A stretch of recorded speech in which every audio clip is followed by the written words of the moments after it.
Good morning, everyone. I'm honored to be State Senator Leroy Comrie, 14th Senatorial District in Queens.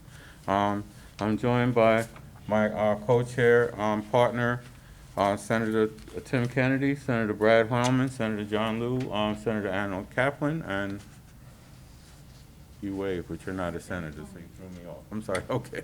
Good morning. And I want to thank everyone here for attending this morning as we are having a hearing regarding MTA. We want to thank everyone for your commitments to making sure that we have an opportunity to show some transparency, to show what's happening with the MTA. It's been at least 6 or 8 months since we've had an MTA hearing, and some things have happened in the world that we all need to update the community on and the public on, and especially to try to illuminate some of these things in a way that people can appreciate. While we tend to think every hearing we hold is the most important, and we want to try to make sure that we are doing the things necessary to inform people, we have to make sure that with an authority as large and expansive as the MTA, which serves millions of constituents within multiple states and regions, that we make sure that they are articulating a value and set a set of policies that we can ensure that are always paramount to the riding public.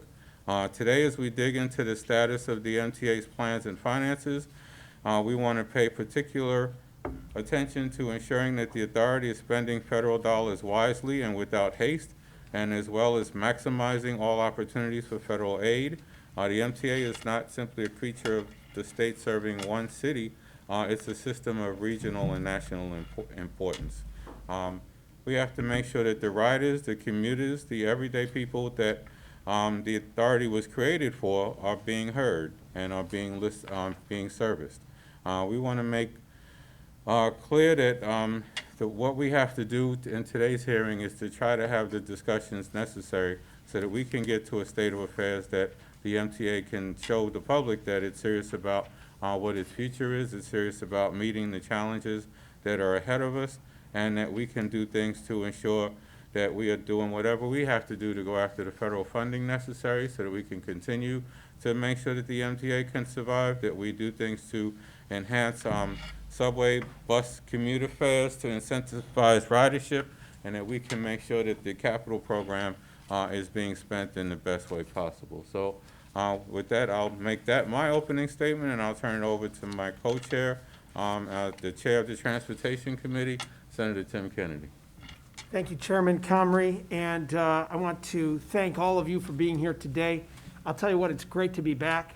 It's great to be together, and we are still working through this pandemic, but you know what? We are learning to live with it and be safe while this pandemic continues to be among us. But you know what? It's high time that we had this public hearing. Again, as Chairman Comrie mentioned, a lot's happened since our last hearing. And the last hearing that we had, as you all recall, was virtual. It has been quite some time since we've been together in this room. And so as I started, it is great to be back. There's a lot to get through today. The MTA, under new leadership, there is so much happening in regard to the expansion of the services, the capital plans, the procurement, whether we're talking about the future of the East Side Access or the Gateway, the LIRR, the Metro North subway system. It's the lifeblood not just of the city's economy and the tri-state area, but of our national and arguably the international economy, all around the work done at the MTA. So there is so much to get to today. We will get right to it. I'm honored to serve as the chair of the Transportation Committee, and I look forward to a robust conversation today. I'm pleased that we have my colleagues, Senator Hoylman, Senator Liu, Senator Kaplan, along with Chairman Comrie and I, to be at this meeting and to hear and to get the questions answered that the public is looking for. So I'm looking forward to a great discussion. Thank you. Just some housekeeping. Senator Matero was on his way here, but he realized he had a conflict. He's not able to attend today. I told him that I would mention that he was trying to get here this morning. Other members are going to be in and out. Just remind members that these mics are live, that you can't turn them off, and they're very sensitive, so be careful of what you say to the audience members as well, if the mics are very live. And please turn your cell phones to vibrate so that no one is totally disturbed. So with that, we'll turn it over to Jan Oliva to make his statement on behalf of the MTA. Thank you. Good morning. Good morning, Chairman Comrie, Chairman Kennedy, Senators. I'm Jan Oliva, and I'm honored to serve as the acting chair and CEO of the MTA. I'm joined by our Deputy CFO, Jay Patel, as well as the Deputy Chief of Financial Services, Pat McCoy. I just want to say on a personal note, it is a special thrill in my maiden voyage of a hearing, serving in this new role, to be with a panel comprised of people I've worked with intensely in all different issues and stages of my career, and I thank you for the invitation. It's been an interesting journey since I stepped into this new role 8 weeks ago, as many of you know, but we really have hit the ground running because there is no time to waste. New York is coming back, and riders are fast returning to our MTA system. Last Friday, we again set a new ridership record with 3.1 million customers on the subway. This is the highest percentage of pre-COVID, relative to pre-COVID yet. Buses are doing even better, regularly carrying 60% of the baseline, while Long Island Railroad and Metro North hover between 40 and 50%, but they have moved very, very quickly of late. There's still a long way to go, but this is impressive progress considering where we were back in 2020. But make no mistake, Senators, this is an existential moment for the region and for our MTA system.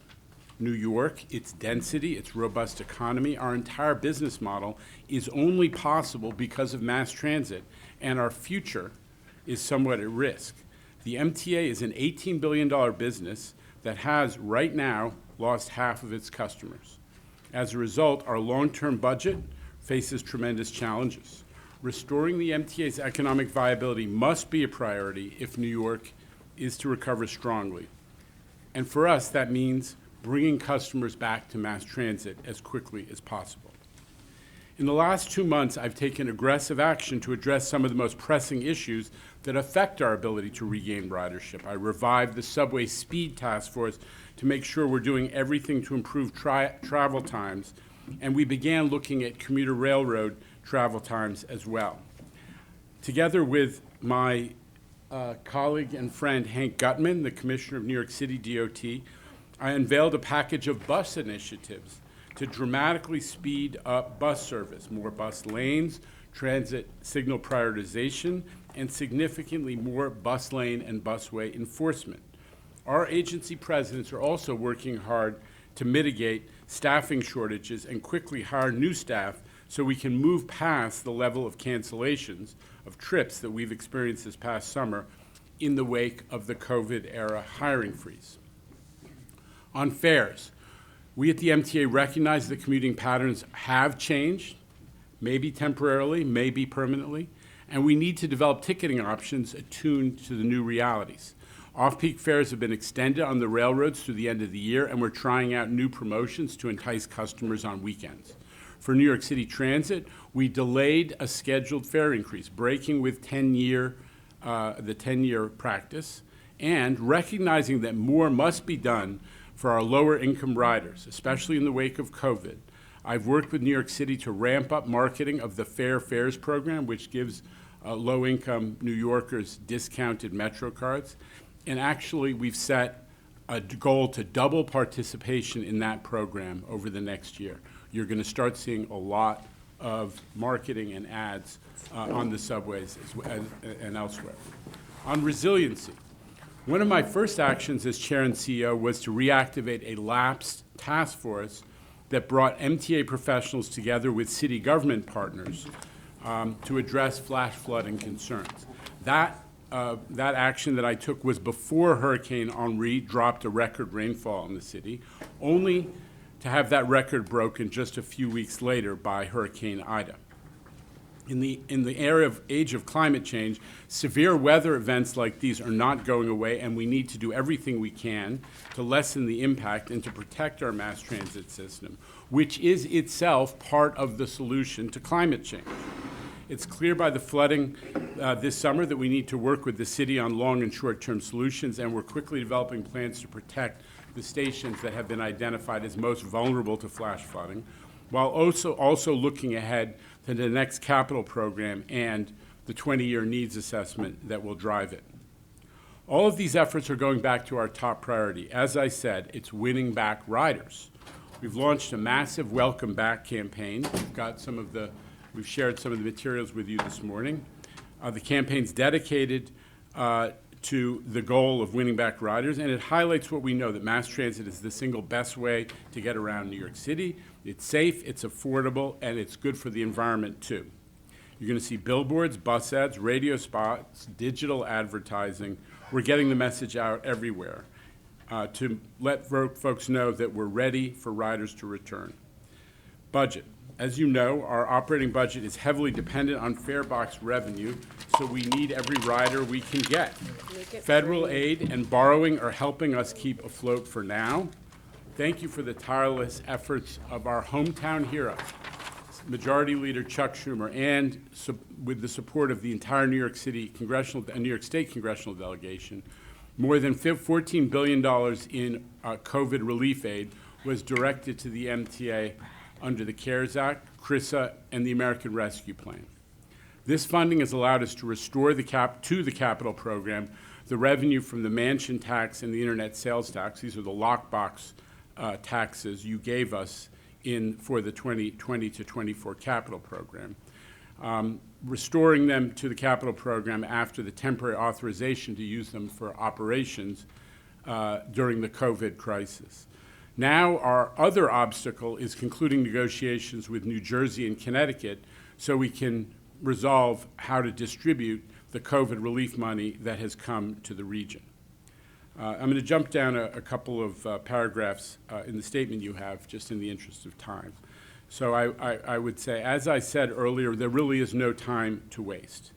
While federal funding gives us stability in the short term, we have a major operating budget deficit looming, which will not be addressed by the COVID relief money. To cover forecasted gaps in 2024 and 2025, this is if we elect not to do the service reductions and the fare increases that have been programmed in the past. To give us that cushion, we borrowed the maximum $2.9 billion allowed under the Federal Reserve's municipal liquidity facility, which had been set up as a source of emergency funding for state and local government during the pandemic. But the problem with borrowing in this way is we have to pay it back, and the MLF loan is due for repayment in 2023. I would add, I think as all of you know, borrowing to cover operating deficits is just bad practice. None of us wants to get into. But it's there, and if we have to use it, we expect to issue long-term bonds to repay the Fed. But that will reduce our ability to borrow for the capital program, which, as we all want, is moving ahead full speed. So to that capital program.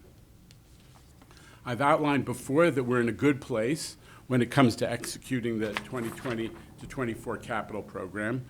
I helped to develop the plan as president of MTA Construction Development, and I'm committing to seeing it through. New signals, historic investments in accessibility and zero emissions buses, a new electric-ready Jamaica bus depot. Thank you, Senator Comrie, for your partnership on that, as well as transformative mega projects like East Side Access, Long Island Railroad third track, the Metro North Penn Station access, and the phase 2 of the 2nd Avenue subway. And on top of all of that, most importantly, billions for invisible repairs and upgrades to make sure our system moves into a state of good repair. I'm pleased to say that project delivery was not slowed by the pandemic. Because transit construction work was deemed by the state to be essential, we were able to continue working during COVID. COVID did force us to pause most of the 2020 to 2024 capital projects because, as I said, those sources of funding had to temporarily be made available for operations in the event of an emergency. But the MTA did deliver more projects last year on a dollar basis than ever before at a time when the rest of the economy was, if not ground to a halt, certainly impaired. We finished 11 ADA stations, tied for our best year ever, and two of the most important projects for Long Island Railroad riders, East Side Access and Third Track, are still heading on time towards the finish line.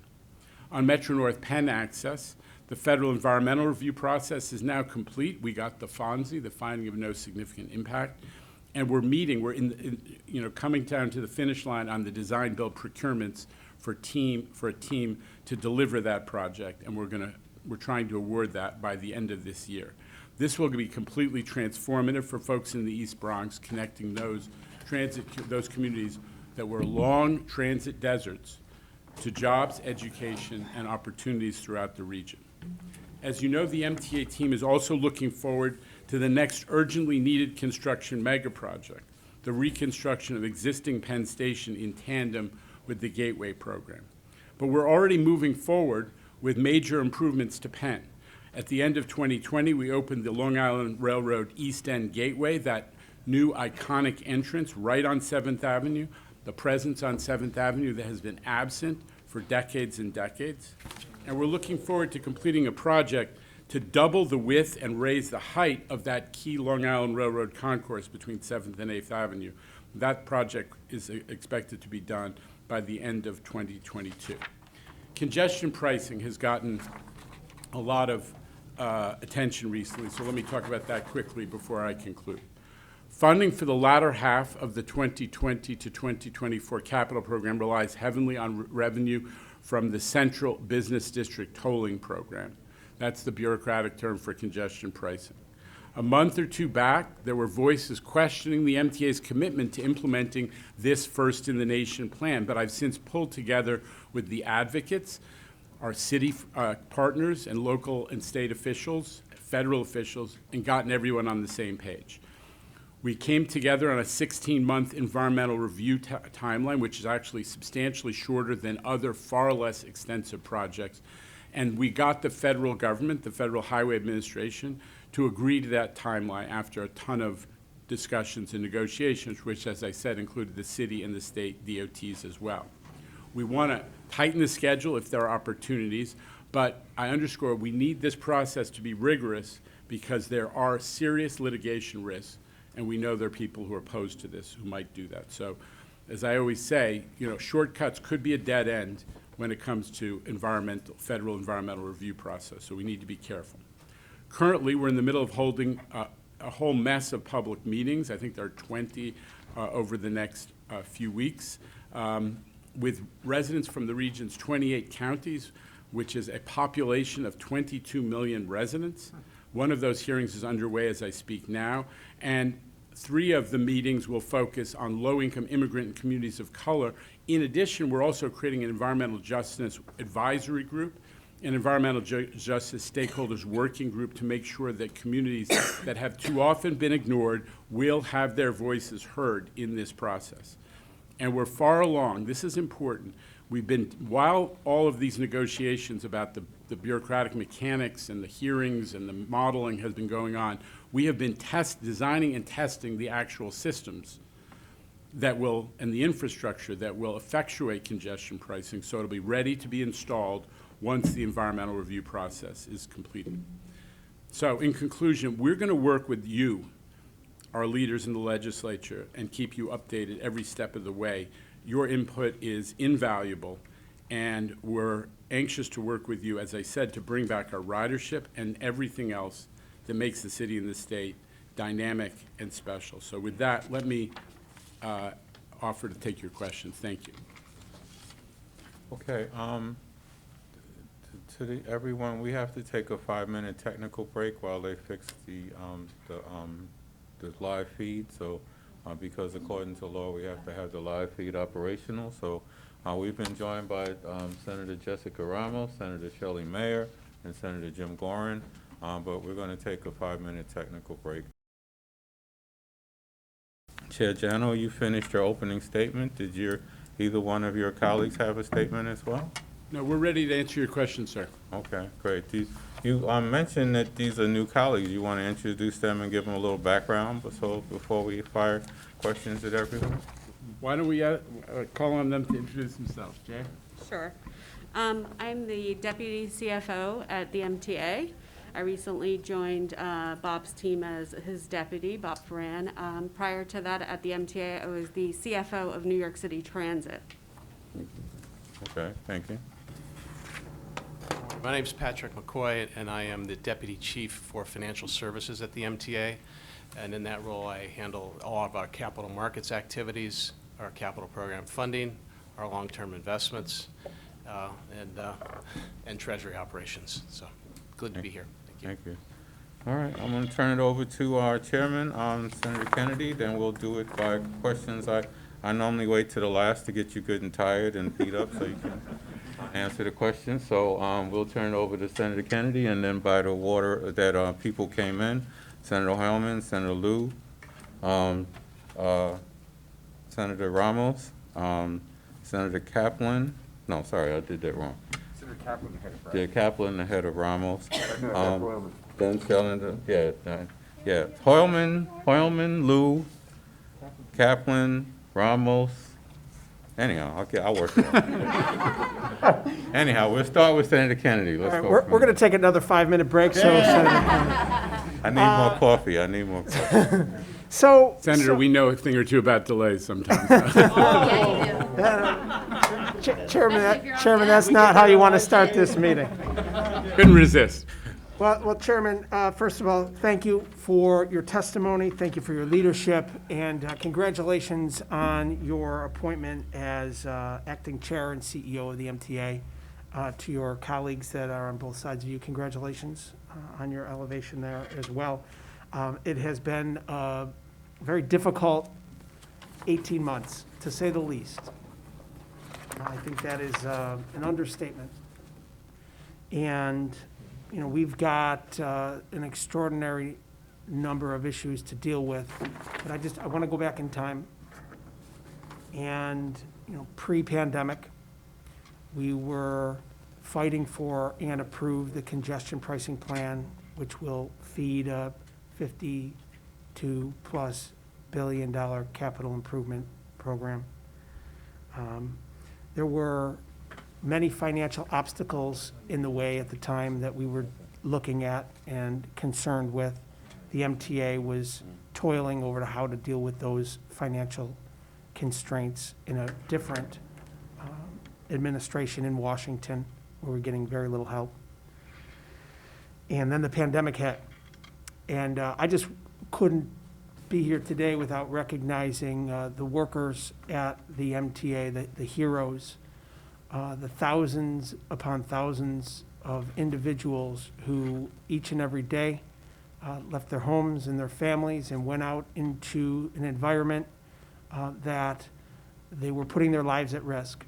And in many cases, they gave their lives while performing their duties on the job at the MTA for all of us. And I just want to recognize all of those extraordinary heroes who not only did the work in that very horrific situation, but continue to do the work in a very difficult environment. And I just want to recognize them for starters, at all levels.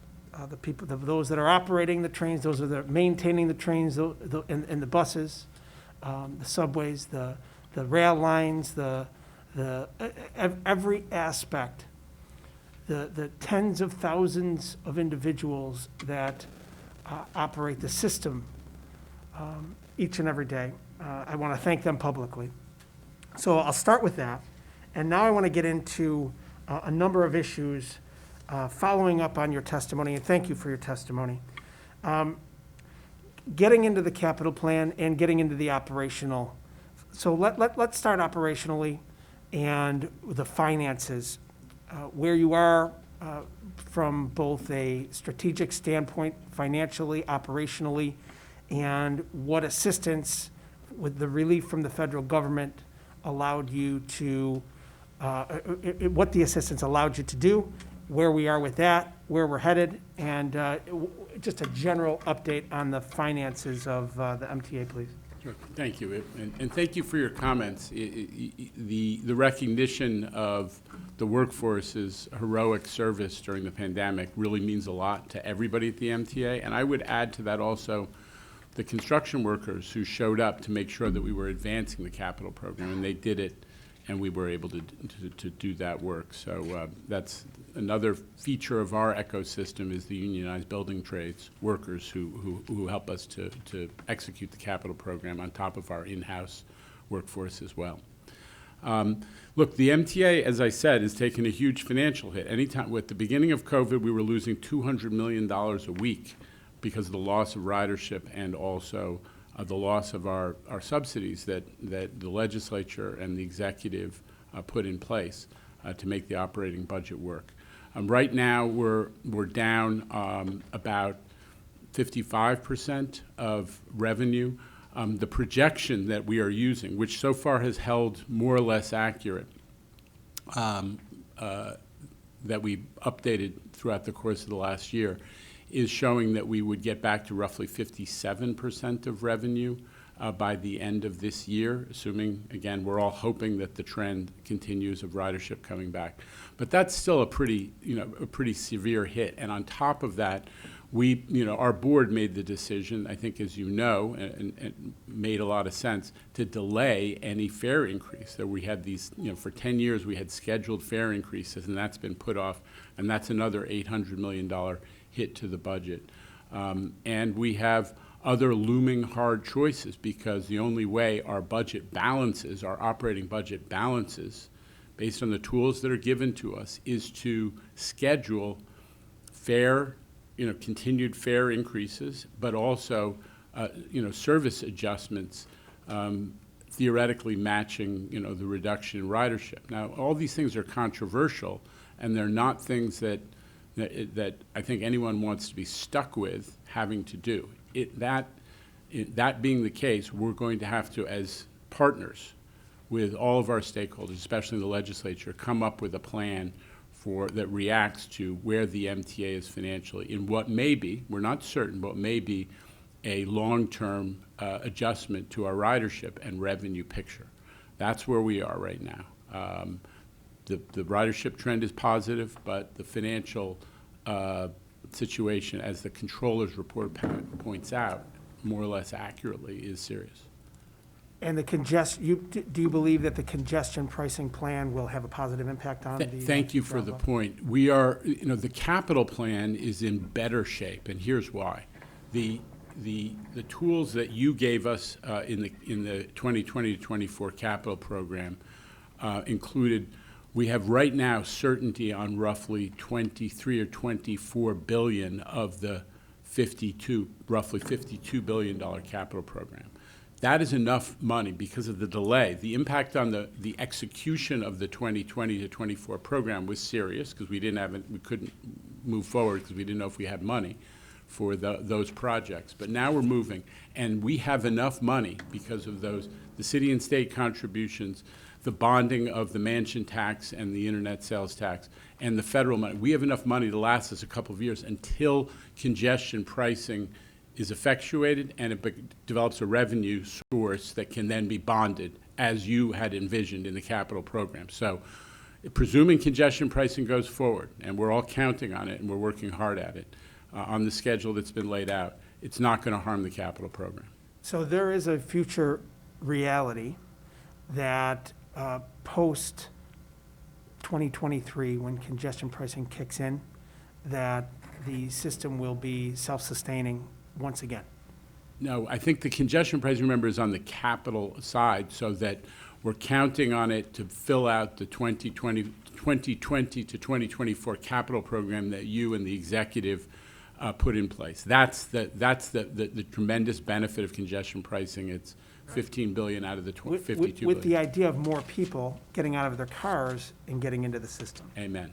Absolutely. Supplement the system and make it more sustainable, self-sustainable. That's a really good point. If it does work out as folks are hoping, it could indeed help help to juice the return to the previous ridership levels. But right now, the projections, and no one has a perfect crystal ball, but right now our projections are we will end up with roughly 90% in a couple of years, not this year, but in a couple of years with roughly 90% of the previous subway income revenue, and roughly 85% of the previous, 80 to 85% of the previous commuter railroad income. So, and just again, and there's a lot of speakers and questions, Yes. so I don't want to take all the time, and I can always come back as chair, but I want to ask a few questions, global questions, and then I want to get into a couple of things here. Give me a quick update on the congestion pricing plan, where it stands with the feds, and what the impact is, capital projects, as you see it. Yeah, well, thank you for the question. The congestion pricing initiative is incredibly, it's first in the nation. We are breaking new ground, and it's the right thing to do, not just to generate money for the capital program, which is great, but also just fundamentally that we need to deal with congestion in the central business district and also air pollution, which is, the scourge of climate change, right? This is the right way to attack climate change. And dealing with congestion also means that people can get around in paratransit vehicles at reasonable speeds, that buses can move at reasonable speeds in the central business district. This is good policy on top of the funding it will generate. So we've set, after negotiations with the feds, with our partners from the city and state DOTs by our side, we set a 16-month schedule for the environmental review. That's an aggressive schedule. Compare the Bayonne Bridge, 2 counties, 1 project took 33 months. We're doing 16 months for a 28-county area that has 22 million people in it, and for the, there is appropriately increased attention to the environmental justice aspect of these environmental processes. So we're going great guns. We've got meetings going on like crazy right now, outreach. We've got over 1,000 comments already on our website and submitted, website, in person, and otherwise. So enormous outreach to this huge swath of the region. And as soon as that is done, and hopefully there will be a federal record of decision, we will be able to implement a congestion pricing plan in less than a year, because we have a contractor ready to go and we have a fully designed system, including all the computer back office stuff about how do you process this. So we are going like all get out to implement this, and we're excited. So if you could, then talk about the impact that will have on the capital program, where the needs are, where you're focused on, and I'd like an update on the East Side Access Plan. Sure. So the way we've organized the capital program, in terms of what projects go first is, there are a certain number of projects that were more advanced in design. So you want to go as fast as you can. So you take the projects that have enough design to move them quickly into procurement. But where we had the choice, we prioritized state of good repair work, the most important safety-oriented state of good repair work, whether it's track work or the structure of the subway tunnels or the condition of the signals. So we prioritize that, and we prioritize ADA work, and of course, the resignaling projects. So those are the projects that we are moving at the front end of the procurement process for the 20 to 24 plan. We have to up the level of procurement significantly to advance it. We're in the process of doing that. I have $5 billion worth of procurements now on the street, and we're, as I said, going as fast as we possibly can. I don't want to take time, but obviously we've created a new MTA construction development organization, which includes all of the different groups that used to separately do the capital program construction work, and we've created one group that's doing it, hopefully in a more consistent and effective way, using design build principally as the tool. And can you give us an update on East Side Access? East Side Access, obviously it's a tough year. It was, there's a lot of indoor work, so we had lots of, drama with COVID infections, and we went in and we disinfected the offices and the places, and we kept the work going on schedule. This is not a walk in the park bringing this project in, but we remain committed to getting it done in 2022. I doubled down on that schedule when I came in a couple of years ago, and we're still absolutely committed to it. We've ran the first test trains from Queenside on traction power into Grand Central. So that's a pretty important milestone, and I think as everyone saw, the physical structure of the station in the Manhattan terminus is pretty far along. So we're getting close, but it's still a little ways to go. Thanks, Chairman. You know, you and I have talked on numerous occasions about the work on East Side Access and, you know, who's doing the work, how is it going, you know, where are we headed with that? Can you give us an update on that and, you know, talk about the workforce and the future with that? You know, we've heard some concerns about that possibly being done with a workforce that isn't Long Island Railroad workers. Can you talk about that? And I just want to make clear, I think you're talking about the idea, we're working with, the first principle of, you know, modern labor relations is where there are uncertainties, you collectively bargain. And we have great partnership with the Long Island Railroad unions.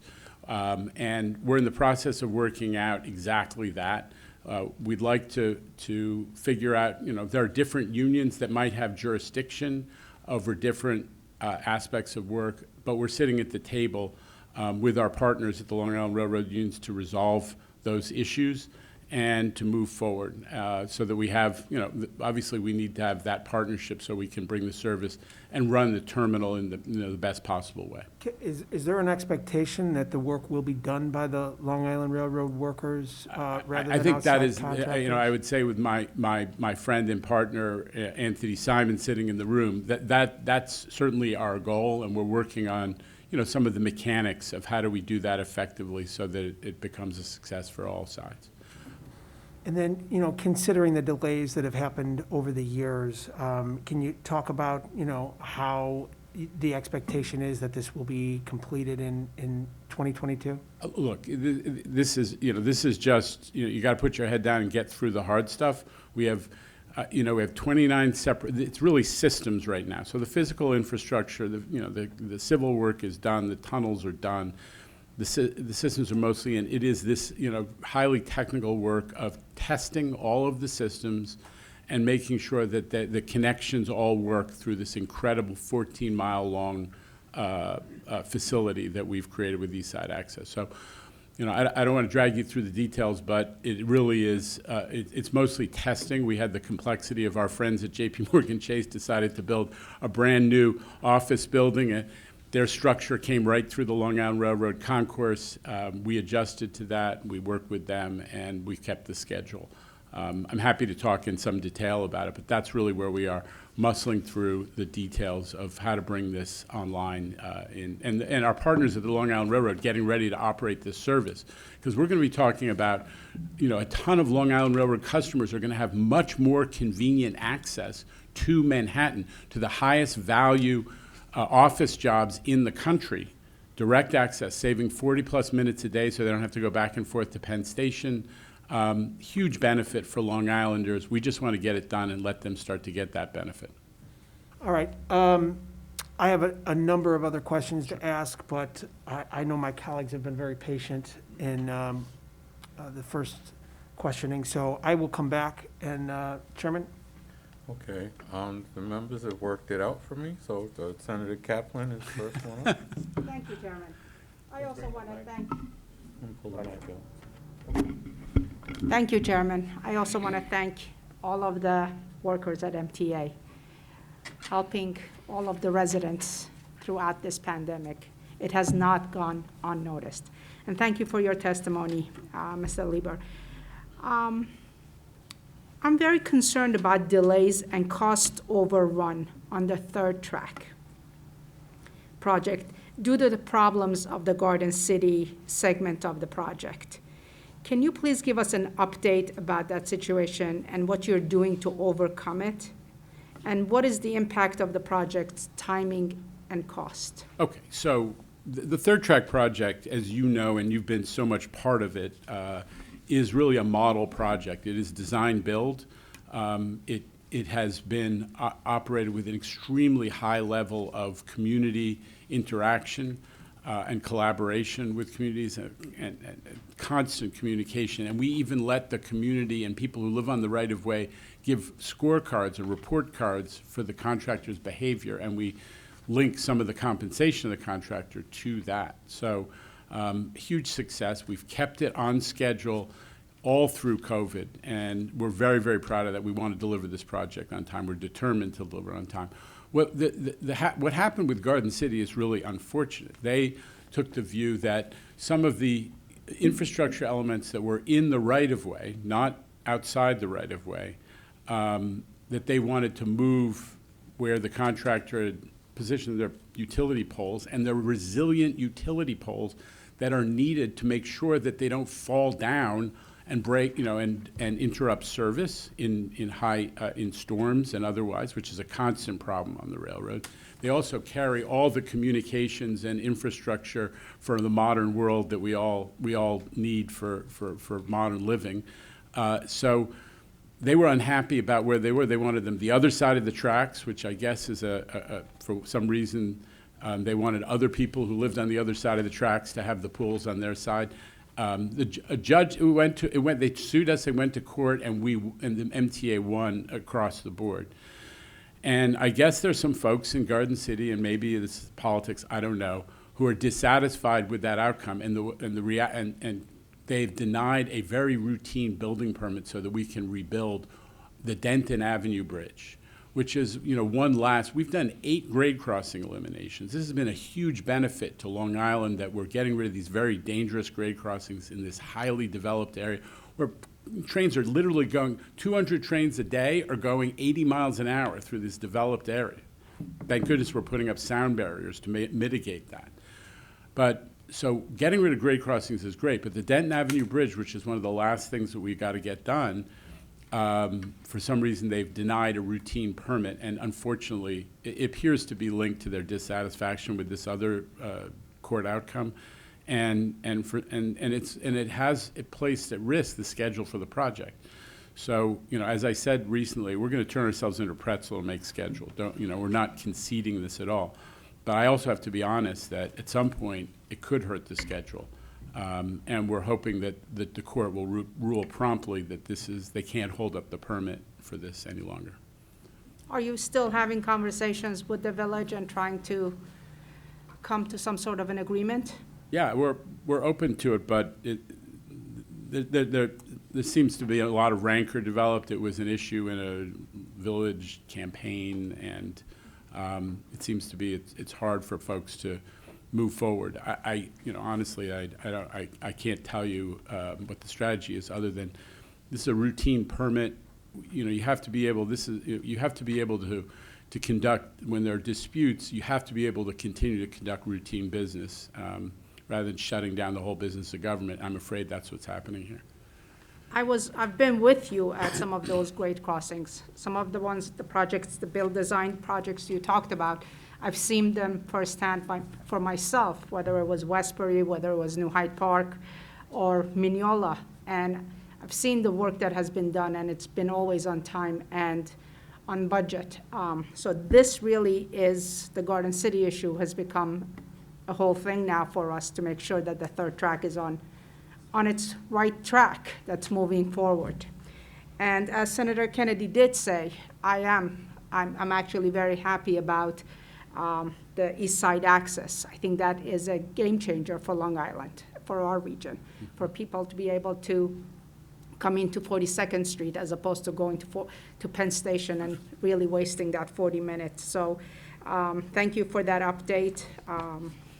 My next question is, anyone driving on Long Island roads these days can tell that the traffic since the pandemic has gotten even worse. And at least some of that can be attributed to commuters taking their cars because they're really just concerned about safety risk taking a train.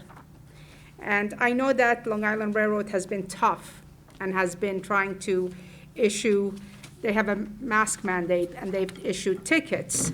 Can you talk about a little bit about the tickets recently, like how many tickets you've issued, and what else are we doing to try to get the confidence of the riders and having the message that we are doing everything in our power to keep our trains safe? Yeah, I thank you for the question. It's really important that we grow confidence among the ridership as part of bringing everybody back to normal travel and back to work, rebuilding the economy. Look, the one thing that we need everyone to understand is, at the beginning of COVID, we all had uncertainty about how it spread and how it works. There's overwhelming evidence that transportation, public transit, is not a vector, has not been identified as a vector of COVID transmission in situations where people are wearing masks. And, in Asia and Europe, where people have gone back to public transit in higher rates than in the United States so far, there have been lots of studies, and there's no evidence that if you're masked, you can't have a safe environment. I just remind everybody that the ventilation on a subway car is much better than your ventilation in an office building, right? And it is a safe environment, and masking makes it even safer. So but obviously, when you have individuals who choose not to comply, that diminishes people's comfort level, and so we've been urging the people with, we hand out hundreds of thousands of masks. We communicate that masks are available everywhere. But more recently, we've added, more visible law enforcement presence to that, and we've renewed the effort to give out summonses, actually, on the railroad and in Penn Station itself. So if you go to Penn now, you see there's MTA police who hand out masks, and then a little further on, there's somebody who's making sure you put it on. And if you don't, there's a ticket to be had. So we're communicating this, and we've upped the summons level because since Labor Day was an important milestone in people going back to work as schools reopened, especially, and we wanted to just really underscore mask use. Now, mind you, as a result of that effort and that communication, mask usage has gone up again. Right. It flagged a little bit during that period when everyone was starting to get more optimistic about COVID before the Delta variant. But we've renewed, and we now on the subways we're back up at 90% on mask usage. So things have gotten a little better. It ain't perfect, and we are going to keep pushing on this to make sure that folks get the message. Thank you. My time is up, Chairman. Senator Hillman? Thank you, Mr. Chair and Mr. Chairs, both of you. Just a quick question about COVID and the subways. Are you still engaged in the deep cleaning every evening? Yeah, I think we are. We are. That's not proven to be scientifically necessary. Well, it's actually, this is probably not the forum for debate, but the CDC is still encouraging cleaning, although you're not wrong that what we've learned over time is that aerosols as opposed to tactile are the principal transmission, but it's not, no one. I would imagine there's a significant cost savings if you Well, so far it's been FEMA funded in fairness, and it is federal regulations that are, or federal health messaging that has drove it in the first place. And well, if someone else is paying for it, keep doing it. Well, and I have The to cars say are a lot that part of, whether, again, human beings being human beings, people definitely have noticed that the trains are cleaner. Yes. And it's part of whether it's perfectly, scientifically related. All right. It is definitely an encouragement to people to come back when they Agreed. experience Agree a with clean you on that. environment. So we're keeping to doing it for the moment, yeah. Thank you. Well, thank you for your leadership. Thank you for working to receive all those federal funds. And thank you, of course, to the transit workers and construction workers for all their work during the pandemic. I have a few questions about the Empire Station complex. I think you know that's mostly in my district. It's part real estate development, 20 million square feet, 8 sites around Penn Station for commercial and mixed-use development without any local zoning control. And it was justified, at least as a Cuomo legacy project, to help fund some major projects around Penn Station, including, namely, the Penn Station expansion plan and the redevelopment of Penn Station, which we all know, especially my Long Island colleagues, how desperately needed that is. The question I have is, when will we see a Penn Station redevelopment plan? When will we see an Empire Station complex plan? Will we find out how much those cost? and specifically, and is it wise to proceed like gangbusters on the economic development side of this project without knowing what the costs are going to be for the transit components, which I think, and I know you agree with me, are the most important parts of this plan? And then secondly, if I could ask, in terms of federal funding, and I know you got a lot of federal funding already coming down the pipeline, I hope, in the federal infrastructure bill. Will some of that be dedicated toward Penn Station expansion and the redevelopment of Penn Station? Okay, so let me respond to the questions in turn.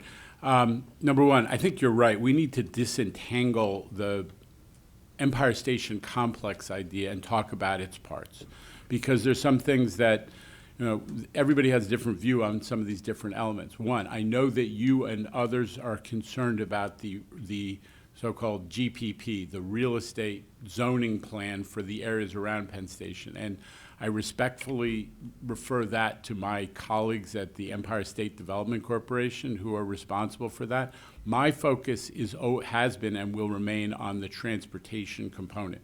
The transportation component of the so-called... They're saying they're doing that because you need it. Okay, well, and in fairness, there are a lot of other people who will decide questions of how the transportation facilities, plural, will be developed and funded. That includes a lot of other agencies of state government. But right now, I'm focused on one thing first and foremost, which is existing Penn Station. When, we all know it's good news that under Chuck Schumer's leadership, there has been a consensus developed for funding the new tunnels from New Jersey. That's needed. It's a regional benefit. And right now we have, as I understand it, New York and New Jersey have made the 25% commitments, and the federal government is considering a grant application that would be their 50% side of the tunnel project. What I'm concerned about, though, is existing Penn Station. We have in Moynihan Train Hall, which opened at the end of 2020, an example of what a first-class modern train station experience ought to be, okay? Penn Station, existing Penn Station is not that. And that's where, the vast, vast majority of New Yorkers are headed. Even when, the Gateway project is done, the tunnels are done, and an expansion of Penn Station to serve those additional tracks, provide additional tracks and platforms for that extra traffic from New Jersey, which will be Amtrak and NJT traffic. But even when that's done, the New Yorkers are still going to be in existing Penn Station because that's where the subways go, and that's where the Long Island Railroad, the tunnels from across the East River go. So we have to make existing Penn Station a first-class facility. We at MTA have started that effort by putting that brand new entrance on 7th Avenue where, for decades you couldn't tell where Penn Station was or get to the Long Island Railroad concourse.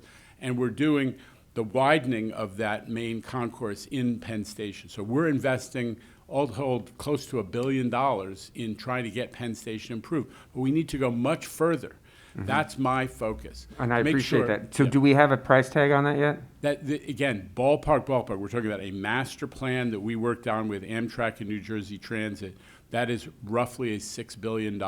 And do we need, would you say, and again, current gubernatorial administration, there was a sense of urgency that the real estate project and the GPP needed to move ahead quickly because federal funds were at stake for the Penn Station expansion and the redevelopment of Penn Station. Is that accurate or not? Well, here's the truth, is that the federal government and Amtrak and New Jersey Transit haven't made a commitment to fix existing Penn Station. That's what I'm pushing for. That's what the MTA is pushing for, is, we respect that Gateway is urgent, that it's a national and regional priority, and New York has made a commitment to support that. Absolutely. And Chuck Schumer has, lifted mountains to get that project forward for the whole region. But existing Penn needs to be treated with equivalent urgency and importance. We need the feds and Amtrak and New Jersey Transit to step up. Could I just get on Gateway, Yeah. Penn Station expansion and Penn Station redevelopment, is it dependent on finances derived from the real estate? Listen, right now, obviously, the value of commercial real estate development rights is seriously suppressed. So, I think whatever one hopes and expects, right now, that value is not what it once was. However, it's not my position to figure out how to finance what is principally a federal project, right? What I'm focused on is how do we put together a consensus and a funding plan as, parallel to Gateway, but for existing Penn Station, because that's where the New Yorkers are. That's what I'm campaigning for with Amtrak. New York State paid for Moynihan train, the vast majority of Moynihan Train Hall. That is a brand-new flagship station for Amtrak. Why can't New Yorkers, who are much larger in number, in Penn Station, get a proper Penn Station of equivalent caliber? That's my issue and our issue. Thank you. Senator Lou? Thank you, Mr. Chairman. And Jono, congratulations on becoming CEO and chairman of the MTA, and you have my deepest condolences as well. I think you have continuously talked about how we need to get New Yorkers back in the subways, right? And the latest effort, concerted effort, is to force people or highly encourage people to wear masks. So that alleviates some of the potential health concerns that might be dissuading some New Yorkers from riding the subways. Would you say that's the biggest factor? Or might there be other reasons why they're not taking the subway? Well, I honestly, Senator, and thank you for the question. I think, the interesting thing that's going on right now that we ought to take some hope from is that on the weekends, we have a much higher rate of ridership compared to pre-COVID than we do on the weekdays. The message is, we're at 75% on the weekends compared to pre-COVID. The message is, when they're doing discretionary travel, New Yorkers are getting back on the mass transit. It's because the employers aren't necessarily calling them back to work. So we very much hope that when that moment arrives, not in my ambit, but when that moment arrives, that people will be comfortable riding the subways. That's the indication that they will. There's another conclusion that can be drawn from that analysis, right? Yeah. That people who have to get to work on time can't rely on the subways. On the weekends, if they're going to the park or whatever leisurely activities, going to the restaurant, if they're late, okay, fine. But if they have to get to work on time, they're not relying on the subways. Which brings me back to this plan that we talked about 2 years ago when we approved congestion pricing. Part of that was going to be a redesign, a reinvention, a transformation of the MTA. How is that transformation going? Because it doesn't seem like Comptroller DiNapoli is impressed. Okay. And in fact, the Comptroller himself said that the MTA made major mistakes in this so-called transformation. That the transformation was really about cutting jobs, and unfortunately, the jobs were cut not in the back office, not in the overhead, but among the frontline workers. 9 out of 10 jobs that were cut were the people who operate the stations, the buses, the subways. And that is affecting MTA service tremendously. I think that's why people aren't getting back to the trains, because they can't rely on these trains. All right, well, may I? Please.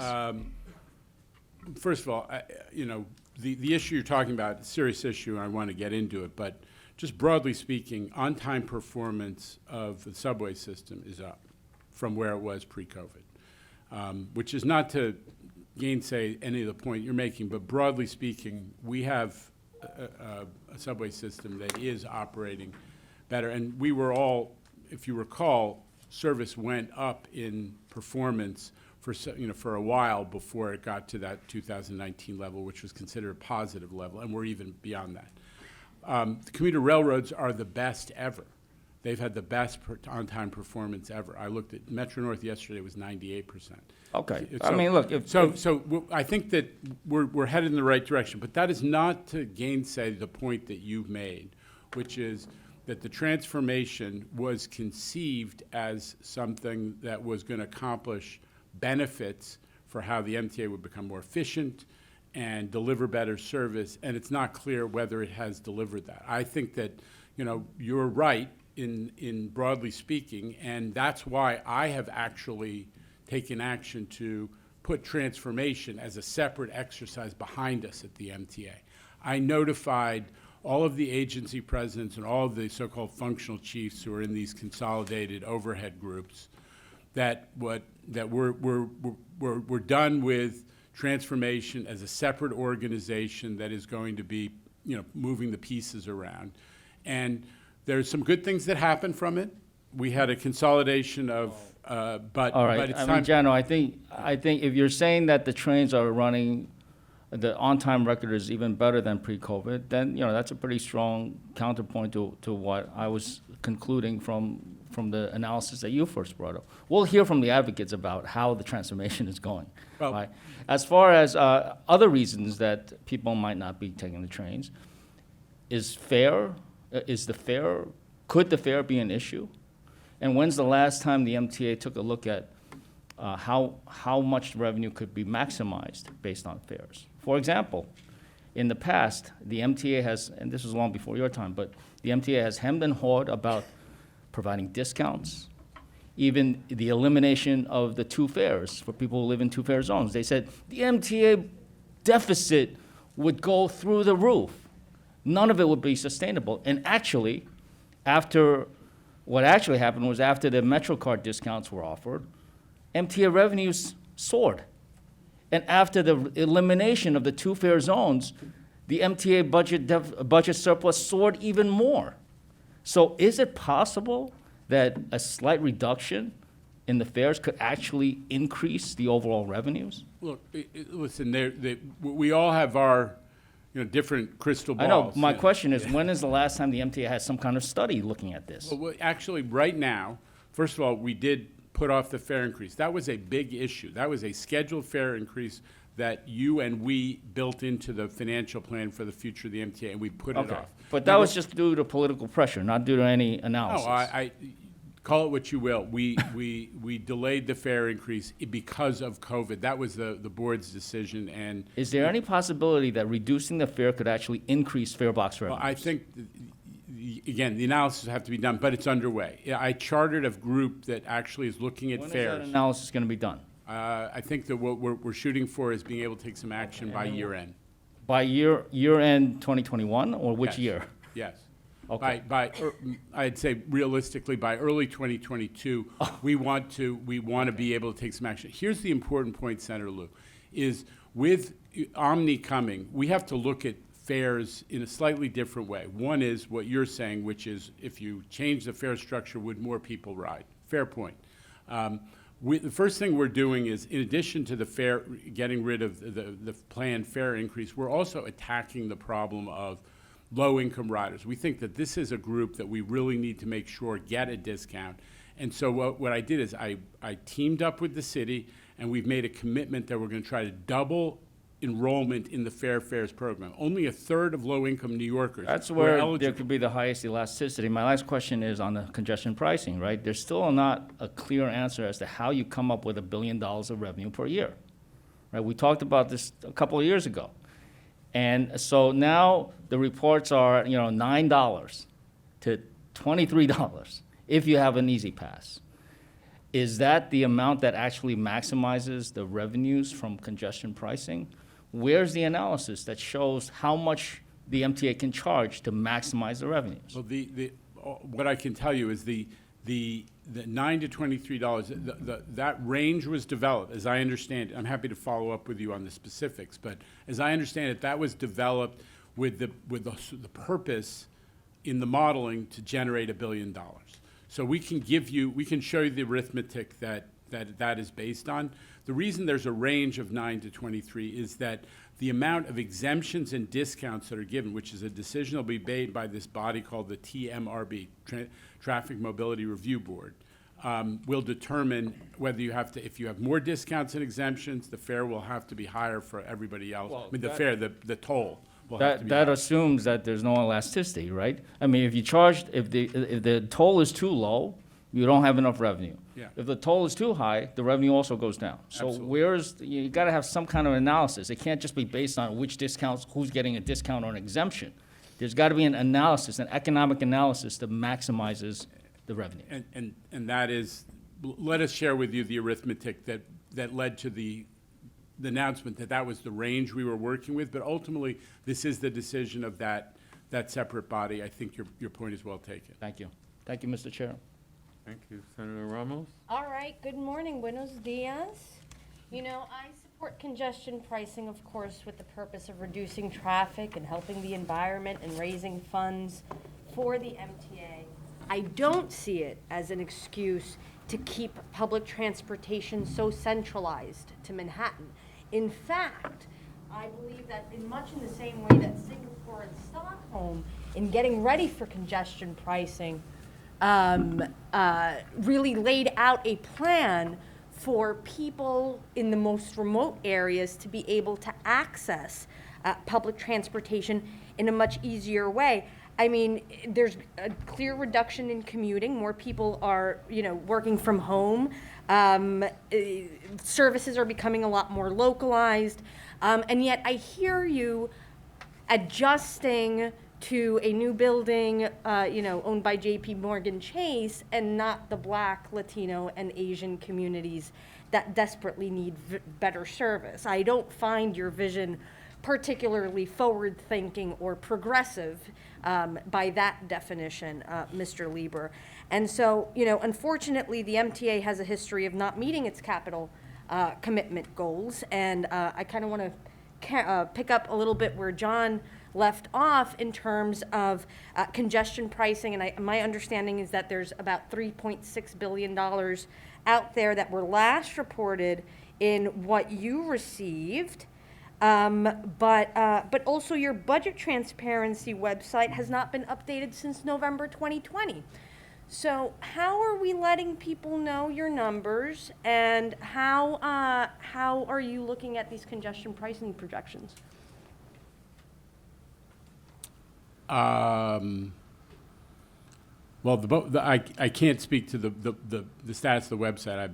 It's one of the things that I have not So become who should we educated ask? about. But we'll let us look at that and give you. Did you bring anyone with you who can talk to people about data transparency and why you don't provide people with information?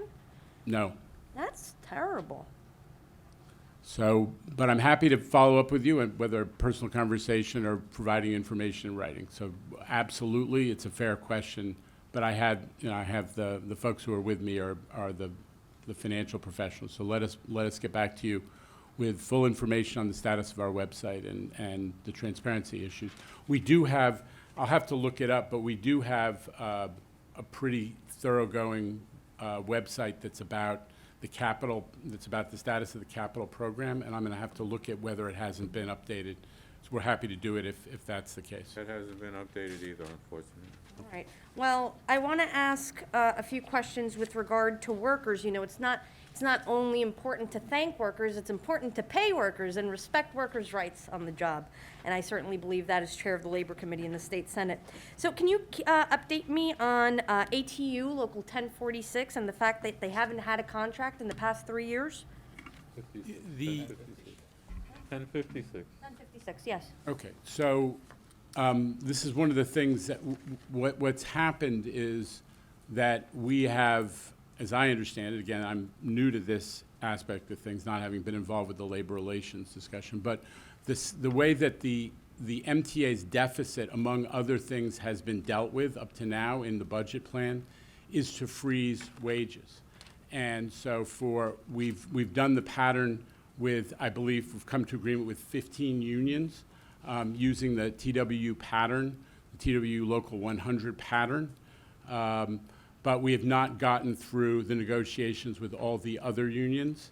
And part of that, in fairness, because your question is fair, is that we're still stuck with this situation where the wage freeze is an element of our budget. And the reason it's. So what is your labor relations schedule? What is your personal goals in meeting with these labor groups and settling these contracts? Well, I think. When's your next meeting?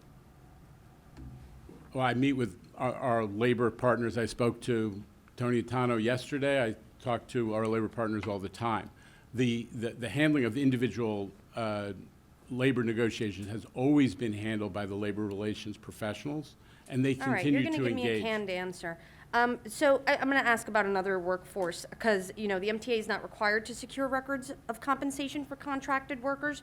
So you were unable to provide me with any information about the rate of compensation using public funds for contracted subway cleaners during the pandemic, while reports suggest that the workers were paid less than the prevailing wage of $20 an hour. Has your agency looked into this? Would you estimate that contracted cleaners received a higher or lower rate of compensation as related to TWU cleaners? So, And mostly, this was an undocumented workforce, I want to note for the record. So, again, as I understand it, the legislature sets the rules about prevailing wage, and that particular job title was not subject to prevailing wage. But we are actually working with the TWU on starting to get into the discussion if we can have TWU workers, cleaners, do some of that work that has continued since the pandemic began, and looking at how to do that with TWU workers if productively. Why were and those positions contracted out in the first place instead of fulfilling them using TWU labor? Now Because- you're going back. This is a mess. Because remember, it was begun as a pandemic era cleaning, emergency cleaning effort, and that All right, was. I have a minute left, so I want to ask you about the homeless population and closed restrooms.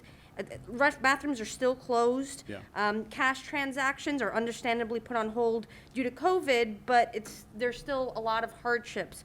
So how is it that you are less focused on the JP Morgan building and adjusting the plans for them, and actually helping people of color and the working poor in New York access the service that you provide? Well, with respect to bathrooms, what we need to do to open the bathrooms is enough cleaners, and we don't have enough cleaners right now. So we are in the process of hiring cleaners. When we get that workforce back up to the need level, we'll be able to open the bathrooms.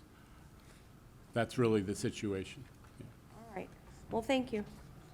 Senator Mayor, good night. Yes, thank you very much. My questions are largely on the Metro North side. What is the current use of Metro North compared to pre-pandemic? Your statement is general, and you compare LIRR and Metro North. They're different. You're absolutely right.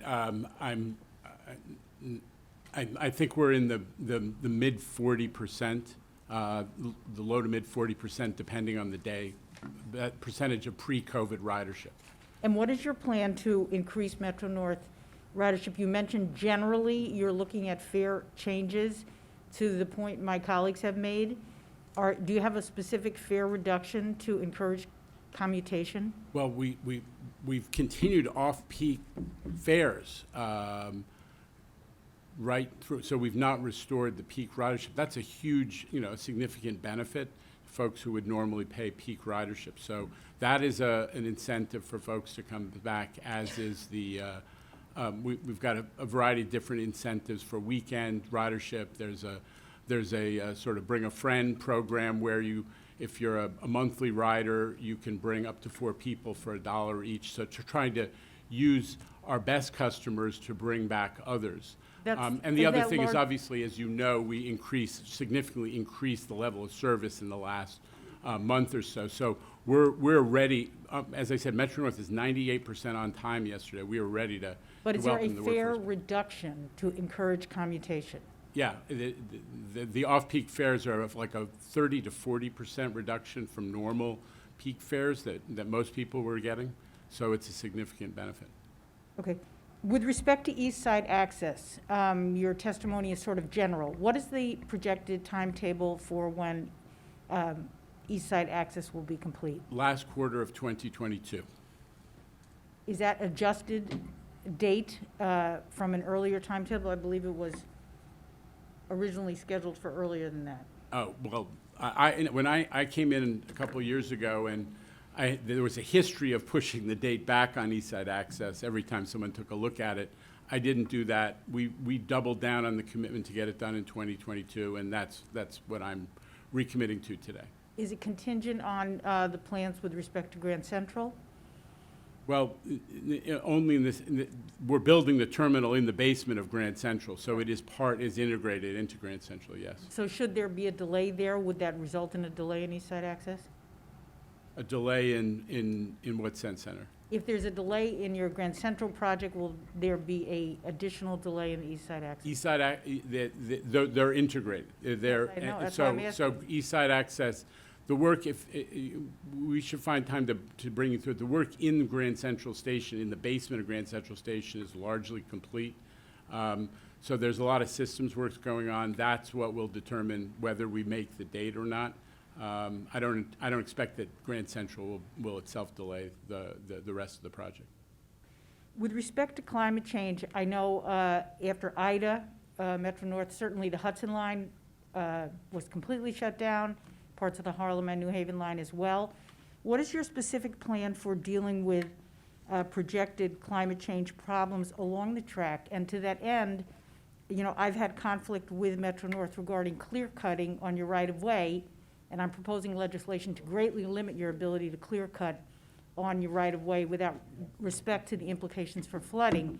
What are your plans to deal with climate change affecting the ability of these, particularly Metro North and probably LIRR, to exist without undue delay?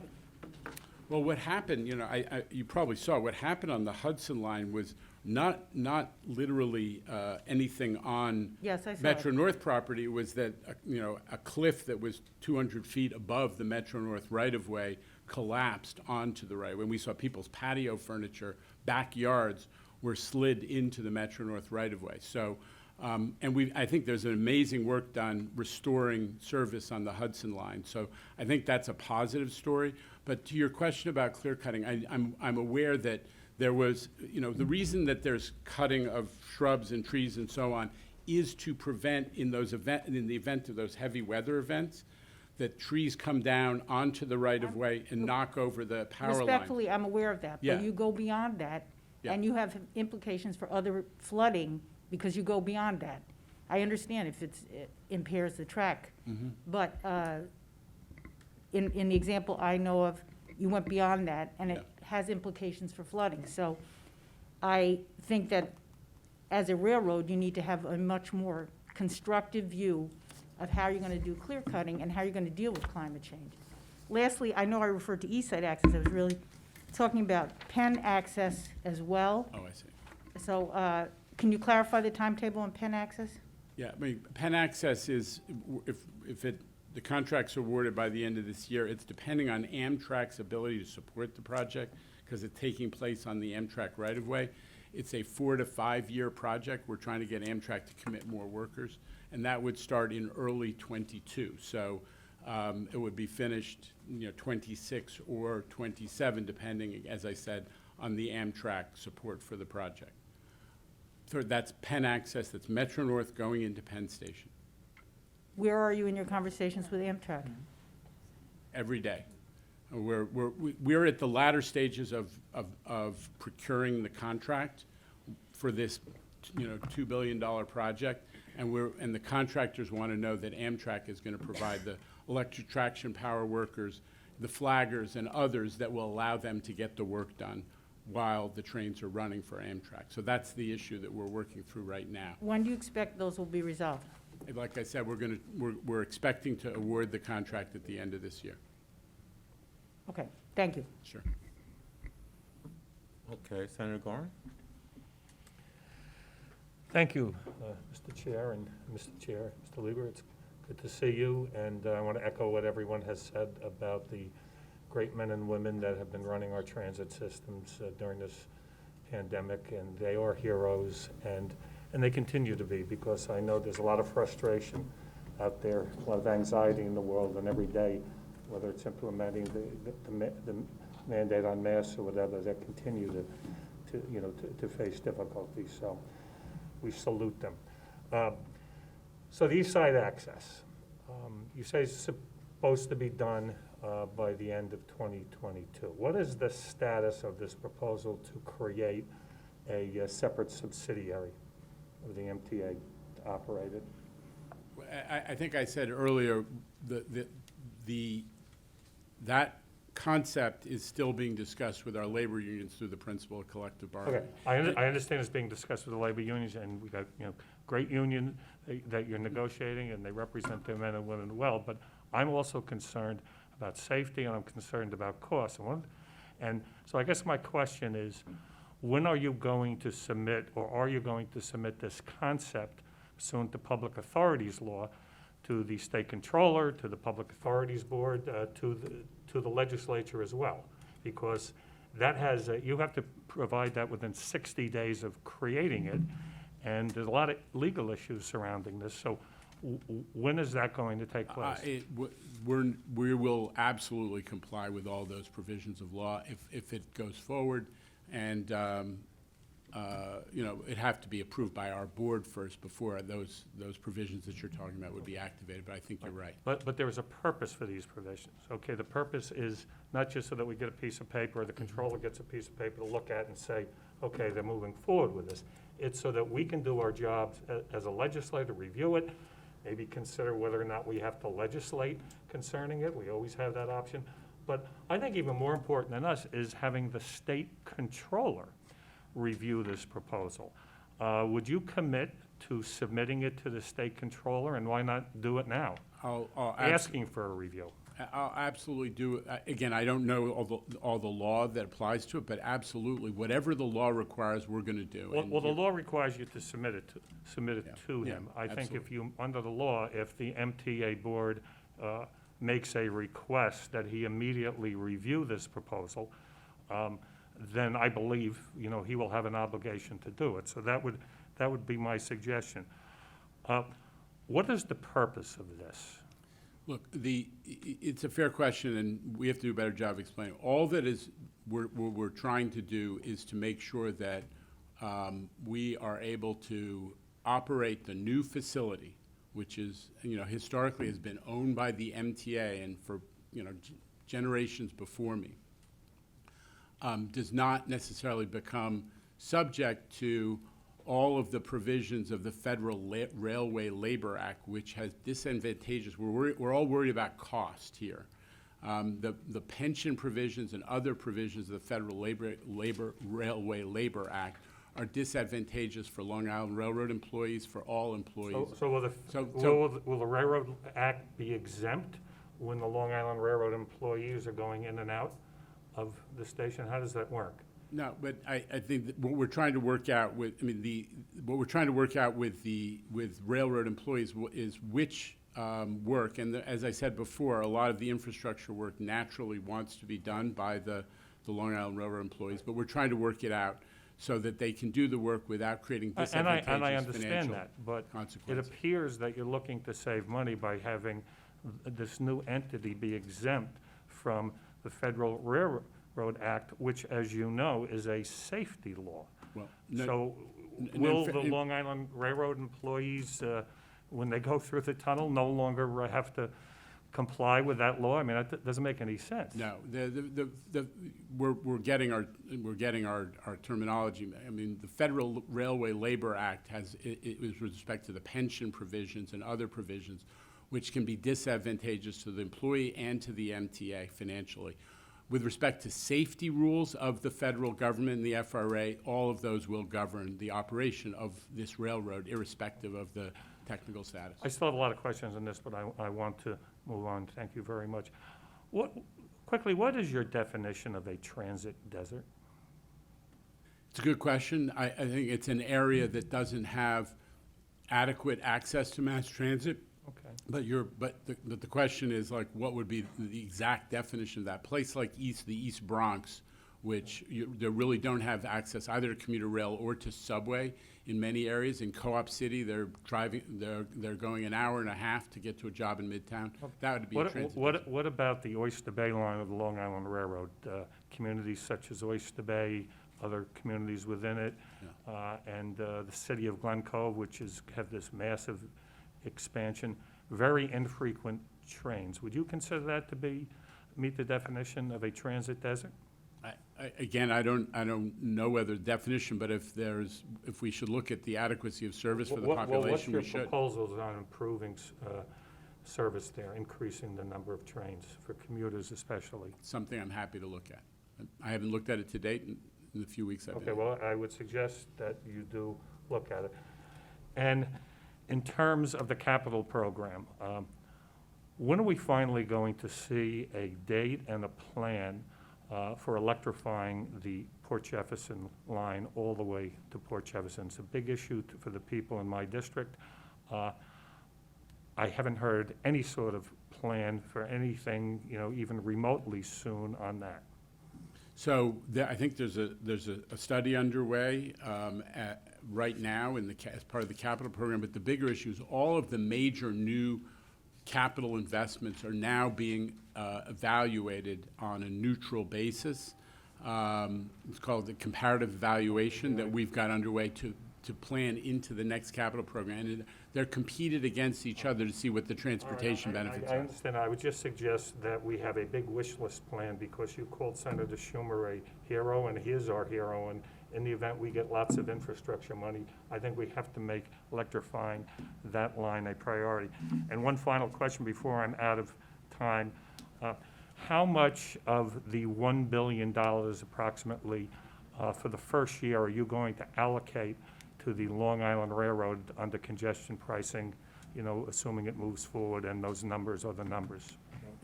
Like all of our capital, it'll support the entire capital program, so we're not parsing out individual funding sources. The overall capital programs, I don't know the percentages offhand, but Are it's you about 12%. aware that when the legislature approved this, we set a percent that has to be spent for the Long Island Railroad as Yeah. well as for Metro North? So my question is, Yes.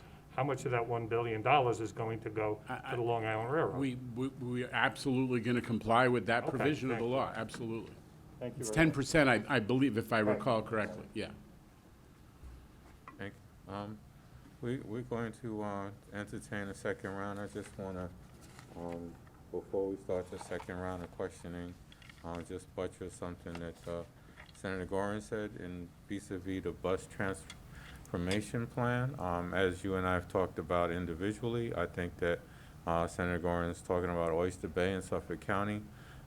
We need to really take a comprehensive look at the overall bus transportation plan for all the MTA routes to make sure that essential workers and that workers that are in transit deserts can get direct access to Long Island Railroad stops, as opposed to the way that the transportation is set up now, where you have shuttle buses going all the way from Suffolk County to New York City. Makes no sense. We have buses that in Queens that could go directly to Long Island Railroad stations to increase ridership for essential workers, because as you said earlier, the ridership is changing. The people that were taking the trains before during the weekdays are no longer. They're taking it on the weekends, as you said earlier as well. So I wanted to just make sure that we understand, and I appreciate that you've held up the bus transportation plan, and I think that we need to take a real comprehensive look at it to make sure that we are working to ensure that essential riders in transportation deserts, since St. Albans and Laurelton were transportation deserts and designated federal transportation deserts a long time ago, that's something that we can look at. I think that how we reroute our buses to make sure that they can connect to the Long Island Railroad, to Metro North especially, because people can't afford to live in Manhattan, and we have essential workers that are in Upper Westchester that are way out in Suffolk County that need to get to work. So I would hope that we make sure that that bus transformation plan looks at the issues such as Senator Gorin mentioned, and we can find a way to utilize the bus transformation plan, Omni, and the Fair Fares program to increase ridership. So with that, I'm going to still defer the rest of my questions and go to Senator Kennedy for the second round. Yeah, Chairman, thank you. And Chairman Lieber, thank you again for your testimony and answering these questions. Look, we have a committed group of legislators here, senators here. You're hearing the passion and the engagement from all throughout the MTA region and from outside the MTA region. Again, You know, one of the things that was just mentioned here, and I started my comments earlier about going back in history, because to get to where we're at today, it's always good to be reminded of where we've come from. You know, prior to us being in the majority, and we are all in the majority in the Democratic Conference here, under the leadership of Senator Andrea Stewart Cousins as our majority leader, there hadn't been an MTA hearing, let alone more than one in a year, since 2015. We have had multiple MTA hearings since myself and Senator Comrie have chaired our respective positions. This is all extremely important information, but, you know, there's never been this sort of fork in the road, window of opportunity for the MTA and the people that we all serve through the MTA. One of the things that Senator Gorn brought up was the Port Jefferson line.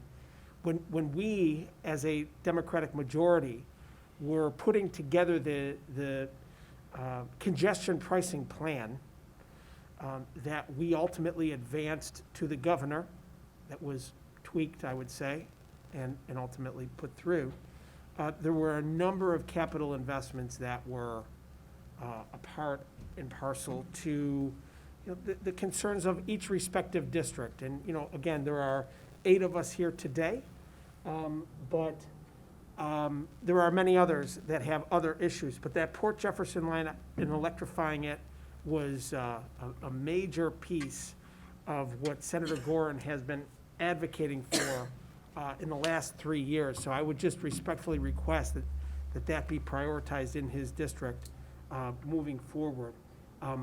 But, you know, just the communication between the MTA and your team and all of us here and our conference, and just getting into the weeds of each individual district and figuring out what those projects are, because we're on the ground. We're listening to the people. We're hearing what the concerns are, you know, whether it's delays, whether it's reliability, whether it's cleanliness, cost, all of these things. We hear, they call us. And our job is to do whatever we can to advance those concerns to you and your team. We appreciate the communication that you've had with us over the years. We just want that to continue.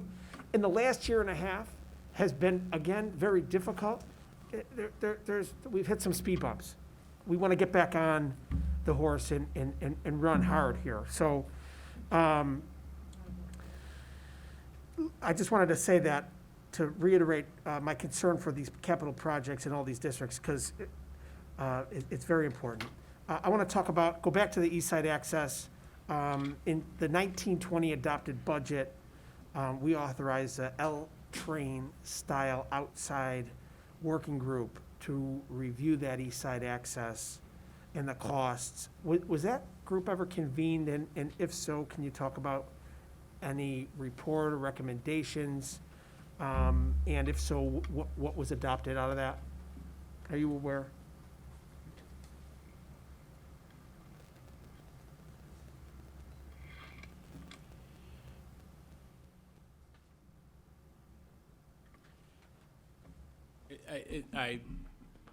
The group was convened, and it was actually, did some work. I need to get back to you on the status of the work. You know, that project was so far along when, you know, this has been designed and under construction for, you know, an eon, that, you know, the adjustments are challenging at this stage, but I will get back to you on what the findings of that group were. Yeah, understood. Okay. And just to answer the question that was posed before. Yeah. About the timeline, and, you know, we're talking 2022 here, the last quarter 2020. It was originally 2009 Yeah. that the East Side Access Project was slated to be approved. So we've been doing this dance since before I was in the Senate, and I think everybody else here. None of us were here when this was supposed to have been done, nor were you the chair, nor were you associated. Yeah. So, you know, there's enough blame to go around. The bottom line is we want to get it done. And I know you want to get it done, and we're fast tracking that. I want to talk about the service planning between Metro North, the New Jersey Transit, Amtrak, the LIRR, and the mapping with the new capacity at Grand Central and Penn Station and the Penn Access, East Side Access. And, can you talk about that and how it's going to operate and, when the planning details will be made public? So, yeah, obviously, when you're talking about, we've got an 8-track railroad terminal at East Side Access with 4 platforms, and that gives us significant additional capacity to run service for the Long Island Railroad. So some of the Long Island Railroad service will go over to East Side Access. That process, the exact numbers of trains and the exact scheduling is still a work in progress, but we are certain that a significant amount of what space opens up in Penn will be given over to this new Metro North Penn Access service that will come down the Hellgate line from starting in New Rochelle, come down through the Hellgate line, which has historically been an Amtrak-only railroad. They're running 1 to 2 trains an hour over there. And my view is you're taking existing infrastructure and all of a sudden getting a ton more service out of it that serves a transit underserved community in the East Bronx. So that's a huge benefit. There'll be initially 3 trains an hour coming out of that Metro North service. And that's a significant change to the overall service plan. Thank you. I want to switch gears here, talk about climate change, resiliency, especially given the recent storms. Obviously, Ida is most recent. Prior to that, Sandy, and we talk about the delay in East Side Access. I think Sandy had a lot to do with that and many of the other issues that we're dealing with. But preparing the 2025, 2045, 20-year needs assessment, it should be underway at this point. How is the needs assessment approaching or considering extreme weather resiliency and mitigation, and is that proceeding? Yeah, absolutely. Well, let me add one other thing to my prior answer, which is one thing that we're planning, this is about Metro North service into Penn, is in the plan for improving existing Penn Station, I have insisted that we also include, for planning purposes, the ability to get the Hudson line, which comes down the west side of the Bronx and then turns east, to get that into Penn Station as well as additional service, the west of Hudson service, when there's a lot of other investments that need to be made for the west of Hudson service to be able to come into Penn as well. So it's there's more than just the Metro North to Penn Hellgate line service that we would add over time, but we need Amtrak and other folks to cooperate. On resiliency, look, the story of what we look, first of all, the MTA has made significant investments with your support and others in climate change resiliency, but they were concentrated at the coastal regions in the wake of Superstorm Sandy.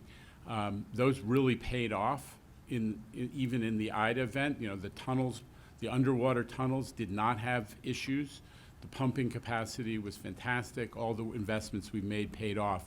But we now are clearly facing exposure to extreme weather events at higher elevations and this flash flooding problem. So a couple of things you do. One, you got to attack the places, whether it's because of the topography or because the city drainage system is inadequate or because the curbs are not done quite right. We have to do some short-term improvements to those places that are most vulnerable. But the long term, we have to work with the city to make sure that they have adequate drainage capacity. In the wake of Hurricane Ida, we pumped 75 million gallons of water. The MTA system worked. In fact, we ran rush hour 3 hours after the rain stopped and on the day after Hurricane Ida hit New York. So we have the pumping capacity, but we couldn't put any more water into the city's drainage system. So we're going to have to work with the city to get more capacity to deal with these mass flooding challenges. Yeah, well done on the reaction to Ida. Let me ask this. Could that have been done not too long ago when Superstorm Sandy hit? Meaning the pumping. I'm assuming this is a new learned response to all of that water? Well, truthfully, when I came in, before Hurricane Henri and Hurricane Ida, I actually restarted the collaboration with the city because of, the collaborate, as I said, the work with the city DOT and DEP has been strengthened to focus on these vulnerable flash flooding areas. So it was a priority that I brought to bear very quickly before these hurricanes, but clearly, you've got to do something. What we're learning about climate change is giving us a clear message. And then that's a couple more questions. Does the authority break down its resiliency projects in the capital program dashboard?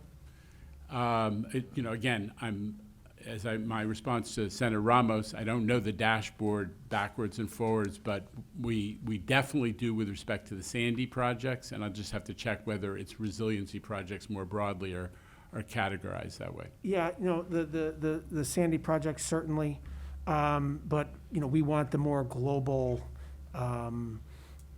listing, because I think that's extremely essential, especially, again, as Senator Ramos had articulated, this is all public information, and we want to make sure that we're able to communicate that in real time. You bet. Thank you. All right, I'll behave. I was gonna add on to the dashboard conversation, but I'll bring that up in a little bit. Where am I? John, Senator Lou, then Senator Hoyman, and then Senator Ramos. Thank you, Mr. Chairman, for second round. Welcome back for a second round. I think to follow up on Senator Gorin's discussion with you, the expansion of capacity is really important. I mean, that's the whole point behind the congestion pricing and the capital plan. Senator Chairman Comrie already alluded to it, but, the bus transformation plan or the bus redesign was a total flop in Queens.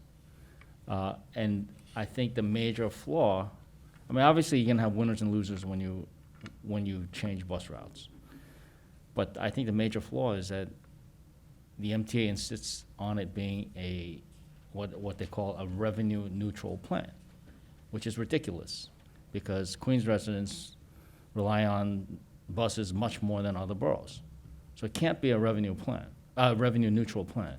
So I just want to put it out there to you that when you come back to Queens and start talking about redesign, I strongly suggest you drop the whole revenue neutral plan. Figure out where the additional revenues can come from. And if that means getting a bigger share of the capital improvements, including a simple things like buying more buses and better buses, that should be part of the discussion, not a revenue neutral plan, because then Queens residents as a whole get nothing from it. It's just, a 3-card Monte for bus routes.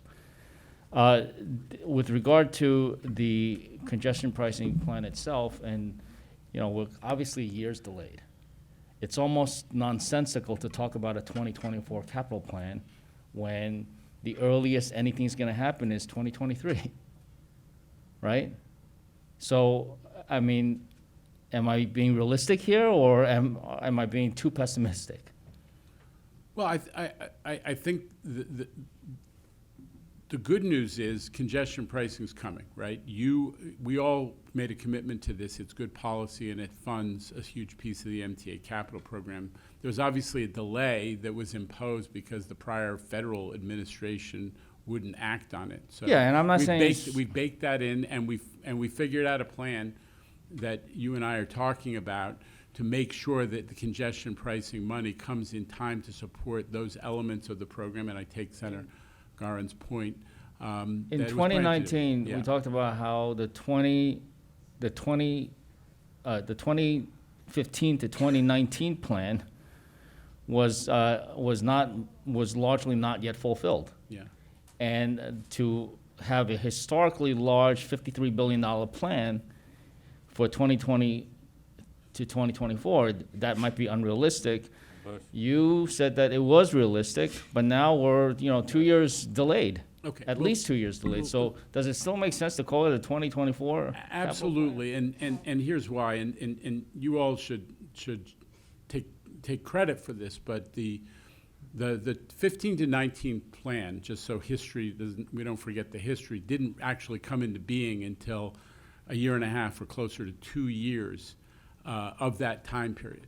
So now we're 85% committed on that plan, and that's not inconsistent with the goal is to have all the projects committed, the contracts awarded in a 5-year period. Not to have the construction finished, but to have the contracts awarded.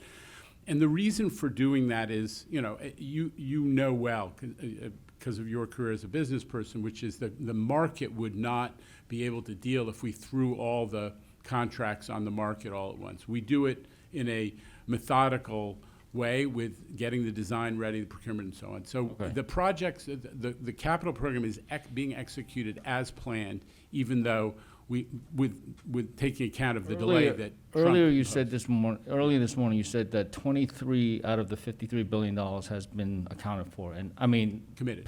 Committed, Yeah. meaning that you can absolutely count on that revenue. Where's the 23 billion coming from? Does that include the 15 of congestion pricing? No, I Okay. thought I made that clear, but I think it's $8 billion of federal money.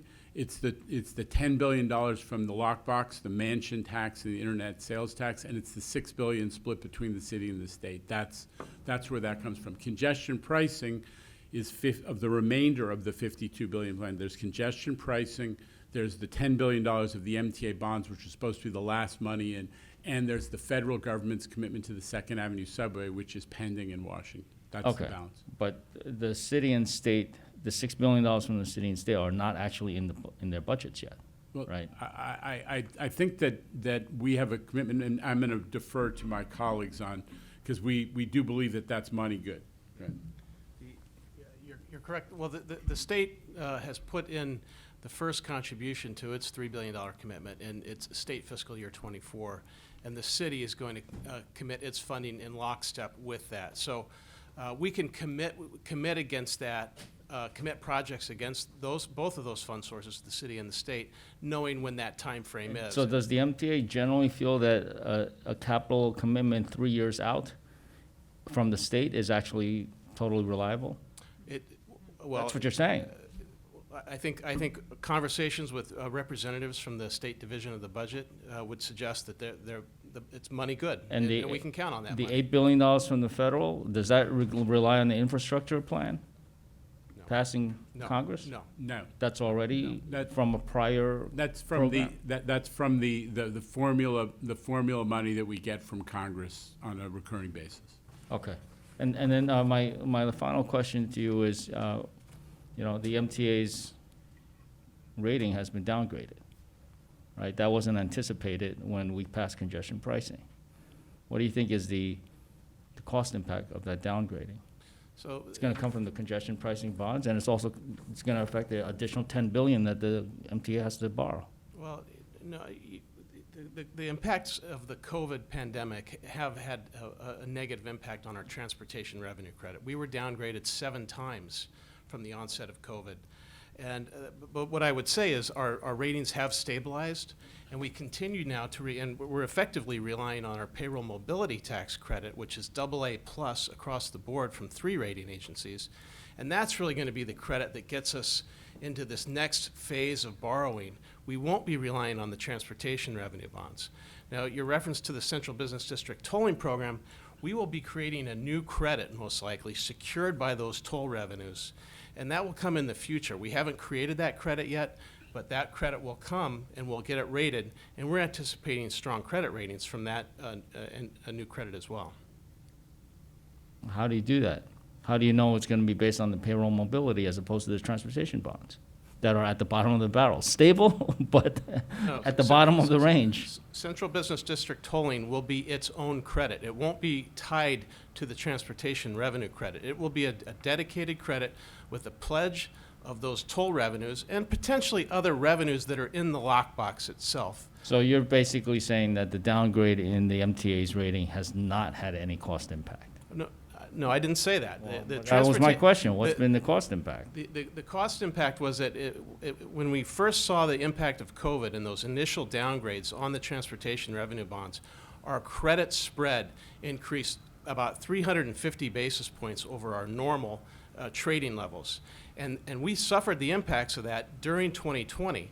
That said, those credit spreads have normalized and have come back into what I would characterize as a kind of normal trading range for that credit, which is split between BBB plus and the low A range across 4 credit And rating just agencies. for, obviously, you get this, but the reason that those were downgraded is the MTA lost ridership, and the transportation revenue bonds are supported by our fare box revenue. So it was a function of COVID that happened, that those credit actions were taken. But everything we're talking about today shows that we're moving in a right direction in partnership with the legislature in terms of ridership. Thank you. Senator Horn? Thank you again. And I wanted to give a shout out to your communications team on the trains. They're doing a really good job in reassuring riders like me and my family that it's safe. Wanted to follow up a couple of questions about, again, Empire Station Complex. I just wanted to drill down on the issue of the TIFIA loans, the federal loans that you're going to be applying for both the Penn Station redevelopment and Penn Station expansion. Do you, in fact, need to demonstrate state funding in order to qualify for those loans? In other words, again, ESD has told our community that part of the real estate development plan is premised on the fact that you, as an agency, have to demonstrate to the federal government the financial wherewithal to proceed with these projects. I think the finance, I mean, we're early days on the financing plan for these hypothetical projects, so it's a fair point. What I think that, and again, if I don't mean to put words in anybody's mouth, what I think you're hearing is that the same point that you made earlier, which is the vision of this mega project is that it would be supported, whether it was through the federal TIFIA program or otherwise, partially supported by revenues from, development rights from the real estate. And the exact structure is unclear, but that has been the premise. I shared with you earlier that I'm not focused on that issue. I'm focused on trying to come up with a plan that we can bring the railroads together on and Amtrak in terms of a design that will make Penn Station a lot better place for our Long Island Railroad and subway customers. That's my focus, rather than on the financing. So like a February 2022 date, which is what ESD has set forward for the potential approvals of the GPP, is not necessarily indicative of your time frame for the financing plans for these mega projects. It's probably not for me to speak to that because I'm not driving that issue at all. I'm focused, as I said, strictly on getting a design together that everyone comes together around, and we start to build a consensus, especially including the federal government under Senator Schumer's leadership, that this has got to be part of any plan to expand Penn Station or, really to make huge investments in the area. And if it turns out that you don't need ESD's real estate deal to partially finance the Penn projects, are you considering alternative sources at this point, or it's still too early to even contemplate? I mean, I think the first thing we need is consensus on a plan. We have those rough estimates of cost. Half of the vision always was that half of this cost would be borne by the federal government. There's hope that with the new infrastructure bill, if it gets through Congress, that you could have the beginnings of it. What would be the state side, the New Jersey side, the Amtrak side, still to be worked out. Okay. And in terms of that $6 billion figure that you mentioned, that was for the redevelopment of Existing Penn. existing Penn. How about any ballpark figure for new Penn? Yeah, no, again, these are very rough estimates. Fair enough. Again, you really have to put a big asterisk on it, but order of magnitude, $10 billion because of the idea of expanding the footprint of Penn Station to accommodate the additional tracks and platforms that would connect with the new tunnels. Will we be shared the design and, I mean, I'm sure we will be, but can you tell us when we will see iterations of the proposed design? You've seen, you know, the vision for existing Correct. Penn. We've shared that with you and the other members of the electeds who are on the community advisory Yeah, committee. rough sketches, I But, mean, yeah, yeah. but that's where we are. Okay. The actual design and cost. The expansion vision for the expansion of Penn Station as part of the Gateway program is contingent on a lot of technical railroad design issues that are still unresolved, mostly between Amtrak and New Jersey Transit, who will be the big users. So a complete design for the new Penn, which we've not seen, we've only seen some drawings or images. Yeah. When do you think you'll have that for New Yorkers to review? It's a fair question. We've sort of lost steam, honestly, on the design of the expansion, the Gateway, the New York side of Gateway, because we want to make sure that the New York side of this equation has much more control, to be honest. It is going to be in New York. The issues you're talking about the impact on the community, how far, what the footprint is, real estate footprint is of the new station, whether it's Block 780 or otherwise. Amtrak is sort of off designing stuff on their own, and we're not comfortable with that, to be honest. And just back to congestion pricing, and again, most of my district is subsumed in the congestion pricing zone. Yes. Let me just tell you that my constituents are strongly in favor of it. Question though, Will, if you are, and maybe this is for the Transportation Mobility Review Board, if you're in the zone living and you're driving within it, do you contemplate those drivers will be charged? I got to take a pass on all Fair those enough. questions, because Fair it enough. is not in my purview at all. Okay, we'll I kick need $1 that. billion to, turn into the money for the capital program, as Senator Lou was pointing out. That's Well, what we're focused And on. I support you in making that happen. Thank you. Senator Ramos? All right, thank you. Hello again. Recent rule changes by the FAA made certain fees like passenger facilities charges available to the MTA for things other than air trains. Could the MTA use passenger facilities charges or other funds from the Port Authority to provide enhanced bus or rail service to LaGuardia Airport? It's a good question. I don't know the answer, but if that option is available, it's certainly worth looking at. Okay, so can I get a commitment from you to look into it and to? I'll look into whether, as you say, whether that the rulings on the use of passenger facility charges do enable that. Yeah, absolutely. Thank you. Obviously, that's very important for my district. I represent the airport. I also have another district-related question.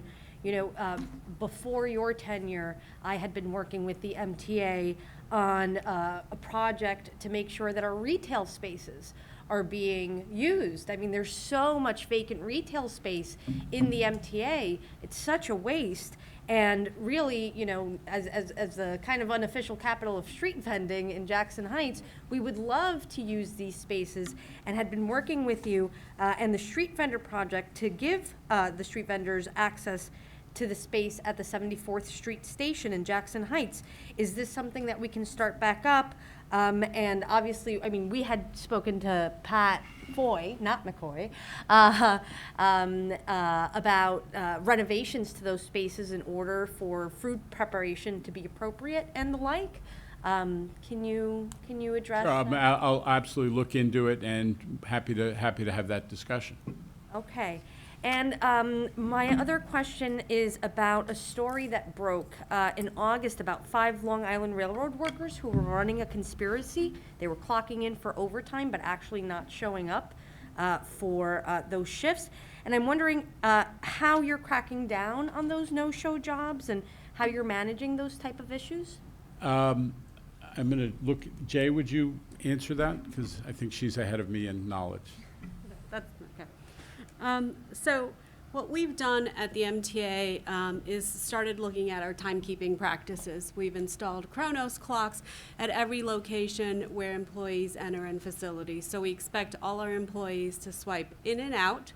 We are looking at that, with that data in mind, looking at payroll data and comparing it to time paid at each of the agencies, not just Long Island Railroad.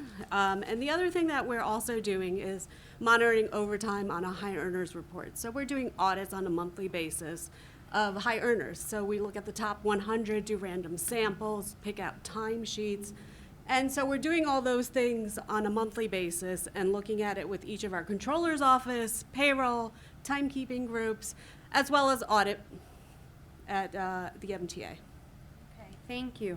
I guess I do have a little bit more time, so I'll ask, back in, huh? You don't have to use it. Oh, I'm gonna use it. You give it to me, I'm gonna use it. You know that. In 2019, the legislature, we mandated that the MTA produce a report directed towards international benchmarking so that we can compare our transit system to the other bit larger transit systems around the world. Where are we on that report? I never knew about that report until 2 days ago when I was informed that it is late, and my agreement with the staff is that that will be provided to you very, very quickly. Okay, I can't wait to read it. And then lastly, can you update us on the electric bus fleet? I know that there's a big goal to make sure that we have a zero emission fleet by 2040. How are we doing, how are we working towards that goal? How many have we purchased? How many are left? Do you know this? We did a major purchase this year that actually maximized, and it's an upstate company, how many was it? 60 buses this year that we maxed out what they could produce, and we're on track to buy all the buses that were programmed in the capital program. But in addition to that, and again, I want to shout out to Senator Comrie, what we're attacking is the issue of having electric infrastructure in the depots and other facilities. And we're making the Jamaica Bus Depot, which was long delayed, but I made a priority to get done in this capital program, a model of electrification, how we're preparing that particular facility to accept maximum electric buses, and we're going to try to do it at many other facilities. So not only do we have the buses, but we have the charging infrastructure as well. Well, thanks. In my last 2 minutes, I want to ask about contract premiums. I mean, we know that this largely drives up the cost of pretty much every single major project that the MTA has taken on. In your new capacity as, the acting chairman, assuming to be to have the actual position, what is your view, what is your plan in order to address the high cost of these projects? How can we drive down these contract premiums? Look, I've been attacking that issue for a while now, because that was my principal focus in my prior job. We did an initial study. I mean, there are a lot of things that need to get done. One is, I think, honestly, we need to make the MTA an easier organization for contractors to work with, right?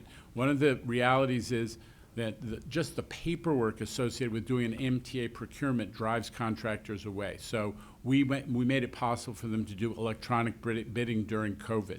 We are taking away the aspects of the standard MTA contract, which are one-sided, and make contractors throw extra premiums on the bids that they give us. For example, having the so-called chief engineer provision where we get to decide disputes. Inevitably in projects, disputes arise. So I have insisted that we do that through a neutral process, whether it's arbitration or actually court. A whole mess of other things. I don't want to take all your time that we've done to level the playing field, make us a more attractive customer for contractors, and we're getting pretty good prices in the projects that we've been doing in the last year or so since I put some of this in place. There's a ton more left to do to manage projects more effectively. So part of the problem is we need a stronger project management workforce and ethic. We need to do training. We've consolidated all these different organizations. Now we need to train people in how to manage design build projects. That's a serious undertaking.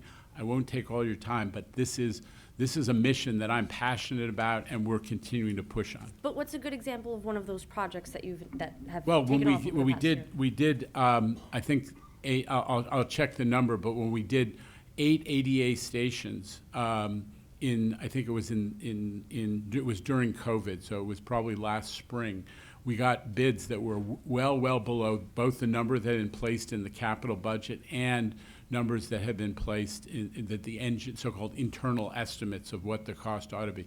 So we're starting to see some positive movement. It's too early for me to say, oh, we're winning. But I see some positive movement. It's a longer conversation I'm happy to have with you and your colleagues because it's really important. I agree with you. Thank you. Thank you. Senator Gorin is next, and Senator Kaplan, and Senator Kennedy had a. May I ask one other thing before we move on?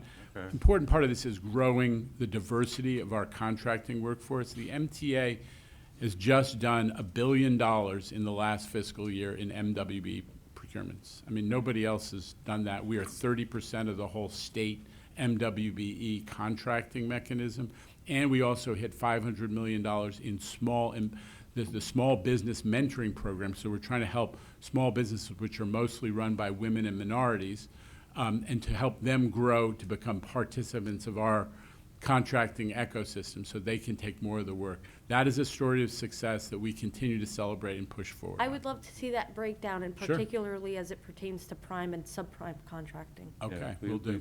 We love to see that. Thank you. breakdown. We'll send it around. Thank you. And that's another reason why we need to make sure that the dashboard is activated both on expense and capital. website, We've baby. been very disappointed that the dashboard is not maintained and kept up to date. That would give the public a sense of how the MTA is spending its dollars on an active basis. That was something that was promised to us since 2019, and it hasn't happened yet. So we need to make sure that dashboard is up and running. Just to reemphasize what was just said also, talking about standardization. Well, I'm jumping through, but I'm going to just jump through with this question. What is the MTA doing to ensure that the construction process is now more streamlined and understandable so that every job doesn't have to be a specialty job? And what have you been doing to create opportunities to ensure that there's a seamless process to make sure that all construction jobs meet a certain standard and are done in a certain way to eliminate specialization?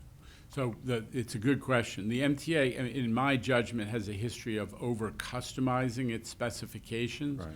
So we actually have a team of people going back through all of these specifications and design requirements which have developed over time and reevaluating them to see if they can be simplified. So without getting into too much detail, that's the principal goal. But the other thing is that what we try to do, eliminate change orders and so on, is you got to do more upfront investigation of a site, so there are no surprise site conditions that become the excuse for lots of change orders and delays. And you have to, you have to do early management of budget and schedule. Projects, what sometimes happens in my observation in the public setting is frequently the job is awarded and then people go back to doing other things. You need to plan these jobs so you know everything, all the utilities that need to be moved. You need to know the sequence of the job. You need to take into account community considerations so you don't have any surprises because people go crazy that work is impacting on surrounding residents. I mean, it requires really attentive early project management. It's one of the missions I think that we're really determined to accomplish. Okay. And you can give us a report on when that project management and standardization is done as well? We'll add that to the list of feedback. Yes, sir. All right. I've been delaying, but Senator Gorin, then, Thank you, Mr. Chair. right. Going back to when I talked about the Oyster Bay line and electrification of the Port Jefferson line, these are examples, I think, and there are others throughout, the Long Island Railroad system that where we have missed opportunities.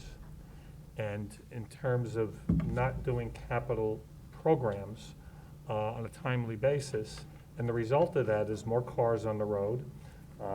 It doesn't help with our climate problem, and ultimately, the issue is ridership.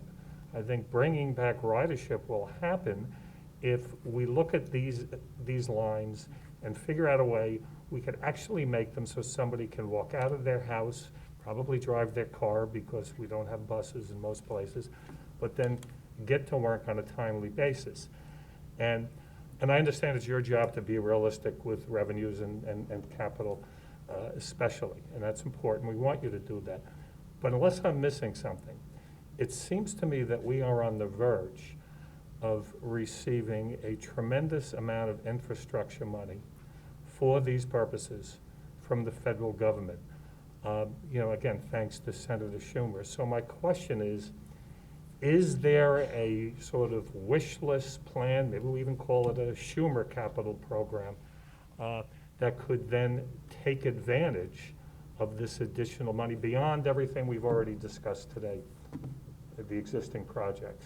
So, first of all, I just want to make sure we don't miss sight of the fact that there's some huge mega investments that have been and are being made in Long Island. We finished the double track project, the main line to Ronkonkoma. The third track project is a historic billion-dollar investment. The East Side Access, we all know about that one. Absolutely. I So totally I agree want with to, your everything you say, I completely respect and honor, but the commitment to making sure there's more service and better service on the Long Island Railroad is pretty serious. I think there needs to be more of a focus, though, on the North Shore, to be honest with you. And happy to talk about that. Let's say, why don't we see the components that benefit New York out of the BIF, the Bipartisan Infrastructure Plan, whatever the term of art is, are $700 million. It's $3.5 billion over 5 years of additional formula money, $700 million a year plus or minus. And then there are several categories that would benefit New York. And again, people are estimating what we get out of it. More money for low emissions buses, that's a $5 billion thing, that could be great for us. There is also an increase in the CIG funding, which is the source of funds for mega projects, and particularly for Second Avenue Subway and other mega projects.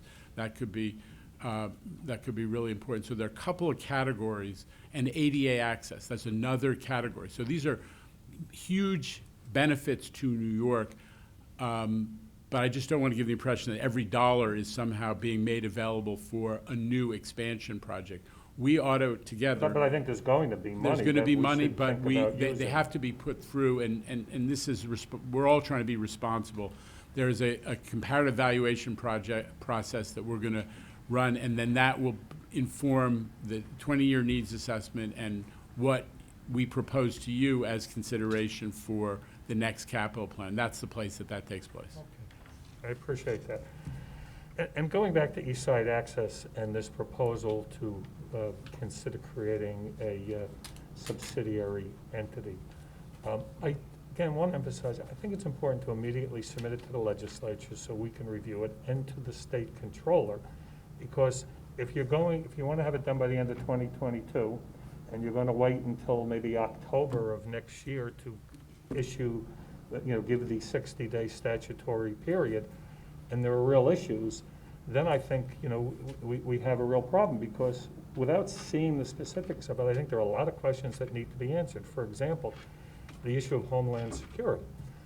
We know that our MTA employees, our Long Island Railroad employees, these folks spend years, I think it may be 4 years in some cases, of training, working with state and federal Homeland Security to make sure that, we're safe.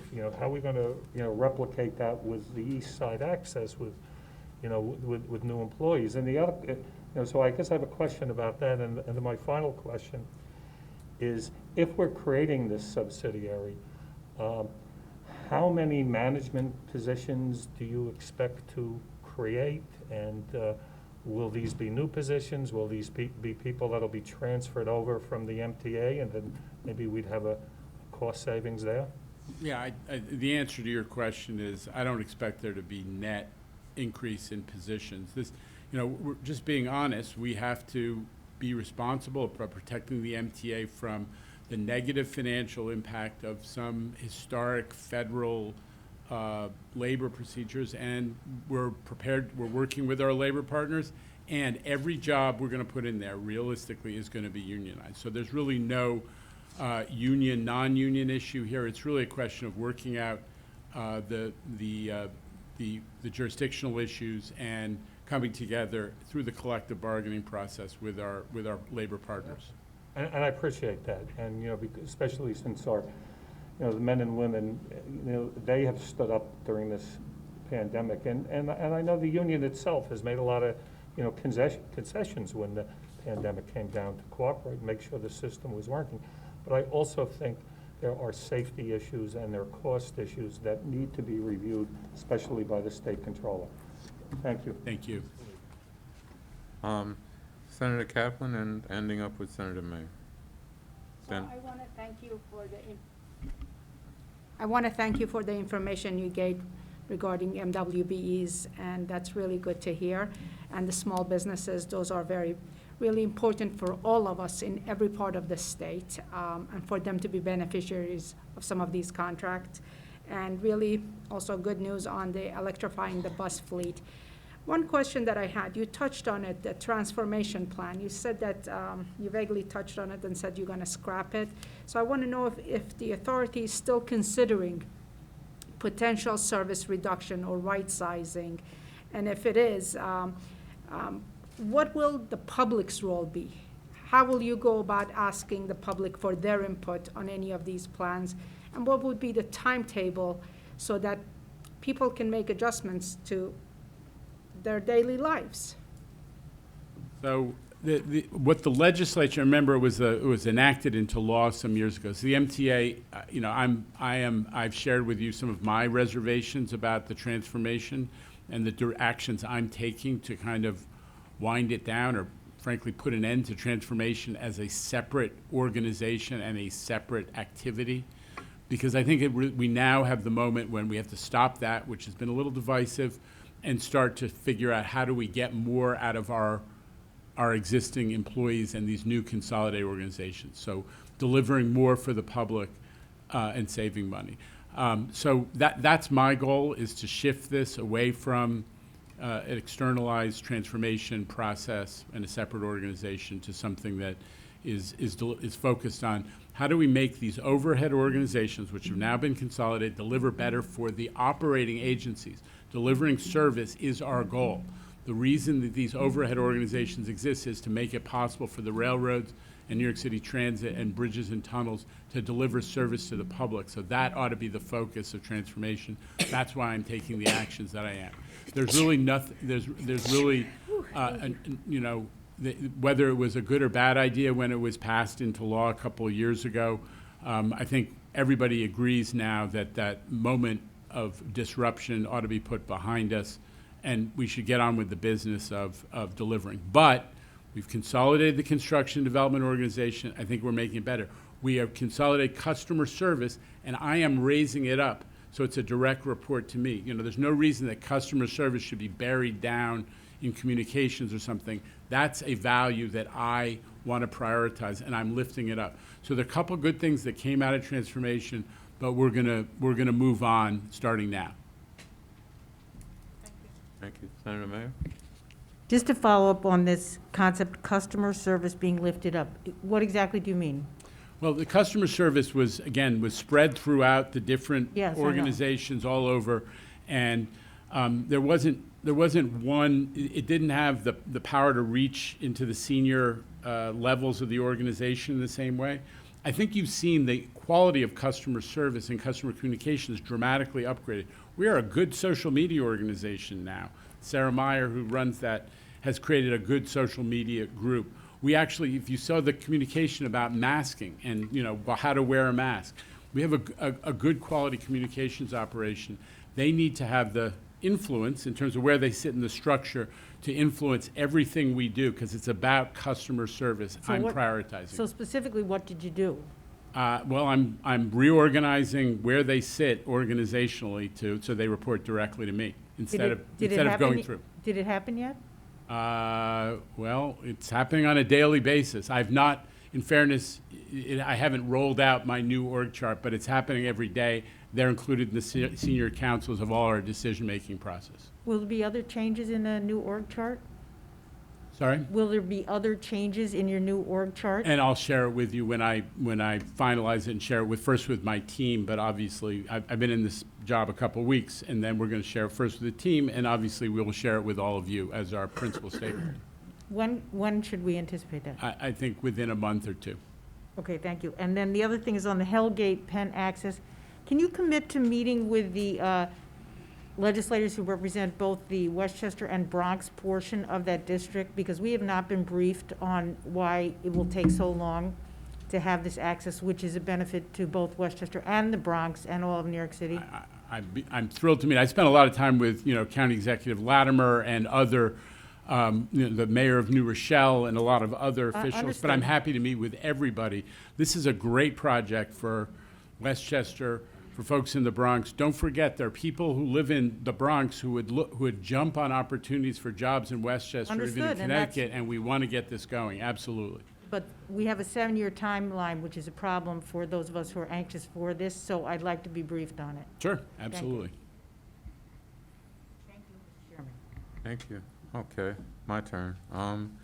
So first question, it came out during the last hurricane that, the vacuums for the FEMA equipment to prevent flooding in the bus stations were not operational because there was no training done. Can you explain what's gonna be done to resolve that situation? Train them. They're going to do what they should have done in the first place when they got the equipment and train the professionals who work in those facilities to utilize the equipment. Honestly, I saw the same IG report that you did, Senator. Right. And, it makes no sense. I can confirm that the training is already underway. Already underway. I did have that discussion, and the training has begun.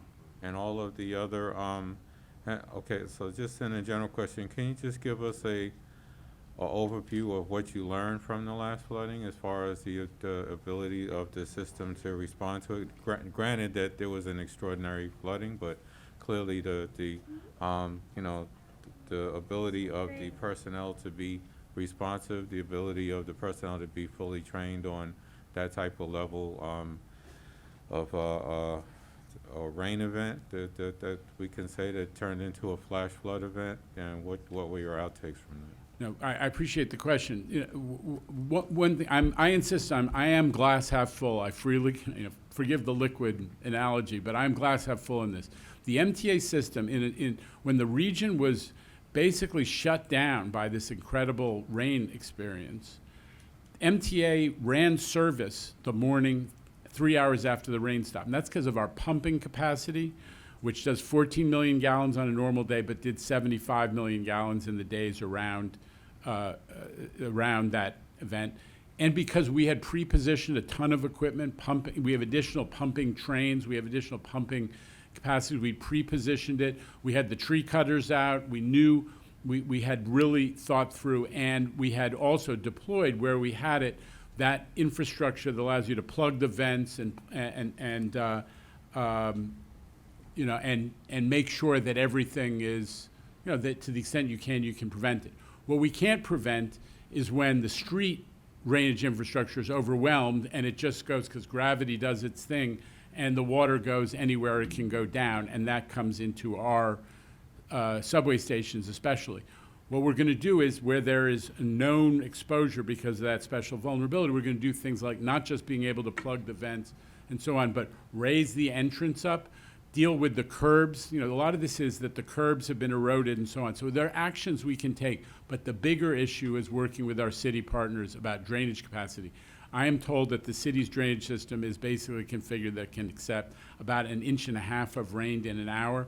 In that storm in Ida, we had 3.5 inches rain. Governor Hochul intervened very quickly with us. Right, but to- I just want to point out a reality. There was no way that the city system can ever get up to 3 inches an hour with the ability to, come from Southeast Queens and understanding the drainage problems. In order to build a rainwater system that can handle 5 inches an hour, you'd have to build a barrel that's 3 times bigger than what's in the system now. So I wasn't bringing this up to point fingers. I was just asking you what your assessment was too. But to try to assume that the city is going to be able to handle a 5-inch, or 3-inch per hour rainstorm is not capacity. And hopefully, even with the, money that's coming from infrastructure, hopefully on the federal level, even if we got the whole thing, it wouldn't address that problem. So the key to dealing with rainwater is to prevent it from getting into the as much as possible by raising platforms, by building curves, by heightening the walk into the stations as well as, because there's no way that the city over the next 10 years is going to be able to meet that capacity. I accept that, but the city is acknowledging that they don't want to make us the overflow system for the for Right. drainage system. So Right. we need a partnership here that recognizes that both sides have to do something to address this. And we this need an condition. understanding from the federal level too, that the city needs to be able to do Yes. that in Yes. order to maintain its status, as well. So I just wanted to, so I was just asking you for your overview, and clearly, we need to make sure that, we have, the more checkpoints or backstops in the system to prevent the water from getting in. And if I just may, one of the things that Governor Hochul asked us to do right away was to identify those areas that have special vulnerability. Right. And that's well underway, and we're going to be taking action, and maybe proposing a plan amendment to our capital program to allow for some of that additional investment. And that's what I was leading to, actually, because I think that we do need to go to the federal government to make that amendment, to make sure that we can build up the infrastructure for that. And I was getting ready to ask you 2 questions along that line. Number one, have you started working with the federal government to ask for a larger expense amount? And what is the process to do that, towards direct expense dollars to the MTA, which hasn't been increased in the last 15 years? And also, what are we doing to address on a federal level how we are going to get more money to deal with this flash flooding that's occurring more frequently? So, there is, as I understand, I described earlier the capital dollars that would come out of the bipartisan infrastructure bill. Right. That's that side of things. The so-called reconciliation bill, which has, some climate infrastructure money that could very well be a source for what you're talking about. I don't know that it would come to the MTA directly, but clearly through the state and the city, we hope that we can participate in whatever becomes available for climate infrastructure through the actions that the federal government is taking. I would hope that we make a case for both, but definitely the need to increase the general expense revenue to the MTA for the federal government is something that should be put on the table now, in my particular opinion. To shift gears, I'll go back to the dashboard issue and the need to ensure that there's transparency in what the MTA is doing and how it's spending its dollars. You want to respond to that Tim just gave you, or? Well, I'm being told that the dashboard is current, but I don't want to be vouching for it. I think we should all take a look at it, answer the question of whether it's been made current.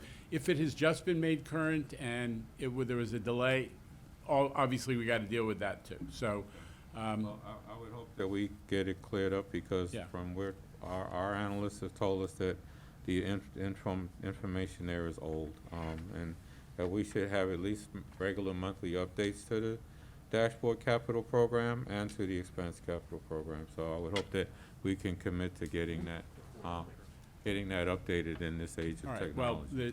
well, I'm getting a lot of real-time information from our team about this. Let's just stipulate that this is an area where there needs to be regular provision of information. We need to both be comfortable that that's current enough for you to do your work.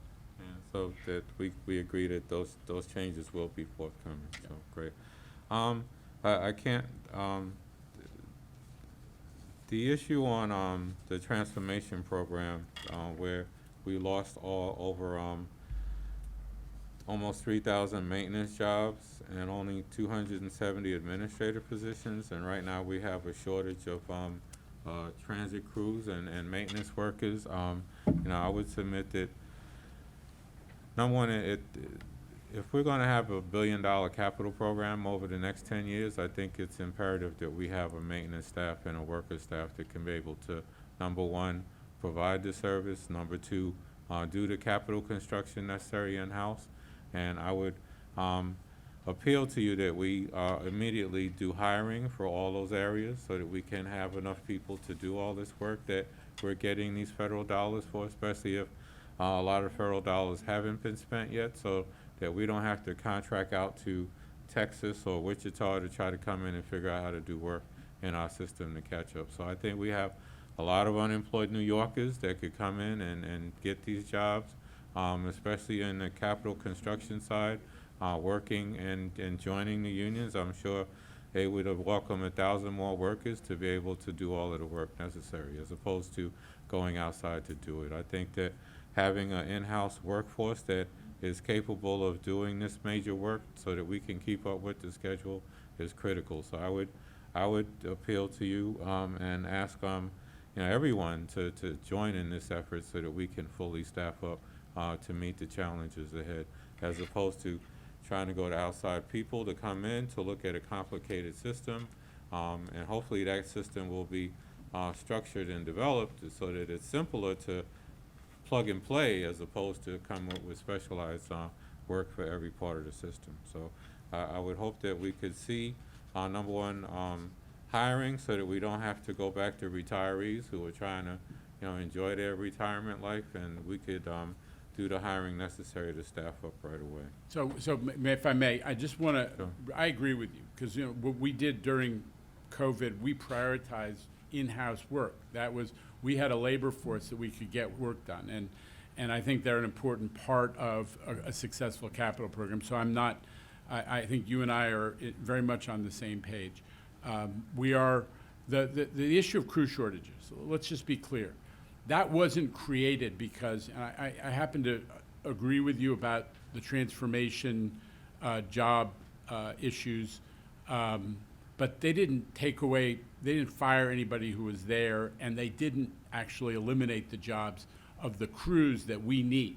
Those were all vacancies, but we need now to fill some of those vacancies that are still there in order to provide 100% of service. Let's just not, I don't want anybody to hit the panic button. We are providing, on a bad day, we provide 90% of the subway service for what is hopefully growing from 50% of the customers. But we ought to have 100% of the service. So what's been done?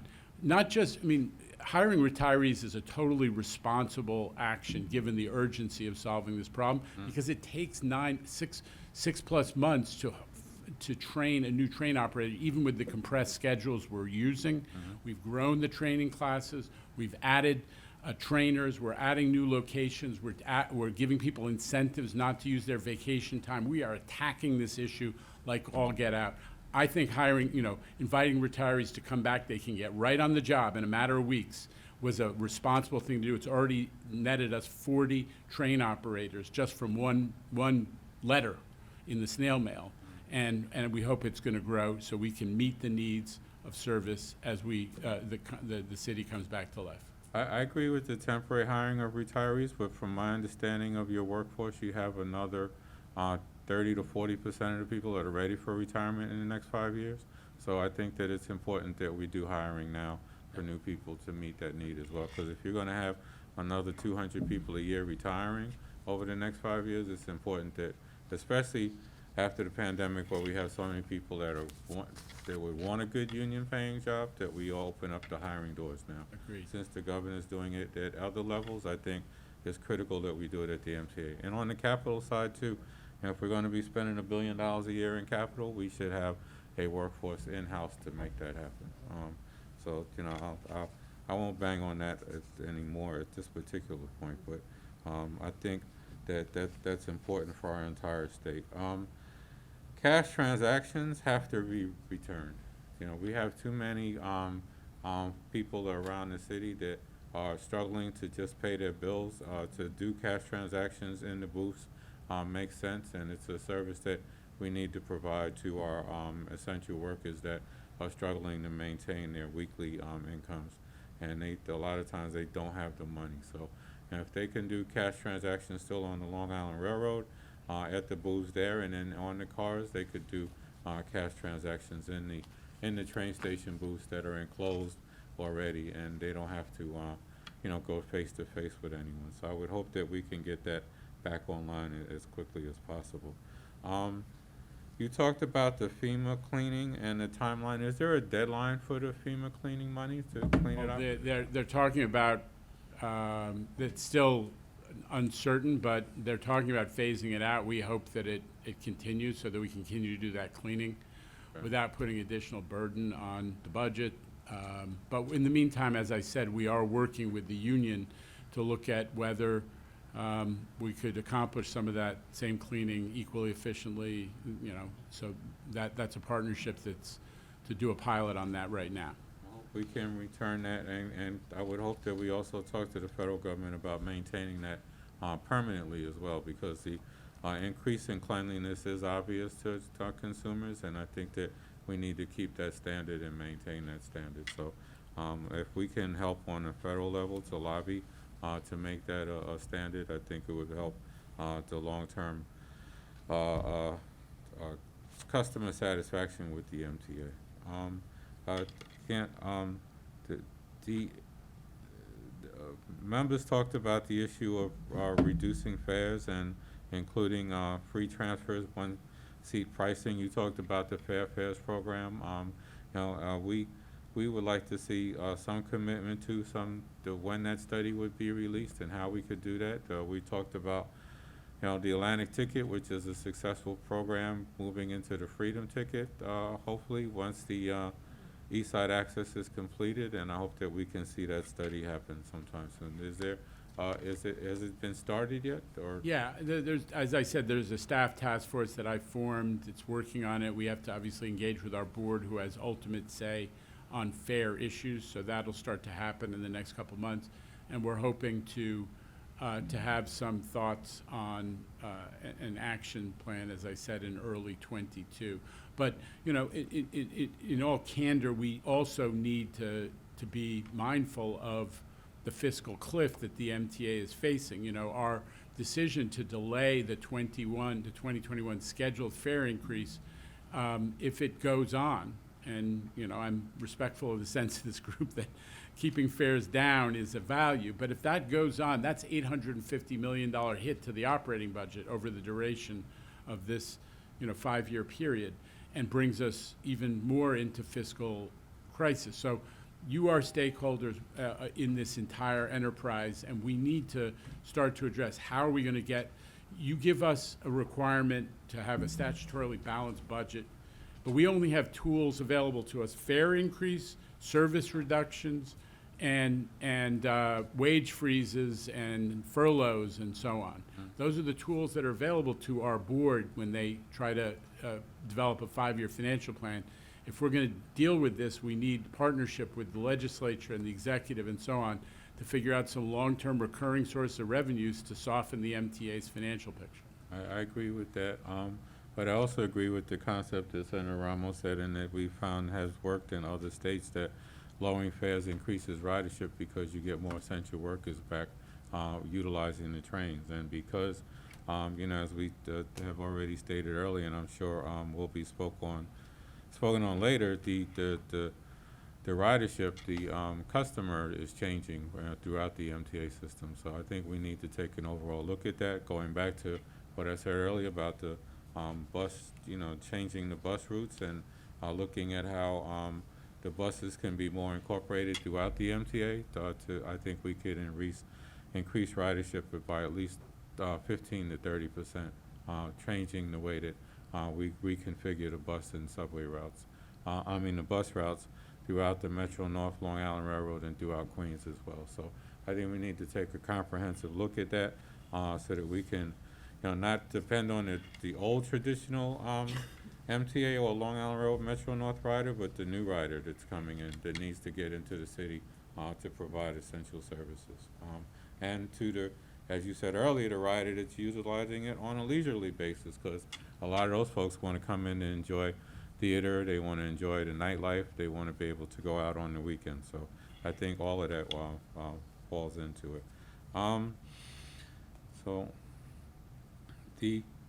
We talked about the operational support. We talked about the reducing fares. The international benchmarking report was spoken about earlier. just want to make sure I'm touching everything because my colleagues did a great job. I do want to congratulate you for the design build program and making sure that that's implemented. That's something that we were able to do through the legislature, to the MTA as well, and that has been something that will hopefully create an opportunity to make sure that we have a MTA capital program that makes sense. May I make a small pitch on that point, Senator? Senator? Yes, I'm sorry. They're passing me notes. I'm checking. Okay, no, I know how you feel.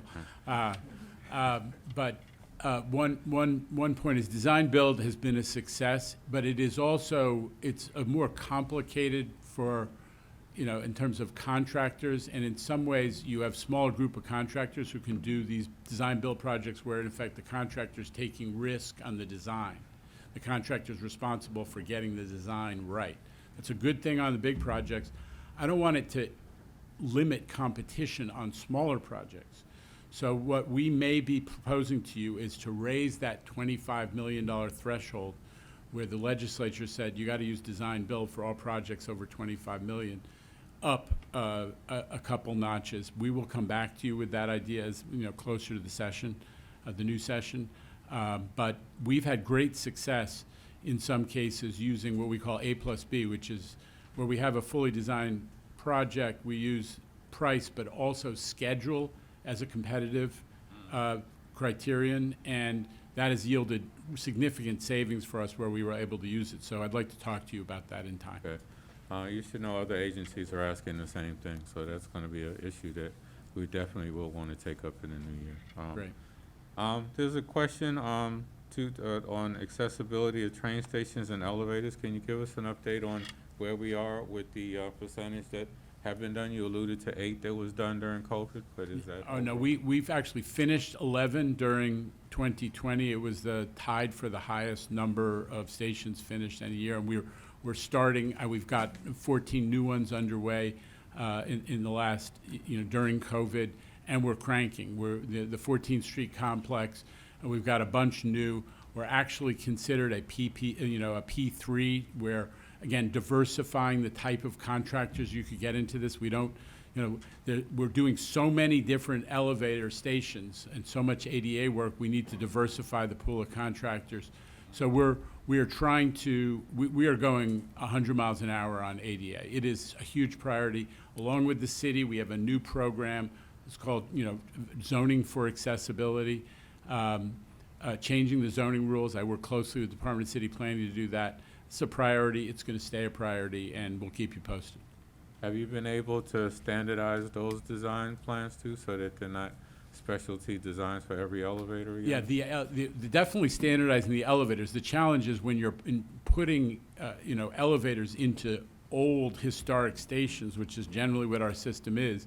Those conditions are hard to standardize, but we are, you know, as I said before, the way to manage that risk and complexity is to do a ton of investigation beforehand, so you know where the utility, everything down to the nth degree, and we're doing that, and we're having success executing projects in the ADA arena.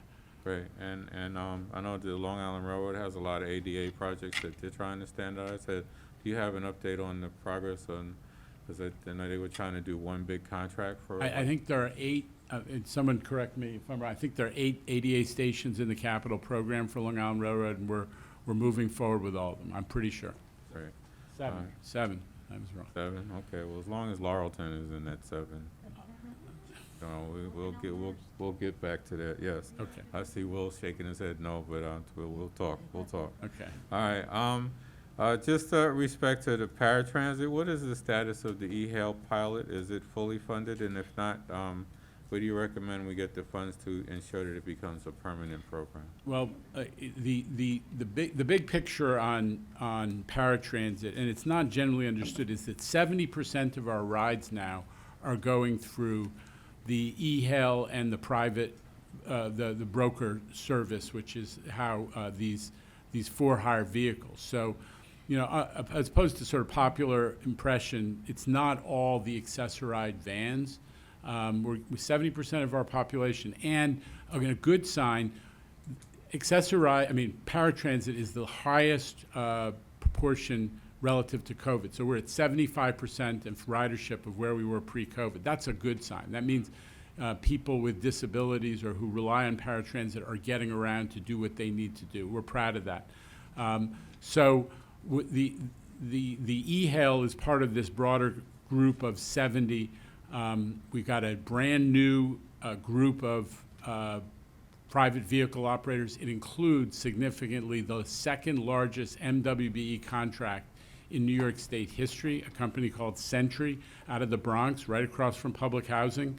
And it's delivering, it's hiring people out of public housing. It's a great model. So we like where we're headed. People are getting more and more use of the for-hire vehicles that are not just the accessorized vans. And we're working, we just hired a new head of paratransit to try to improve the overall operation of our paratransit fleet. I got to tell you, though, that traffic is getting bad, and that inhibits the ability of the paratransit vehicles to get around, especially those accessorized vehicles. So it's another reason why we need congestion pricing and a reduction in congestion. And it lends itself to the e-hail program too, because it would make it a lot more streamlined if we had that program. So Yeah. I would definitely hope that the e-hail pilot is fully implemented once we put everything else in place. I know it's been a couple hours already, and we have other speakers. I just have one other question.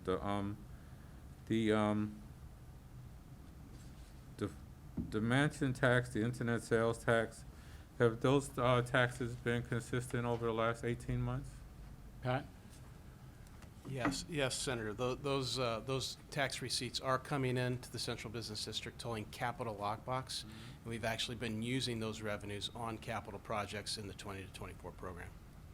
In fact, just last month, the MTA board authorized a new credit that will secure the city portion of the sales tax revenues for these projects, and we anticipate that credit will deliver about $3.7 billion in proceeds for the 20 to 24 capital program. So your 2024 capital program is fully funded at this particular point. Do you need additional revenue to complete that program? Well, we're just counting on congestion pricing. We've talked a lot about that. And that last $10 billion of MTA bonds, which were always supposed to be at the end, but they kind of depend on the quality of the credit that we've got. It's our fare box and the other credits that we've talked a little bit in the dialogue with Senator Lieu about, right? So that's the last $10 billion that I would say we need a little more certainty on, but it is not inhibiting my ability to prosecute projects under the program. You alluded to the fact earlier, just to shift topics, that we need to make sure that Amtrak does more in terms of anteing up to complete the Gateway project, and I think it was either Penn Station. Can you illuminate that a little bit deeper? Listen, Amtrak is a really important partner for us. They own a lot of the infrastructure that the Long Island Railroad and Metro North depend on. They own Penn Station. The Long Island Railroad is a lessee in Penn Station. So we need a partnership with them. My own view, which I've expressed in this hearing, is that the state of New York is paid by far the lion's share of Moynihan Train Hall, which has completely changed the passenger experience for Amtrak passengers. That is a beautiful, first-class, 21st century facility. And we need, for the Long Island Railroad customers and the subway customers who use existing Penn, who are projected to be 600,000 people not long from now. Those two subway lines together represent the second largest station complex in the New York City subway system. We need to fix existing Penn. So New York, having stepped up for what is a game changer for Amtrak, we want a plan for existing Penn that changes things for New Yorkers. Well, as existing Penn, it definitely impacts my district with the E-Train. I want to see that it is fully built out. I do agree with Brad that we don't have to grab every building above ground to make that happen. And so, I do hope that we can get an existing Penn that meets the needs of the future without trying to eliminate the history of some of the glorious history of New York above ground in the past. So I think I'll leave it at that. I see most of my colleagues are burnt out at this particular point, so I think that, no round threes, no. Because we have many other speakers that want to talk today, so Mr. Lieber and your team, thank you for being here this morning. Thank you for answering all the questions. Do we want to keep going with our next round of people? And that would be Mr. Henry Gutner, Commissioner from the Department of Transportation.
Commissioner, whenever you're ready, we can start. We'd ask you if you're leaving the room, please hold down the conversations to outside and stay, still say social distancing, even with the mask on. We are now going to hear from Commissioner from New York City Department of Transportation, Mr. Henry Gutman. Thank you, Chairman Comrie. Thank you, Chairman Kennedy, members of the Committees on Transportation and Corporations. Thank you for the opportunity to testify here today. I am joined by a number of my colleagues. Will Carey on my right, the Executive Director of Policy at the DOT. Eric Beaton on my left is a Deputy Commissioner who's basically responsible for most of what we do in transforming the streets. Ben Smith is our Legislative Director, and he's sitting behind me. And Juan Martinez from City Hall is a Senior Advisor on State Legislative Affairs. Did you bring copies of your testimony? Oh, yes, I'm sorry. Aha. Oh, okay. Thank you.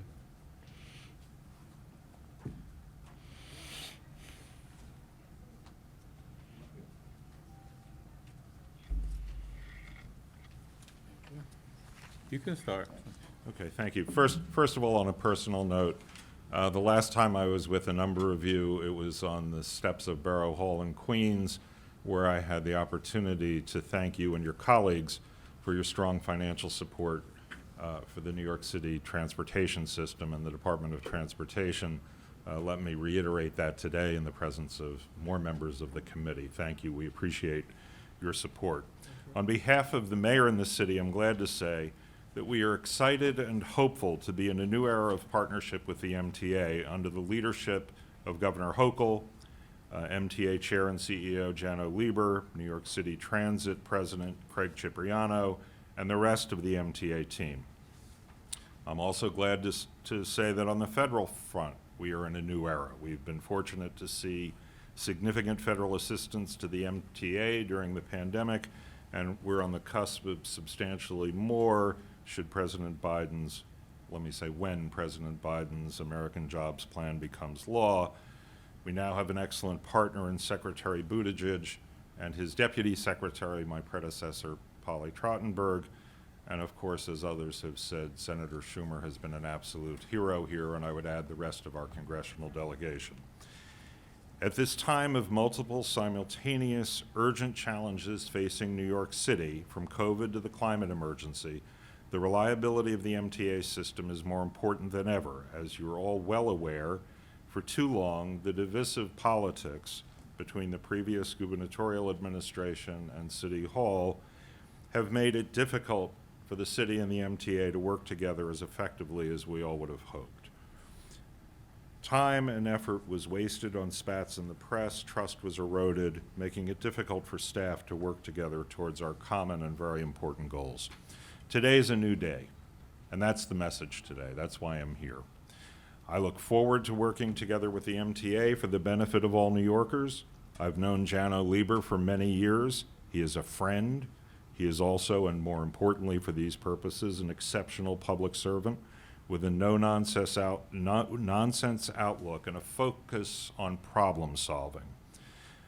We are actively working together to rebuild the relationship between our agencies. With a renewed spirit of collaboration and transparency, the MTA and the New York City DOT can make bus service faster and more frequent, make the transit system more accessible, and launch congestion pricing, which you've already heard a lot about. As Jano said in his testimony, congestion pricing is essential for the city's recovery from the pandemic, and we really couldn't agree more. It will help get New Yorkers out of their cars and onto sustainable modes like transit and biking, as well as provide essential funding to modernize the MTA. We're pleased that the federal environmental review process began last month after years of unnecessary delay from the prior federal administration. And just last week, my staff joined with their MTA counterparts to kick off the first round of public engagement as part of that process. I appreciate the commitment, the new commitment of the MTA, the New York State Department of Transportation, and the Federal Highway Administration to this project, and look forward to continuing to work with them to further expedite things. The DOT is supporting the design and siting of the congestion pricing infrastructure on our streets and bridges, and we stand ready to help in any way to advance this project. But the central pillar of our relationship with the MTA has long been our partnership in improving bus service. If you think about it for a minute, we're responsible for what happens on the streets. They're responsible for the buses, the drivers, the schedule, the rest of what it takes to put out a bus service. Without us working together cooperatively and productively, you can't make improvements in bus service, and that's critically important to over 2 million New Yorkers who rely on that as their principal means of getting around our city. Together, we've been able to work together to productively double our network of bus lanes and triple the number of select bus service routes, and to implement transit signal priority, bus lane enforcement cameras, and most recently, 4 new busways. These bold and innovative projects have yielded outstanding results. In Manhattan, the popular 14th Street busway, launched in October of 2019, has already improved travel times by 36%, and ridership has jumped by 24%. In Queens, we launched a new busway on Main Street in Flushing in January. Average bus speeds have already increased up to 30%, 29%, during peak hours. And in Washington Heights, the 181st Street busway pilot, launched in April, has increased bus speeds by up to 34% and improved commute times for riders on 5 Bronx routes traveling to and from Manhattan. But we're not resting on our laurels. I think the clearest evidence of this new partnership and this new attitude is the fact that last month, Chairman Lieber, President Cipriano, and I stood together in the Bronx where we announced an ambitious plan to speed commutes for even more bus passengers. The MTA committed to restarting their bus network redesigns, expanding bus lane automated enforcement. Enforcement is a key problem we face, and it's one on which we know all of you have the ability to be helpful. And piloting all-door boarding on local bus routes, which we hope can be expanded even further as quickly as possible. We will support these initiatives by adding or improving 20 miles of bus lanes, including up to 5 new busway pilots starting in 2022. Another key to speeding bus service is more frequent and consistent enforcement of busway and bus lane routes. The MTA and DOT have agreed to expand camera enforcement to cover up to 85%, that's 85%, of existing bus lanes by the end of 2023. And the MTA and DOT will expand transit signal priority to up to 750 additional intersections throughout the city in 2022, bringing the total number of TSP-equipped intersections to over 2,400.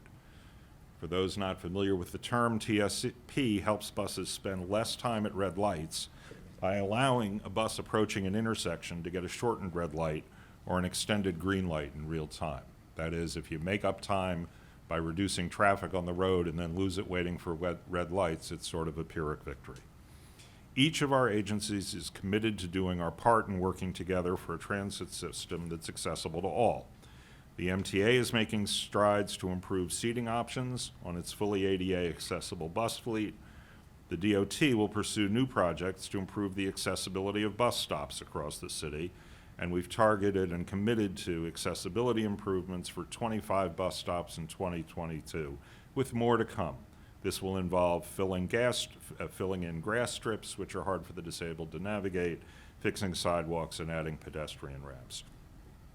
For the important work of siting elevators, which came up in some of the questioning, for accessible subway access, we're working closely with the MTA to streamline that process when it comes to our public right-of-way, and we applaud the Department of City Planning and the MTA's joint efforts with the key support of the Mayor's Office for People with Disabilities, whose commissioner now sits on the MTA board, evidence of how important this is to all involved, and the staff of the City Council in developing zoning for accessibility. Zoning for accessibility will improve and expand existing zoning tools and will augment the MTA's significant capital program investments in accessibility to advance our shared objective of making all rail transit stations in the system accessible.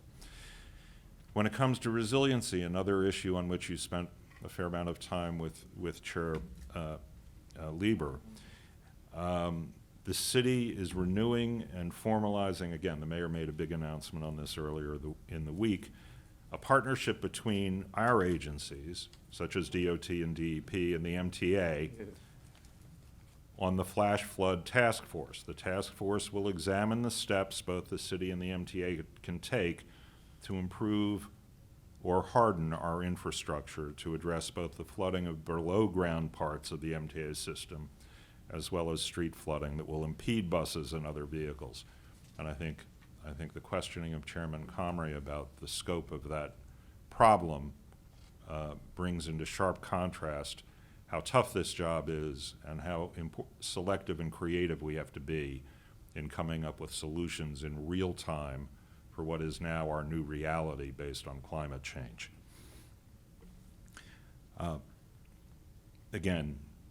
What we're going to be doing is identifying priority stations for joint inspections, engage in regular information sharing, and consider information on projected future flooding in inland areas in order to consider both short-term solutions and longer-term capital projects. And as Jano said, we were all prepared for another Sandy.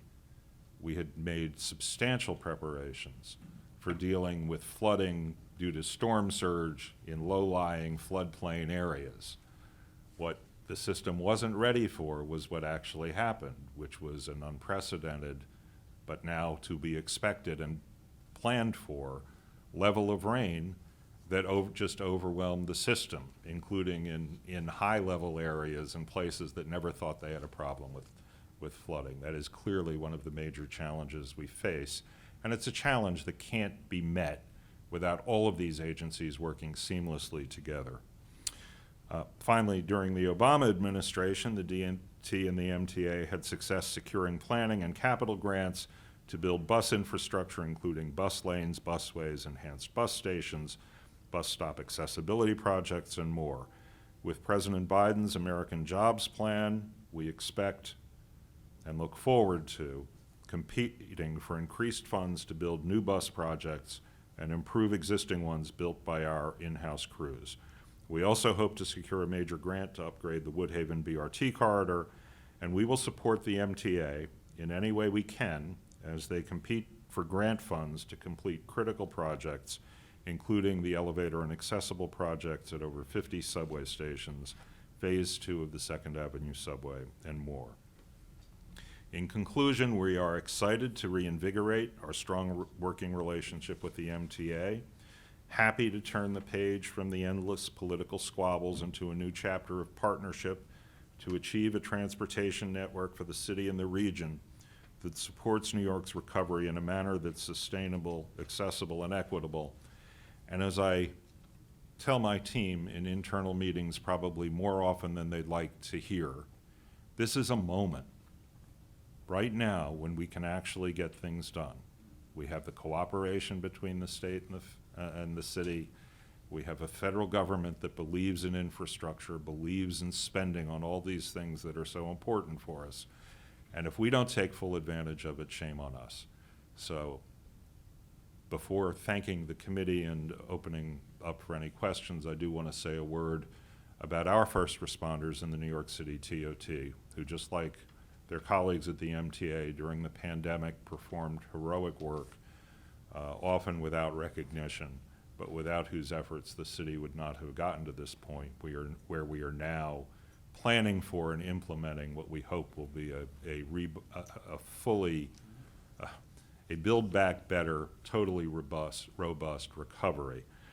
I'd like to thank the committee and your colleagues in Albany for your support for our efforts and for your continued support, which we hope we can count on going forward. And to the extent you aren't questioned out, I'm happy to answer any questions you may have. So thank you.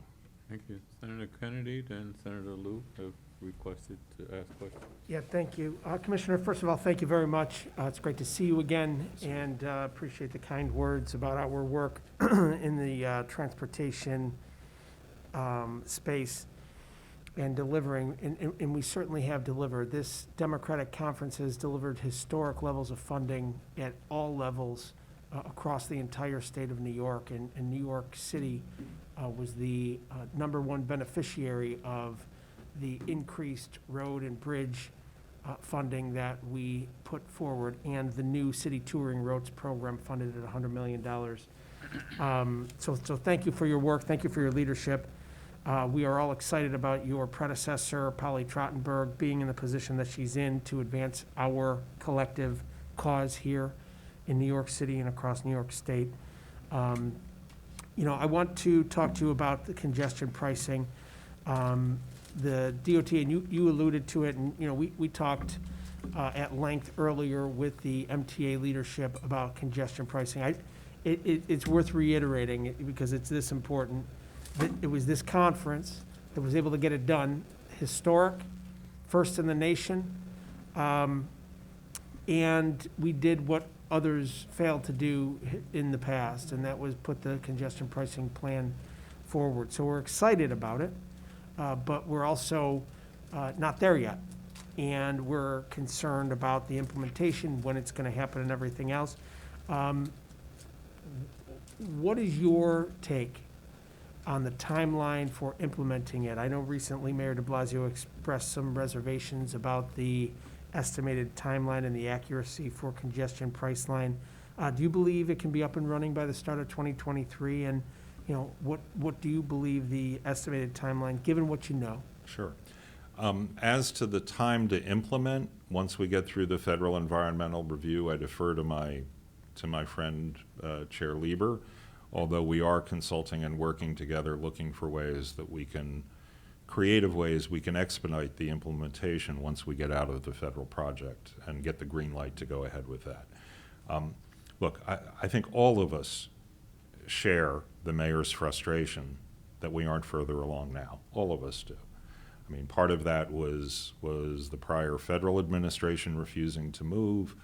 There's also, I think, a frustration that something that is as clearly pro-environmental as this is still has to go through the hoops of the federal program. I mean, on a certain level, that makes no sense. But that's the system we have, and what we can do is do everything we can, and we now have the commitment of our partners in this, State DOT, the MTA, obviously, and the Federal Highway Administration, to expedite that part of the process to the extent we can, and we're going to keep looking for ways to do that because this is something that for which the need is urgent, and the only caveat there is the one that Jano referred to. We do have to anticipate that we'll be challenged in court, and we need to make sure that whatever we do doesn't put us in a position where we save a minute here and then end up losing years in litigation instead. So we will keep making sure that we push ahead with that. Then there's the implementation, and the MTA has already taken a good step in terms of doing a lot of advanced planning and advanced work on that, as Chair Lieber said. We have some thoughts, nothing ready for public public presentation at this point, but we are all working together creatively to see what we can do to shorten that time. Because as your question obviously recognizes, time's of the essence here. The MTA needs the money, we need the MTA to have the money, and we need to create disincentives to people driving their private cars into the central business district, or frankly at all, when there are alternatives. I mean, the focus of our agenda at the DOT has been to create and make more attractive alternatives to private car use. Bikes, buses, ferries, all manner of transportation. So for all these reasons, it's really critically important. And if you have thoughts, we're welcome to hear them. If there are things you can do to help us speed it up, Godspeed, we'd love to hear. Thank you. I want to move on to bus lanes, a vital component to MTA service. The issue of personal and delivery vehicles stopping or,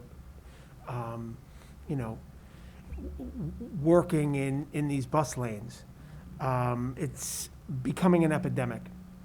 Just this morning, there were 2 vehicles parked just outside this building in bus lanes standing. How are you enforcing the bus lanes? And the cameras are obviously an addition that we put forward, but is there anything else that you're doing? Does the camera program need to be expanded? What more can be done? Thank you for that question, Chair Kennedy, because that's obviously a critical issue that we confront and live with every day. We come up with more and more ways to come up with different uses for our streets, for bikes, for buses, for people, for restaurants. But in the end, the effectiveness of all those programs depends on the ability to enforce. And so there are 2 ways to do it. One is automated enforcement, which the cameras are a critical part of. That's why we in the MTA are committed together to expanding the cameras on the buses. Thank you for asking, but in that regard, we actually do have the authority that we need for that program. Thank you to you and your colleagues.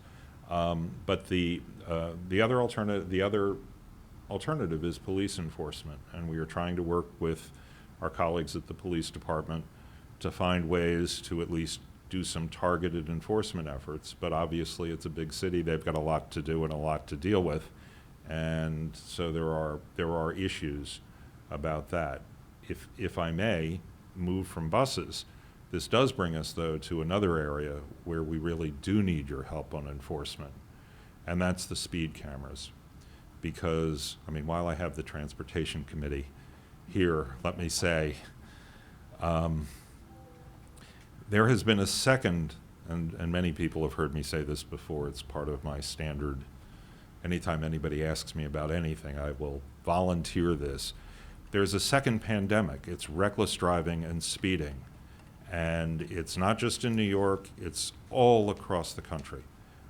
And right now, we have the authority to have speed cameras within a quarter of a mile of school, and thank you for that, and that's been a big help.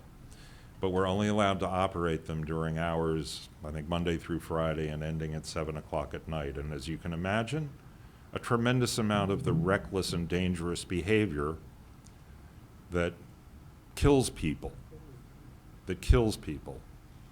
happens after those hours. I know there was a bill in the legislature last term that didn't get through. If there's anything you can do to help get that through in the days ahead, that would be a great help to us, because that automated enforcement actually does work. It does make a difference, and we really could use it overnight. I think something like 1/3 of the fatalities this year have been in areas where it would have been picked up by a camera had the camera been running overnight, which it wasn't. So that's one. And while we're talking about other legislation other than the bus cameras, I do want to thank you for the WIM legislation on the BQE, which we're hoping the governor will soon sign into law. I mean, we have a horrible problem there with overweight trucks that have been destroying a fragile piece of infrastructure, which is kind of critical to the city. And, yeah, you have given us the ability to do automated enforcement there. And again, I want to thank you for that, just to put it in context. And again, you may already know this, but you know, this BQE was built 70 years ago with an expected useful life of 50 years, that cantilever that is. It was built to accommodate trucks at the then current limit of 70,000 pounds. The limit today is 80,000 pounds. And using WIM sensors that didn't have enforcement power, because we didn't yet have the legislation, we've weighed trucks on that stretch as heavy as 170,000 pounds, and as many as 20+% of the trucks every day are overweight. So thank you for that. But again, on enforcement, all of these enforcement issues, this is where we really need the help of our partners in the state legislature. So I apologize for diverting to a related subject, but I couldn't resist the opportunity. Commissioner, Thank you. that's your job. Thank you. And we appreciate those comments. You know, I want to go back to the enforcement. A law is only as good as it's able to be enforced. Right. When it comes to the speed zone cameras and the city's willingness and interest in expanding that, that will be driven by the city, by you, by the mayor, whether it's the current or incoming mayor, and the city council through a home rule to us. Yep. And I know you have great leadership that represents the city on the Transportation Committee that I chair, that is always advancing these initiatives. We were happy to get the BQE issue advanced, and we are also hopeful that the governor will sign that into law. I want to go back to MTA and the issues that have been coming our way, especially as it pertains to climate change and such. And we've just seen the impact of Ida. We all know the devastation from Superstorm Sandy, and we all know that the fact that climate change is real. There is more devastating storms on the way. We need to be prepared. We certainly appreciate your comments, your leadership regarding your preparation for Ida and jumping into action. But I want to talk about something that Chairman Lieber brought up earlier, noting that more water that was pumped into city sewers, and really the response to extreme winter events, extreme weather events. You know, what is the city doing, either on its own or in collaboration with the MTA, as far as mitigation efforts for future climate events? Well, the mayor, in the wake of the storm, mobilized basically an all-agency emergency movement. And as I said, we were prepared for another Sandy. I was a participant in a tabletop exercise with all the relevant agency heads where we went through all the stuff we were going to do for Sandy, but this was different. So the mayor is working on it. It's a complicated problem, even if we leave the MTA out of it, because of the different jurisdictions, right? The DOT is responsible for clearing some highways and some streets and bridges, and we did that in advance of the storm. Sanitation Department has other streets, many more streets. What's below the surface, the ability to get the water out, to get it into the sewer system and to deal with it in the sewer system, is the DEP. And then, of course, we've got the interface between all of that and the MTA, because when the flooding happens, many of their facilities, much of their infrastructure is exposed. So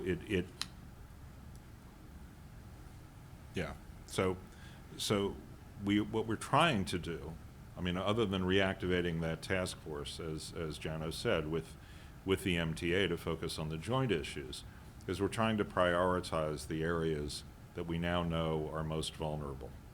And that's the focus. Because again, as Chairman Comrie said, the ability to magically solve all of this and put us in a position where we could handle 5 inches of rain an hour, I wish we could do that, but that's not in the realm of possibility, I don't think, certainly not in the time frame that's necessary. So what the city is trying to do is prioritize problem areas and to address those. And again, it's a new list. The problem, we thought we'd done that. We knew all the flood zones. We had all the plans, evacuation if necessary, close this tunnel. We had all that stuff mapped out. But now when you find it happening in areas that you didn't think of as being flood risks, you know, we're busy cleaning up now and repairing now and trying to deal with that. But in terms of preparing for the next one, we're trying to do some targeted work and then come up with a broader, more global plan going forward. But the immediate emergency is coming up with the new list of priorities and coming up with things that'll work. So thank you for asking. And again, I'm sure there will be things that we will need help from Albany on as we go forward. But this is a big focus right now. Okay. Senator John Liu has some questions. Thank you, Mr. Chairman, and thank you, Commissioner, for joining us today. You know, a lot's been said about congestion pricing, and the MTA's perspective is always about how much money it's going to bring in. And I question them on that. I hope it brings in the amount of money that they've been depending on. But congestion pricing wasn't primarily about bringing money in. Certainly from people in what Chairman Comrie calls the better boroughs, the boroughs outside Manhattan. It was also about reducing traffic. So does the DOT have any studies as to how much traffic would be reduced based on congestion pricing? And, you know, I think the DOT has conducted studies there, but what about the question of how much traffic would be reduced if the toll amounts were a certain amount, and how much more could they be reduced if the toll amounts were increased? What's the sensitivity of the traffic levels to the amount of the tolls? So you couldn't see because of my mask, but I was smiling when you were asking those questions, Senator. So yes, funding the MTA is obviously a priority for all of us. But for the New York City DOT, reducing traffic in the congested central business districts was the first priority. That was the first objective, is to reduce traffic, because that too is at a crisis level today, right? We can all see it. I mean, if you look at, I was shown yesterday some Waze numbers showing that traffic levels are now higher than pre-pandemic. Something's got to give. So getting people out of the cars and discouraging them from using the central business district by car, use mass transit, use something else, is obviously key. I mean, there's another issue in terms of toll shopping. The amount of traffic in the city of New York that does irrational stuff to minimize the tolls they pay, leaving an underutilized Battery Tunnel and an overutilized Brooklyn Bridge, again, creating unnecessary traffic on the cantilever of the BQE. Sorry to focus, but that's been an area we've spent a lot of time on. You know, and there are examples like that all over the city. There are examples like that in the regional system. So addressing those issues, as well as getting the revenue for the MTA, that's going to be the challenge. And your point about finding out price sensitivity, right? It may not be the highest toll or the least credit is the right answer. It may be that there are, you know, when you do a sophisticated analysis, you come up with a more sophisticated answer. So that will be the job of, I hate to pass the buck, but that will be the job of the Traffic Management Review Board, which hasn't yet been created, but we will certainly be calling on them to do it properly and do it sensitively and to focus on these traffic issues. And in terms of studies, part of the process we're in now requires us to do studies. So we will be doing studies. The studies will become publicly known. And in fact, I believe the legislation you all passed requires us to keep doing that after the plan goes into effect. Commissioner, with all due respect, I'm not smiling under my mask. Yep. And that's because I don't think I've gotten any answer from you. I think what I've heard from you is that the DOT is waiting for the traffic mobility, whatever that thing is called, to do their studies, and under state law, under your understanding, the DOT is also gonna be required to do some studies, and then you've been looking at some Waze data. And that's it. No, no, I mean, you, in your testimony, Senator, you talked about increasing bus speeds in the bus lane, I'm sorry, in the new busways. And by the way, it would be helpful if you could direct me to where the analysis shows that in all those busways, which, you know, is a good thing, the bus speeds have increased. But I would have imagined that the New York City Department of Transportation, not necessarily under your leadership, because, you know, you've been there for a limited amount of time, but the DOT must have done some studies as to how much traffic would be reduced if, once congestion pricing goes into effect. And I'm hearing that there haven't been any studies. Well, Senator, there is a study that's underway now that we are doing because it's part of the process that we're going through with the federal government. It's not finished yet. Was there work done in the past to suggest that in general congestion pricing would reduce traffic? I'm sure there was. But you know, you're asking questions down to the level of at what price does what happen. That level of sophistication I don't believe has been done, but we're doing that work now. We are doing a joint traffic study as we speak. It's underway. And when it's done, it will be publicly released, and I'd be quite happy to make sure that, you know, on that first day, you have a copy personally delivered. But that's part of the process we're going through right now. I just don't understand how the MTA or the Traffic Mobility Review Board will make its decisions on how much to charge the tolls at, if they don't know how sensitive the traffic is going to be. I mean, there's got to be some kind of, if they're going to assume that, oh, there's not going to be any reduction in traffic, and then no matter what the tolls are, if they increase the tolls, there'll just be an automatic increase in revenues. But No. that doesn't help the congestion No, situation. I'm sorry if I wasn't clear enough in my answer, Senator. The study that we're doing now will be used by the TMRB to make their decision as to what the proper tolling is, what you give credit for, what you don't give credit for, all of those decisions. So we're doing that work right now that will inform their decision.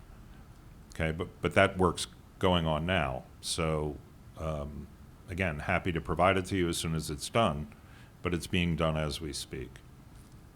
Okay. You talked about resiliency.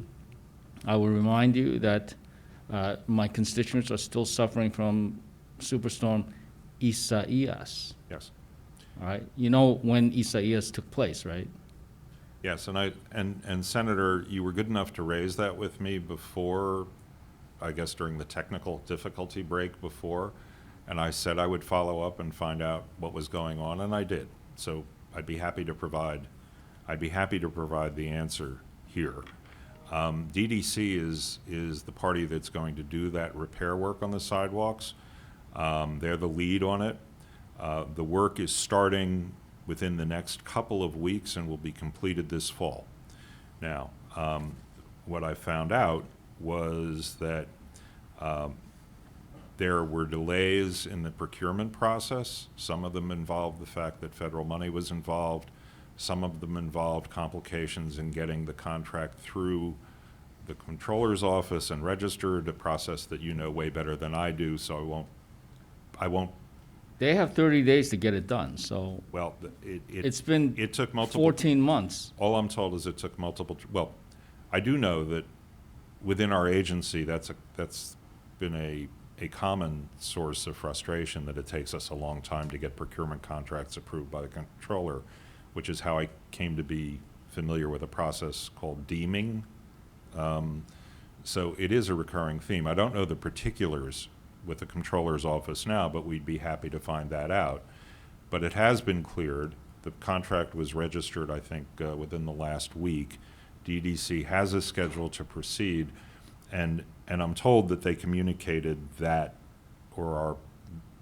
to your staff. But again, happy to follow up if we need to push DDC to move more quickly than the schedule they've come up with. We're happy to deal with it. But that is the story, and I figured that out. And again, I understand your frustration. We deal with a lot of that, and when it's brought to my attention, I try to use whatever influence a commissioner has to expedite things or to move them up the priority list. In this case, I didn't have to because it was already resolved by the Comptroller's Office and the DDC before you and I had the conversation this morning. Yay! Okay, Wow, this he's fall, smiling. fall of 2021. Yes, that's Thank you.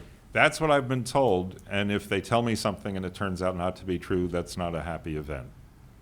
Well, let's we just have a- make we have sure a we way get of it done. dealing with that. Thank you. Thank you. Okay, thank you, Senator Blue. Commissioner, I meant to bring this up while the MTA is here, but I don't think anyone should get exemptions for congestion pricing. No one. No one across the board, no electeds, no one. I know it's gonna catch it from the firefighters and the teachers and the doctors and the this and the that and the other that's been asking for exemptions, but I don't think anyone should get exemptions from congestion pricing. If their job wants them to come in driving, then they should figure out a way to reimburse them, and put it that way. So, I just put that on the record now. No, I certainly understand, and I think the statute requires, I know I'm gonna get lobbied, I've been lobbied already by this, that, and the other, that everybody wants an exemption for congestion pricing, but I don't think anyone should get exemptions on that. I meant to put that on the record earlier. I know all the lobbyists are gonna be calling me by the time I leave here today, but, why they should get exemptions, but I don't think anyone should get exemptions for congestion pricing. 'Cause it creates a major headache to figure out who should and who shouldn't.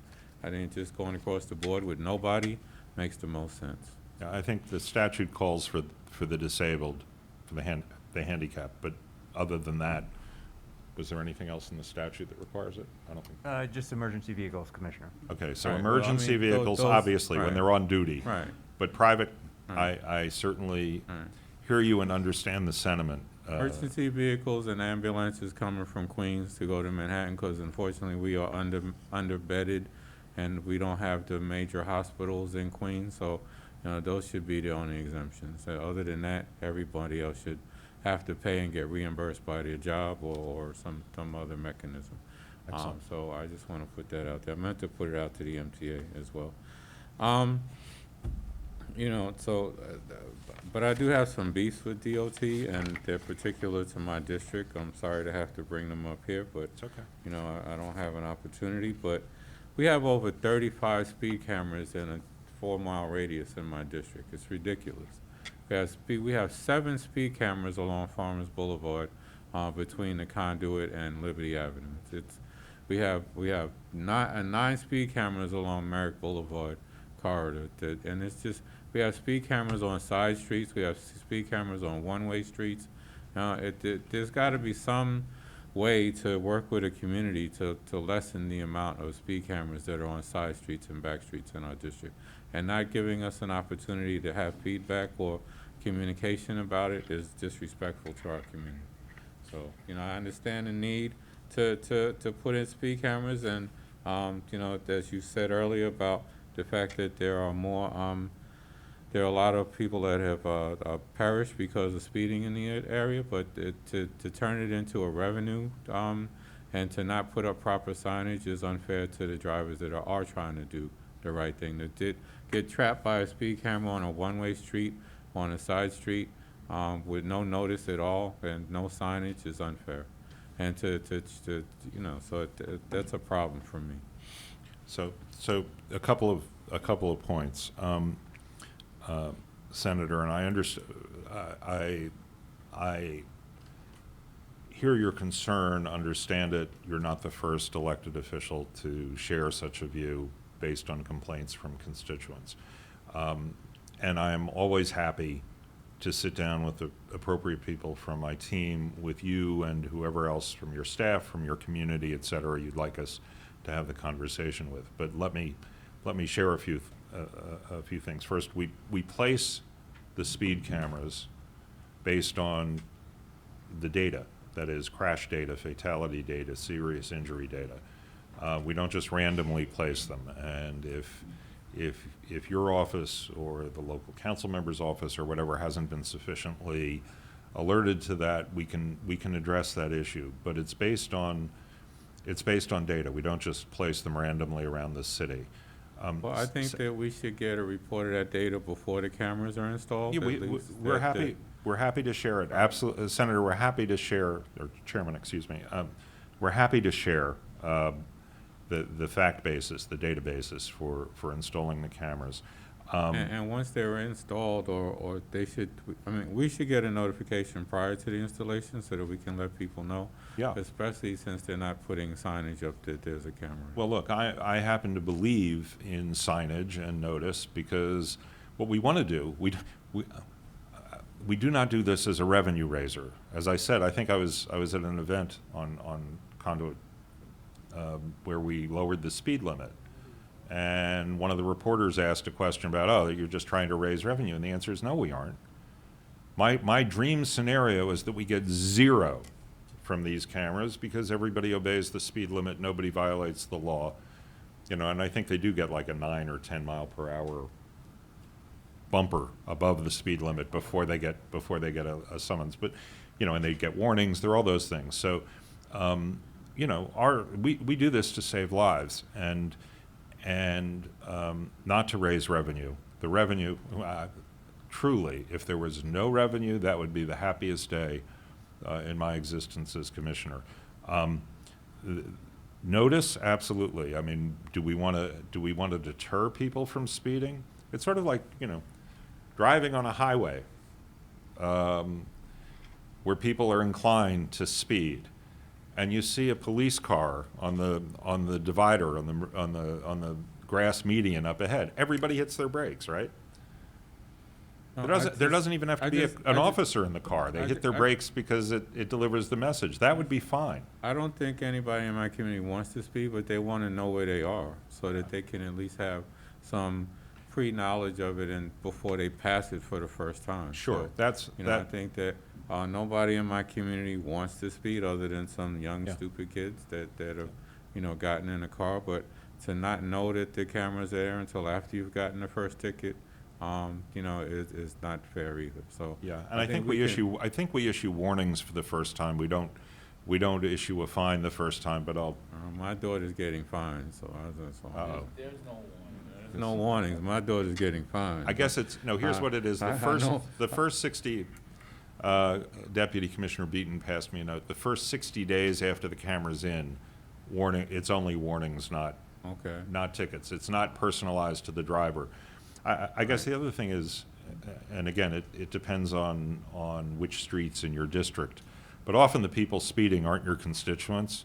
They're people passing through, and the people they kill or injure are your constituents. So again, anything we can do to make sure you're better informed, the other elected officials are better informed, that notice is given, anything like that, of course, we're happy to work with you on that. That's all I'm asking for. The notices are given, that there's an opportunity also for some feedback in the first 60-day period. Sure. So that we can notify those people that want to do the right thing but don't, so that they can tell their young people that a lot of times the young people are not paying attention, and parents are coming up to me at every meeting crying about all of the tickets that their children are racking up. So it's something that we need to do to get that information. No, I hear you, and Deputy Commissioner Beaton is exactly the person to talk to about this.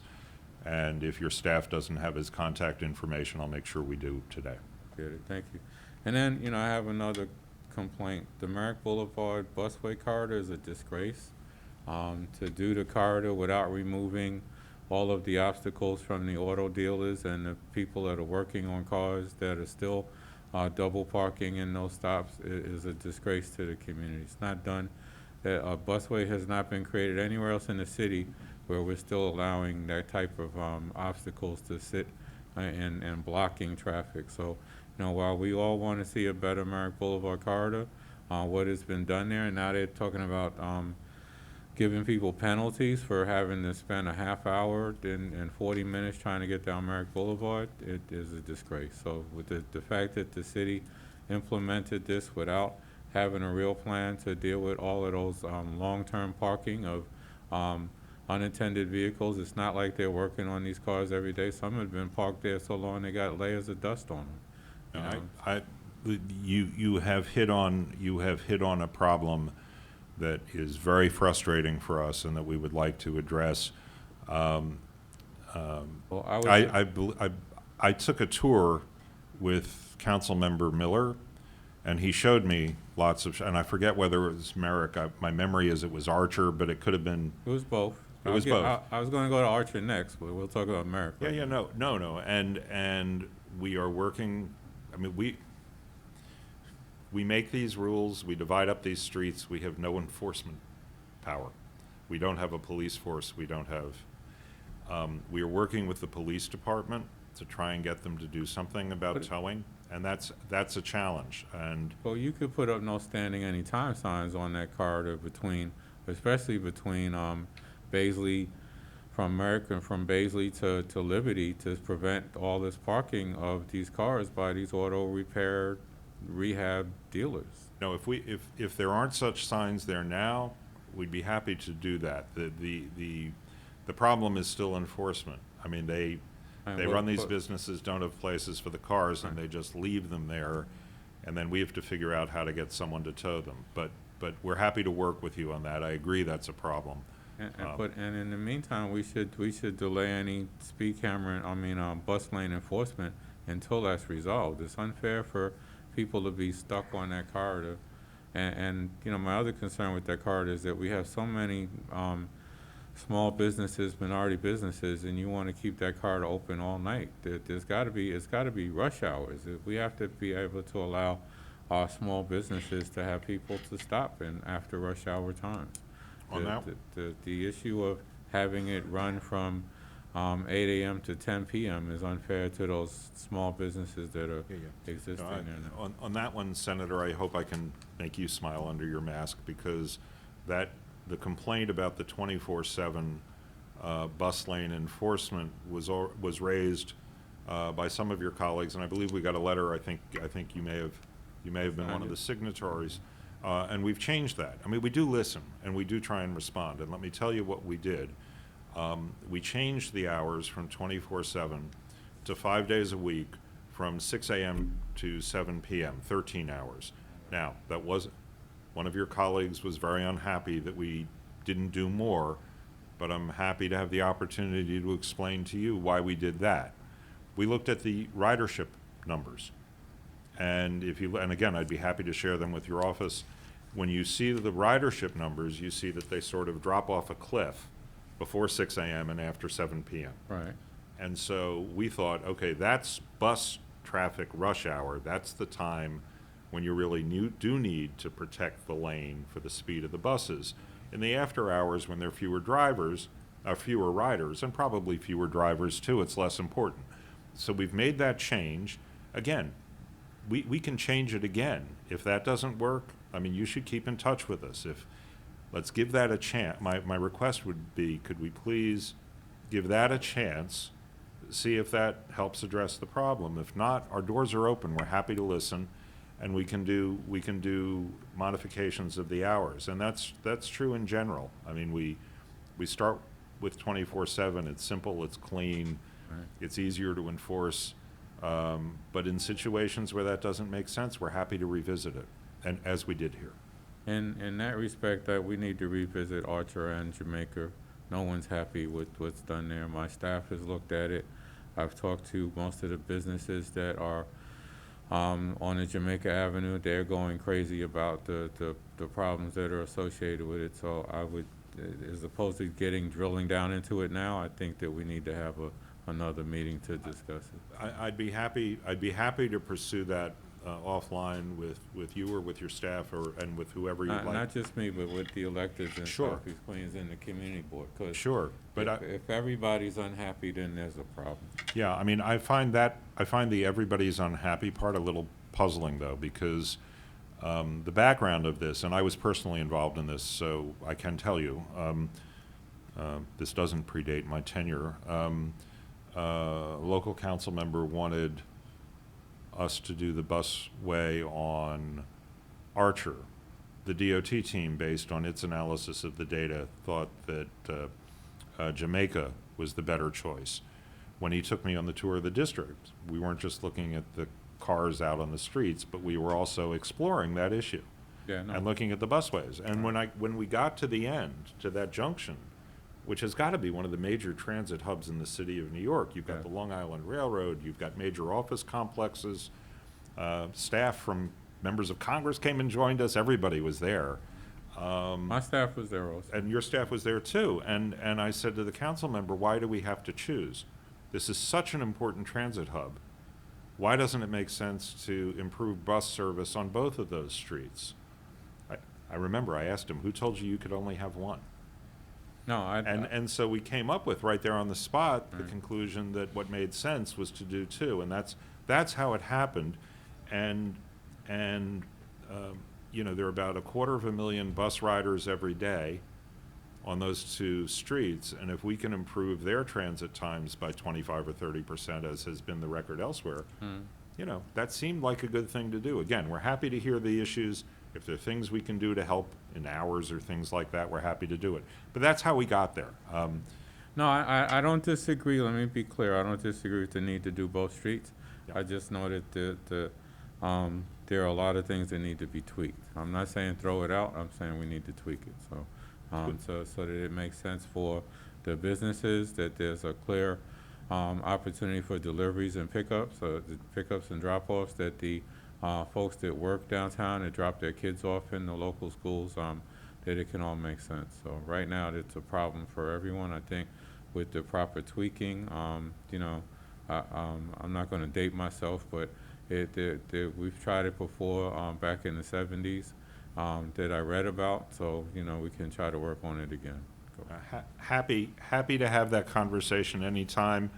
And as Deputy Commissioner Beaton would tell you, if I permitted him to speak, I drive him crazy with tweaks. I understand. Because My I think chief of we staff need would to say be the same responsive. thing. I Yeah. mean, we do. All right. Thank you. Anyone else? No? All right. Commissioner, thank you. Is there anything else you wanted to share with us? Thank you, Chairman Comrie, for the opportunity to be here today. Thank you for coming. Thank you very much. Thank you. All right, next we'll hear from Raul Jane, the Deputy Commissioner for the Office of New York State Controller. Sorry if I mangled your last name. I will forgot to tell you I moved my seat. That camera too, I can't go further.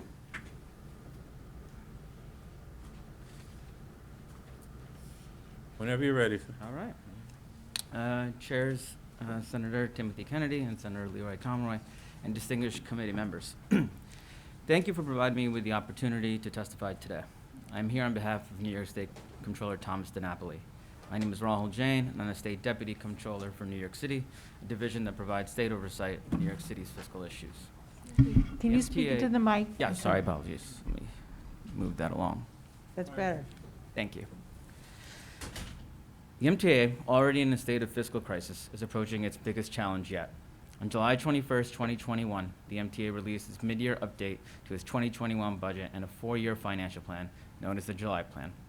Even with revenues that are better than the MTA's worst-case scenario, which inform budget projections, the July Plan still forecasts substantial gaps of $4.8 billion in 21, $2.9 billion in 22, $2.5 billion in 2023, $2.8 billion in 24, and $3.3 billion in 25. The MTA, to its credit, has laid out how it plans to close each year's budget gap in the July Plan. However, the development of this strategy relies heavily on one-time federal aid and highlights a fundamental and increasing long-term imbalance between the MTA's revenues and expenditures. Baseline spending in the July Plan is projected to increase at an average annual rate of 4.2% between 2021 and 2025. But revenues will remain flat despite operating and tax revenue growth because federal funding will be exhausted by 2025. The MTA's strategy to close the budget gaps from during that period relies on 6 main elements: $10.5 billion of non-recurring federal aid, $1.9 billion from fare and toll increases, $1.3 billion from deficit financing in 2025, about $200 million annually from service reductions to align with demand, $150 million annually from transformation plan savings, new savings on top of what's already been baselined, and $734 million from a wage freeze during the period of 22 to 25. Federal aid makes up nearly 2/3 of gap closing measures through 2025, underscoring the agency's reliance on these funds and the risks that will arise when they dry up. Each of these gap closing actions carries serious risks during the financial plan period as well. Disagreement over the distribution of emergency federal pandemic transportation funding, which is currently under negotiation with New Jersey, could reduce federal aid by $730 million over the period. The largest source of MTA-derived funding is planned fare and toll increases. Already, the MTA board has expressed an interest in postponing fare increases in 2021, which presents a risk to anticipated revenue in the July plan. Planned fare increases coincide with about $200 million in new recurring cost savings from aligning service with expected new normal ridership levels starting in 2023. Implementing the service reductions, however, has the potential to further dampen ridership and its attendant revenue. Comptroller Napoli has noted since early in the pandemic that the MTA will have to carefully manage fare increase decisions while continuing to encourage a return to ridership amid greater competition from alternative forms of commuting and the emergence of expanded work-from-home options. These decisions must also consider the long-term health of the system and economic recovery. July plan projections were also updated to shift from a worst-case scenario to a midpoint scenario for the return of ridership. While this shift is reasonable given ridership patterns since the beginning of the pandemic, actual revenues are unlikely to exceed projections as much as they have during the first half of 2021. Additional complications could occur if the Delta variant pushes commuters to change travel patterns or employers further postpone a return to work.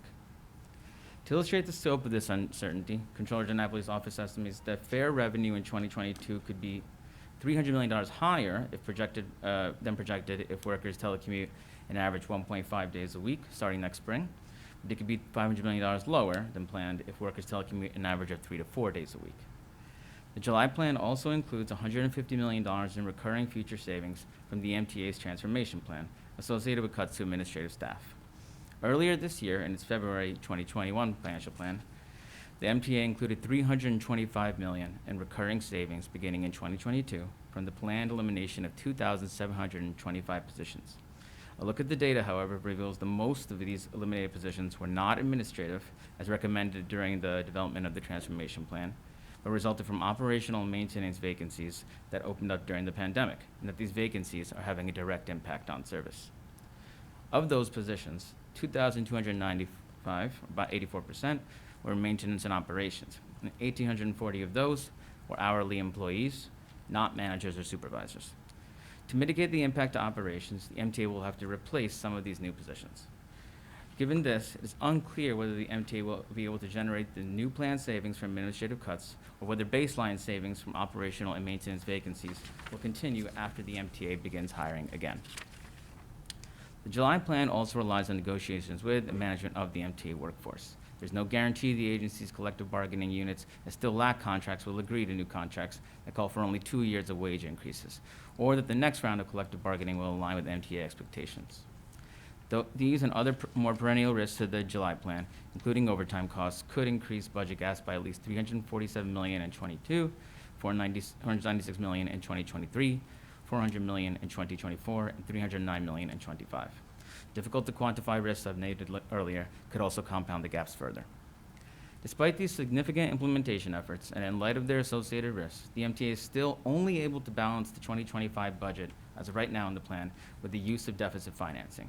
Concerningly, the MTA has identified additional deficit financing as a potential means for balancing its 2024 budget if the risks laid out above should materialize. In doing so, would accelerate and expand the use of deficit financing for operations to a total of $2.9 billion through 2025. Deficit financing manages short-term needs by creating a long-term liability. This practice ends up creating more costly fixed expenses to pay for services for operations already rendered, while adding to the MTA's debt burden and taking valuable funds away from long-term capital investments. Comptroller Napoli has long cautioned against the use of such practices, which, when used on a recurring basis, become unsustainable.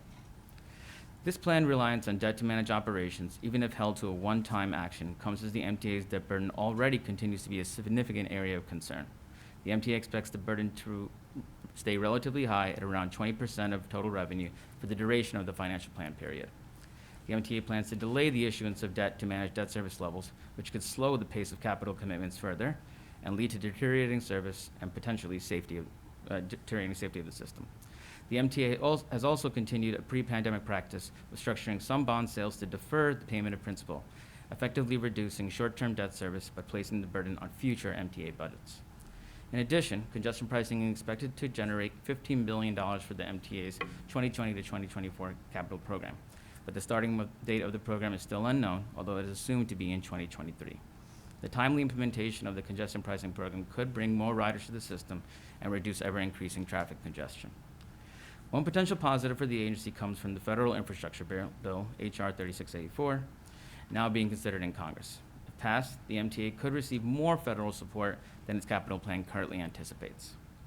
Concerns over full and timely funding of the capital program and the increasing likelihood of more frequent inclement weather events also suggest the MTA should reassess its capital needs and publish a new up-to-date needs assessment. The most recent assessment was planned for 2018, but was deferred and still has not been conducted.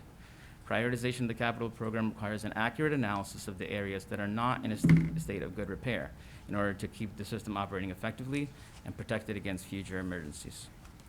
Overall, the MTA's financial picture through 2023 has brightened in the short term, but many risks remain over the long term, and the agency faces major decisions about how to achieve lasting budget balance once federal funding is exhausted. The outcome of these decisions will have long-term implications for the health of the system. Controller DiNapoli believes the greater New York City region cannot achieve a full economic recovery without a financially stable MTA. State and local leaders must come together and work toward finding solutions to the agency's challenges so that the region's transportation infrastructure will enable it to recover and thrive. Any questions? Senator Mayer has questions? You got a question? Thank you very much for your testimony on behalf of the Comptroller. One question is, in your testimony, you say the MTA should reassess its capital needs and publish a new up-to-date needs assessment. Are you suggesting for the 2024 capital plan should be revised based on these change of financial condition? There's been discussion of amending the capital program for multiple reasons. There's been some discussion over resilience, some over concerns over being able to fund the entire program, particularly if congestion pricing takes longer. A starting point for that conversation, however, needs to be the needs assessment. And that needs assessment, without having that, it's difficult to know what the amendment should look like and why we're amending something. And so that's why that to us is a first step for moving forward on an amendment. All right, but we're already in 2021, and we're already delayed in the capital plan because of financial constraints and other issues.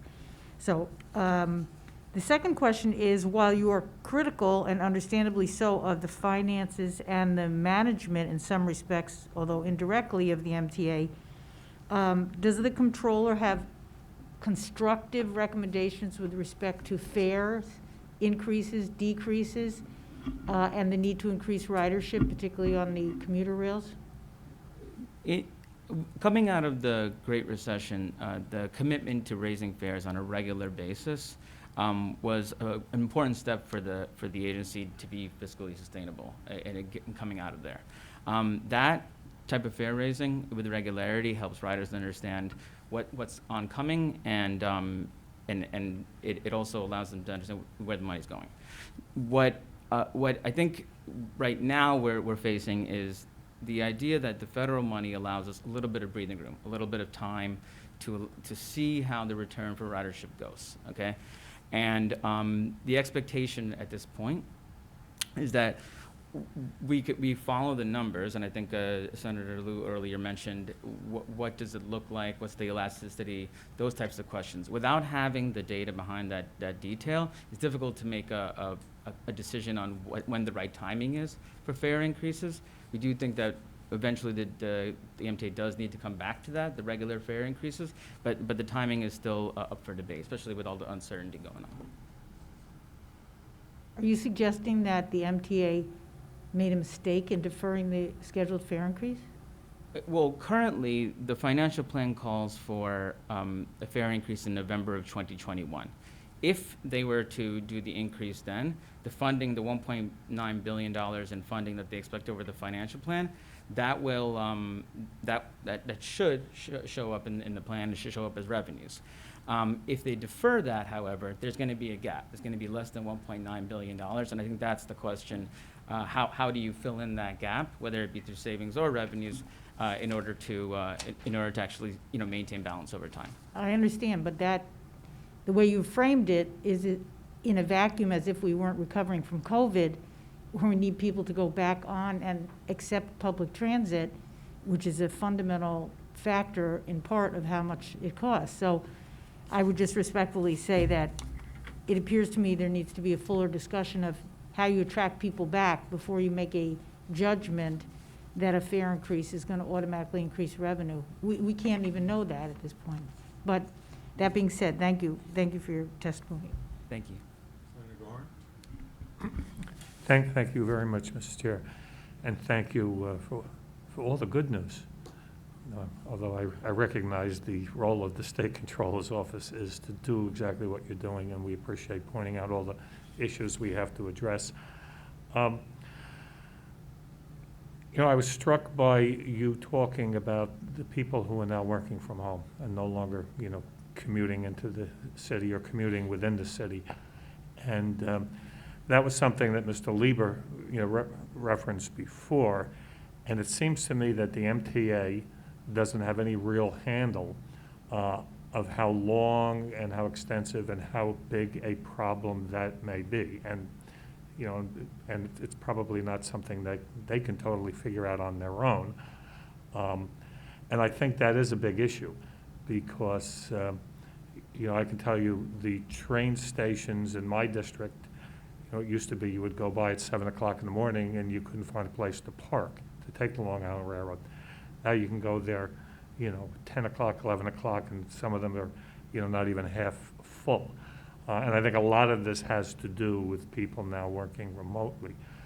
So I don't know if this is anything the state controller is taking a deep dive into, but if not, I would suggest that your office is probably the most appropriate one to try to sort this out, not just, for the MTA system, but obviously there are a lot of economic, challenges that it raises as well. I think we'll certainly take that under advisement. And just to note, we have put out a subway dashboard to kind of show where riders are coming back. We actually lack data, to Senator Mayer's point, to tell us about what level of return of ridership there is for commuter rail and at which stations. And that goes for buses as well, and goes for Metro North and Long Island Railroad. And without that data, it's difficult for us to, A, I think, start the conversation, and then B, really talk about what the impact might be on the finances. So this is a little bit of us needing to get some of the data on our own, but that's certainly something we will tend to push forward on and work with the MTA on. Thank you very much. Thank you, Mr. Chair. Thank you, Senator.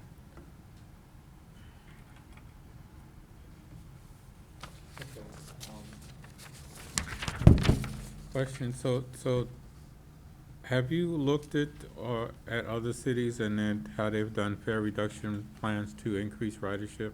And has the controller's office made any type of assessment on that? Because you're talking about trying to go back to or implementing this fare increase with low ridership. As you heard, the chairman earlier said that they're only at 50%. They only expect to be at 57% by the end of the year because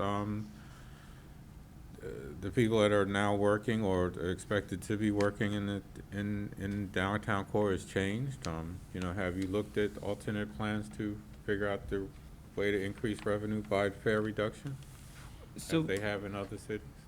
there's just as a point of clarity, we are not recommending the fare increase in November to go through as is, right? The point is that the plan right now relies on that funding. And if you don't get that, there has to be a way to fill the gap that you expect. Now, I completely agree, this is a larger question than even the MTA's finances. The ridership recovery is actually an economic recovery question for the entire region, and that's Right. something that I think needs to be considered. So how do we push forward on that and get folks back on the rails and on buses is a question that I think we need to be thinking about comprehensively.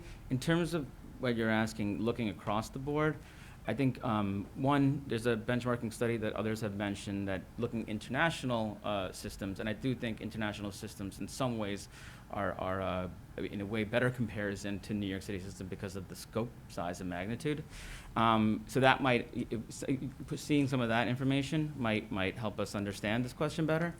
I also think that there are things in place right now, for example, the Fair Fares system where there is funds that you can provide funds to fares, right, and improve ridership for a certain segment of people on a MESASA basis in order to allow for ridership to return, and those are, if you will, low-hanging fruit in a way to improve revenue, increase the ridership, and continue that recovery going. I think that's probably where we're focused right now. Thank you. All right. Is there anything else that you wanted to add to the testimony? Thank you very much for having me. Appreciate you coming on behalf of the controller, and we look forward to more suggestions and recommendations from him to deal with these issues. Thanks all. Thank you. Have a good day. The next panel, I was gonna get in trouble.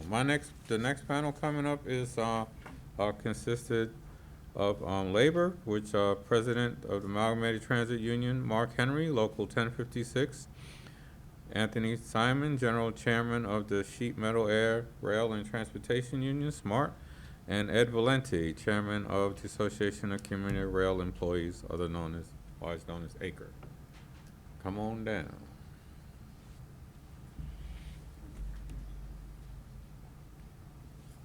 Look at that, Mark got a new do. Yeah.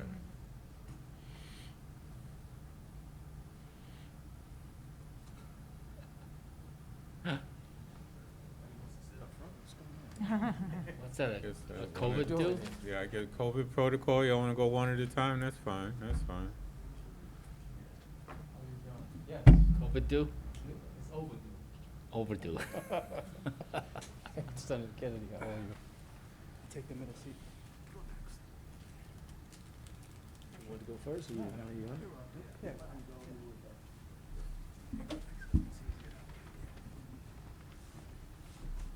Good afternoon, Senators Comrie and Kennedy and Senator Lou, Senator Grom, and Senator Meyer. Thank you for allowing me to submit this testimony today for consideration and a review of the MTA in the aftermath of COVID and the receipt of the federal aid and implementation of transportation plan and major capital projects.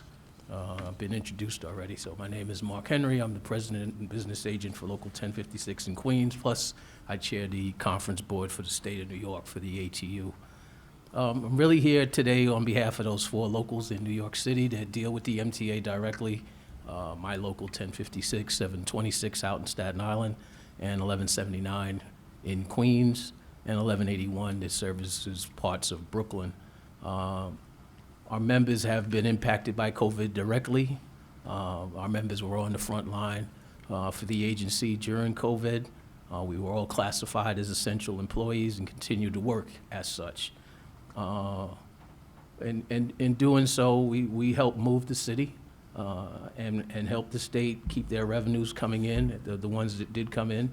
But that exposure was not without consequences, as we lost 33 of our brothers and sisters, unfortunately, to the COVID virus. We strongly support the inclusion of any emergency operating aid and stimulus funding for public transportation. We knew that these funds would be imperative to keep essential services and layoffs and to purchase PPE for our members, which we had a hard time getting that kind of equipment from our employer, New York City Transit Authority at the time.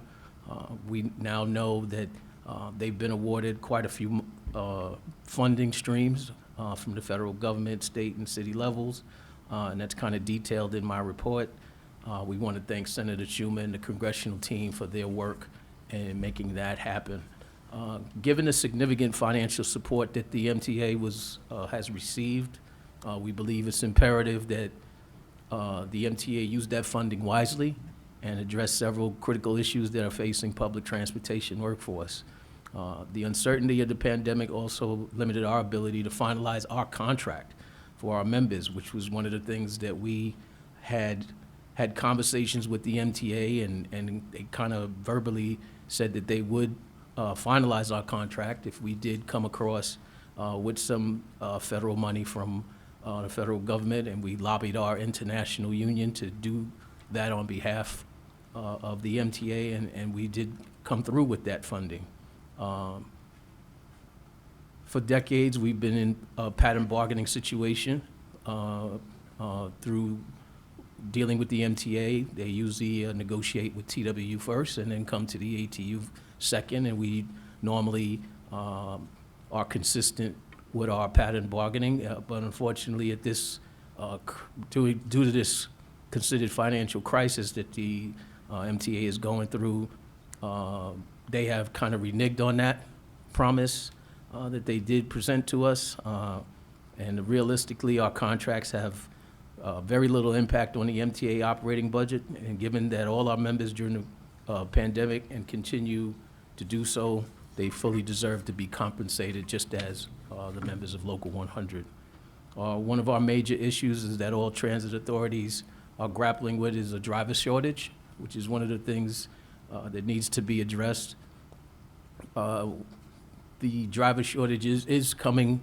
It had just restarted. As a matter of fact, I just received some new operators for Queens in the last 2 months.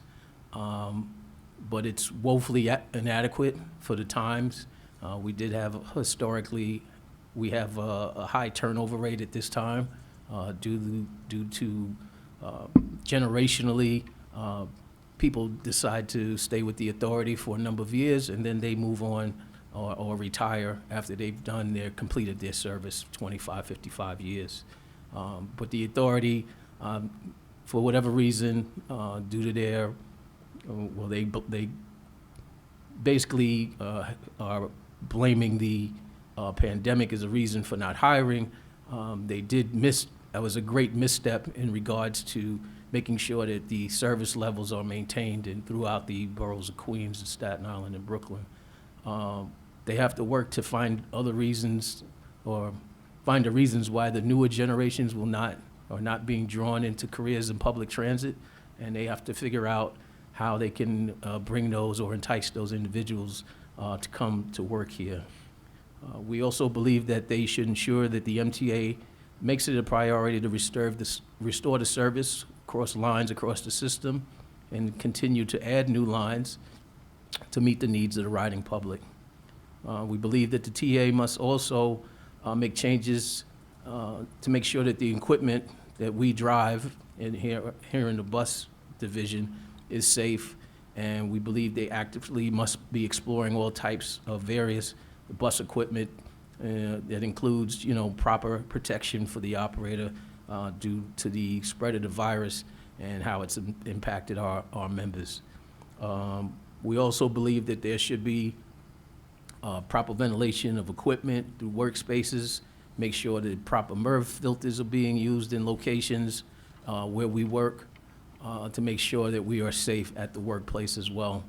And finally, there are major projects and improvements in the plan that are essential to ensuring transit riding public has reliable transportation. One of those two projects is near and dear to me, which is Jamaica Depot, which has been on the table through many capital plans, but we're waiting to see some proper movement in regards to that. Also, Casey Stengel Depot, which has included the air train. If that project does go forward, that depot will definitely have to be moved from its current location. These things need to be contemplated in a timely manner, not to disrupt the service for the riders that rely on both of these locations. In Staten Island, and I'm sure everyone on the panel is aware, they had that massive flooding issue in Castleton Depot, and that has to be addressed through a capital plan. The MTA must use their federal monies to ensure robust, timely service for the riding public and make a real commitment to implementation of the capital plan to enhance the system and provide riders with a safe and reliable system. This includes ensuring that President Biden's American Family Plan provides operating assistance for the MTA, especially New York City Transit buses, divisions, and MTA bus operation. It remains important to recognize this federal operating assistance as key component to any support for human infrastructure, which we believe we are part of, and indeed overall regular federal and state operating assistance for public bus transit that must be increased. Thank you again for the opportunity to testify, and I'm here always as a resource and for any questions you might have. Thank you. Senator Gorin has a question, Senator Lewis, Senator Kennedy, Senator Mayor. Thank you very much, Ms. Tandy. I just had one question. I was struck by you raising the concern that new generation, young people are not, as much seeking a career in mass transit positions. I guess that concerns me, especially with our climate program and the way the world is changing. We're looking to dramatically increase the number of people that ride mass transit. So do you have any thoughts on what should be done to deal with that issue?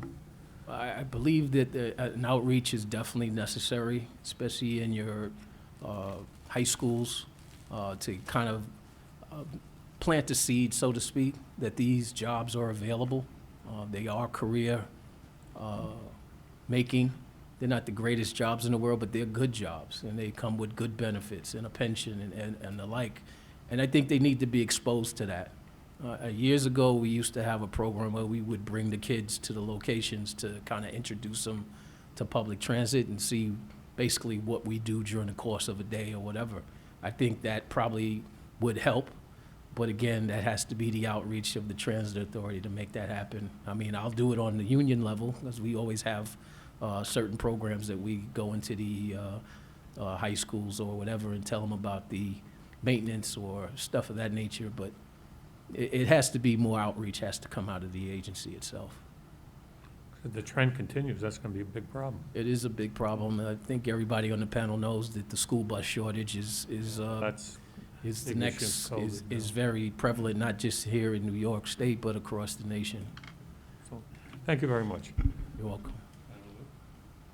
I just want to thank Mark and his members for being out there day in, day out, and driving our constituents around. And a lot of times getting very little appreciation and facing the frustration of people who are upset at the MTA, but the bus drivers literally face these angry riders head on. So Yeah. thank you very much. We do appreciate you and your members. Thank you, Senator Lou. Thank you for the work you do in your community. And yes, we are getting beat up pretty bad out there. We are suffering from a lot of assaults, mainly due to the lack of operators being available.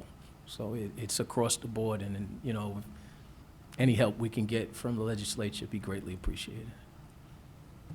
We've tried to pass the assault bill twice. It passed on our side. We got to get the assembly members on board. So I'm blaming the assembly members on that. And we'll be working on them as well now. All right. Thank you so much. you. And it's really unfair that hasn't been passed.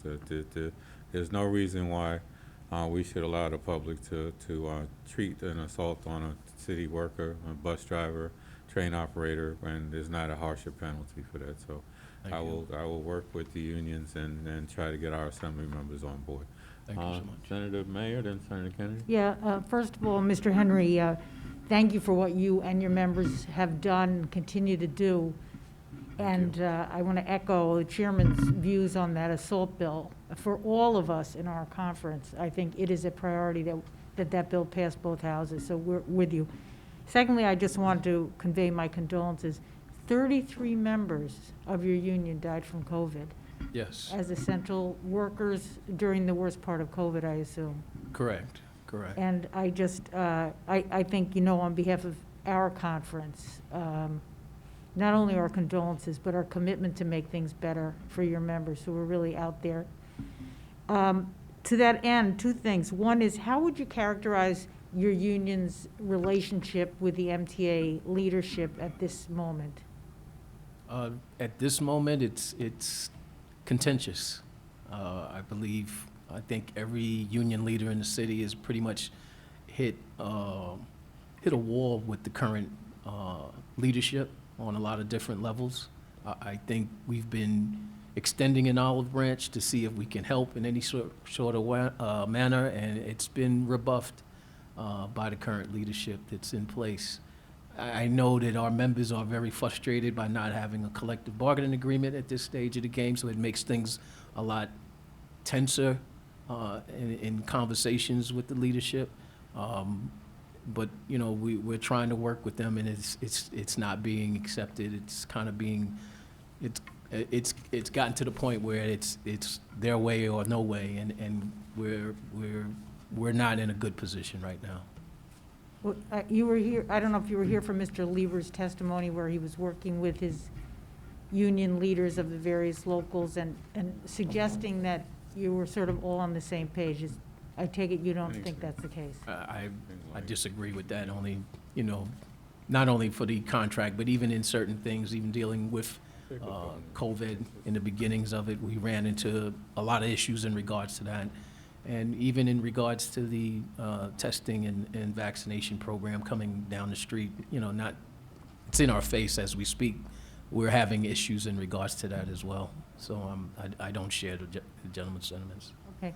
And lastly, on the issue of the driver shortage, you know, as the chair of the Education Committee, I've given strong opinions to the governor's office about increasing school bus driver, including encouraging young people to consider a CDL license and a driver occupation. I wonder, have you had the opportunity to give your ideas on how to get new people into this profession? And if you haven't, I, for one, would like to hear your ideas on how we could do better in the education space to get young people to consider the job.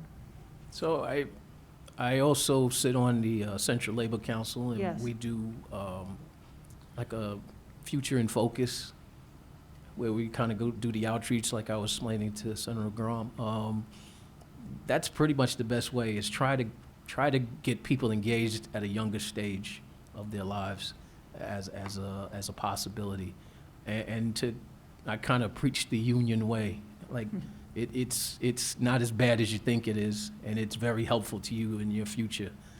You can gain a lot of knowledge. You can gain a lot of support, and unity. There's numbers and strength, and I think that this new generation, and I'm still grasping with it myself. Don't be fooled by my face and my little bit of gray hair. I'm not gonna say anything. I'm also, you know, trying to reach them at a different level to see if I can bring them on board. And it's challenging, to say the least. It's very challenging. Thank you very much. Thank you welcome. for your testimony. Thank you to your members. All right, thank you. Hey, Senator. Good afternoon. Afternoon. Good to see you. Thanks for your patience. Oh. And once again, thank you for your leadership. And our hearts go out to the families who lost loved ones, and to your members who lost friends and colleagues doing the work for our community, for our state. Appreciate it. For our Appreciate nation. everyone's hard questions of the MTA today. I think they deserve it, to be honest with you. We're just getting started. Thank you. We got a lot of work to do. And it's been a long year and a half. Mhm. And, you know, we're getting, I said it before, there's a window of opportunity, and we have to take advantage of it. And that includes working with you and your local to get that CBA. Make sure that you have a contract, so the workers know that they can rely on their job moving forward. They know what's coming. Absolutely. They have confidence in the people that they are answering to, that Correct. they are respected in their Mhm. roles, in the work that they're doing, the difficult work that they're doing every day. Yes. You know, we have a role to play in the legislature, you know, and the fact that that bill that we've already discussed hasn't gotten moved, that would protect your members, I think it's a terrible shame. That's something that should be a priority, to protect the people, the workers that are doing the work every single day from being assaulted on the job and taken advantage of, especially during this very difficult time. I agree. So again, thank you for your leadership. Yeah. We are here to assist in any way possible to advance your message and the message of your members who are literally on the front lines. Yes. You know, one of the things that comes to mind in, you know, how we are moving forward here is, you know, what is the MTA's response to your needs through this pandemic.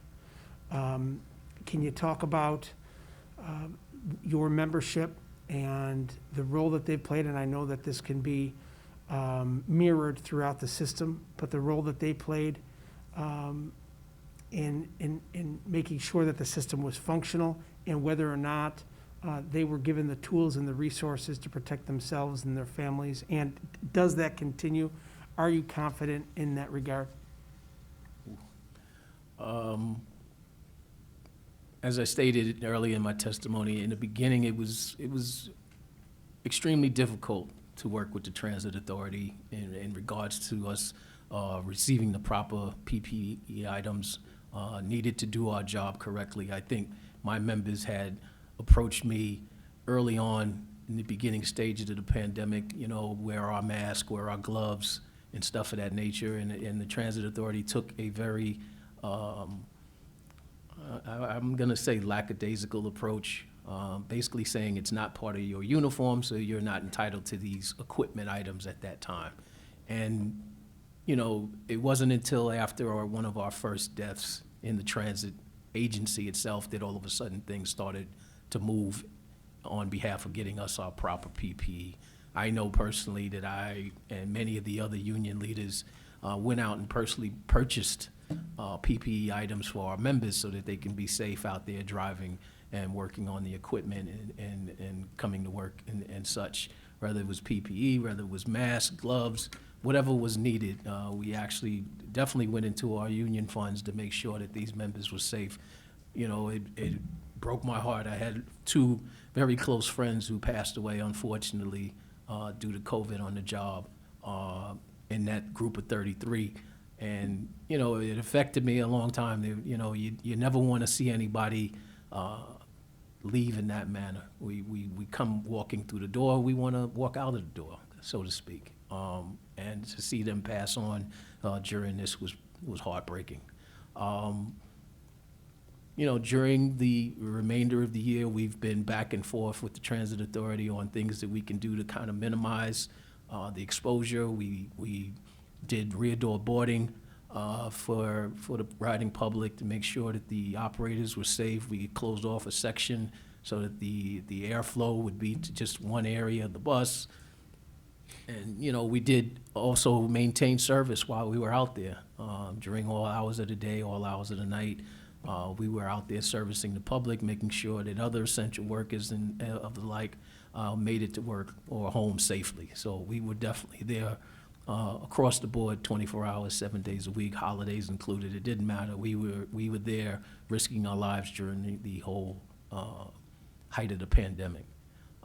As you know, as the year went on and the pandemic kind of lessened or stabilized, I guess would be the best term, we were getting our PPE items. I know some of the legislators that were here earlier and here now were able to get our members' PPE items, and we thank them for their, you know, support and showing that they care. I mean, there was an all-out effort by the legislature to help us across the board because we were not getting it from the Transit Authority at the time. Is it better? It's a little better. At least now the items are available. I think as the demand has gone down, now the items become more available to our members. If they need anything, it's readily available to them. We still do 24-hour cleaning of buses in the facility nightly. That's still going on. And we're still servicing the public as we see fit. Thank you very much. And again, my heart goes out to your members. Thank you. My sympathies on your losses. Going back to the driver shortage. I have a bill that would lower the age for getting a CDL license from 21 to 18. Yes. That is not a perfect solution, but the bus drivers, both the school bus drivers, the public transit bus drivers, and commercial truck drivers are all seeing a shortage across the state and across the country. Absolutely. And to Senator Comrie's point earlier about getting the youth engaged, with such a large portion of the workforce at the MTA that's aging out and will be retiring sooner than later.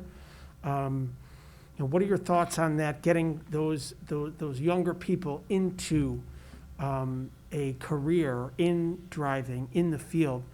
And maybe they're not starting driving a bus or a school bus, but getting a CDL at an earlier age to shore up the amount of people that are able to do these jobs and ultimately free up drivers that may have more experience to be a transit driver, to be a school bus driver. What are your thoughts on that? And do you have other ideas as to what we can do to assist in resolving that issue? In regards to the age being lowered, I really have no objection to that. I got my license when I was like 16 years old, so I know there are responsible individuals out there, and that's really the key to everything in regards to anybody having a CDL at that age, is just their mindset and their responsibility behind the wheel, which I think can be, it can be addressed and educated into them. So I don't have an issue with your bill, Senator. I think it's a good bill. I think it's a start. I don't know if it's the cure-all, but Certainly not. it's definitely, I have no issues with it at all. In regards to your other question, it kind of leads back to what Senator Grom and Senator Meyer asked me earlier, and I wish I had a better answer in regards to how do you address that problem, that issue that's coming forward. It's coming forward very quick. I don't know why. I know things have happened over the course of a year, and I think people kind of reminds of transit is not the best agency to work for. There's no hazard pay in this agency. There's no protections that they're seeking. I think the younger generation, they're kind of a different type of mindset that, it's life before work. And it varies, but that's how I kind of view them right now. And there has to be a happy marriage there somewhere. Thank you very much for everything you do, for your leadership, and keep doing the great work that you are. We look forward to our work together with you. All right. Thank you so much, Senator. Senator Gorin has a follow-up. Well, no, I just wanted to suggest and echo the comments of my colleagues. Thank you and your men and women for everything, and our condolences for the losses. And Mr. Henry's testimony, perhaps other people's testimony, I would really love to see after this hearing if we could get the MTA in writing to give us answers to some of the very important, issues that they raise that I am quite concerned about.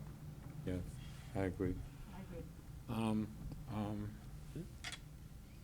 President Henry, you are my local, so, the 33 members are all people that probably lived in my district or near my district. Yeah, most of them were, I think, majority of them were in your district, some of them were just outside of your district. And it just aggravates me to know that your contract hasn't been settled yet when I was promised that it would be. So what is different about your patent bargaining agreement that can't get settled when the largest local has been settled? Can you illuminate that for us so that we can go back and beat up the MTA about it? Yeah. There's nothing major in our collective bargaining agreement. I mean, we normally do pattern wages, pattern benefits. They may tweak in other aspects of the work rules or that like.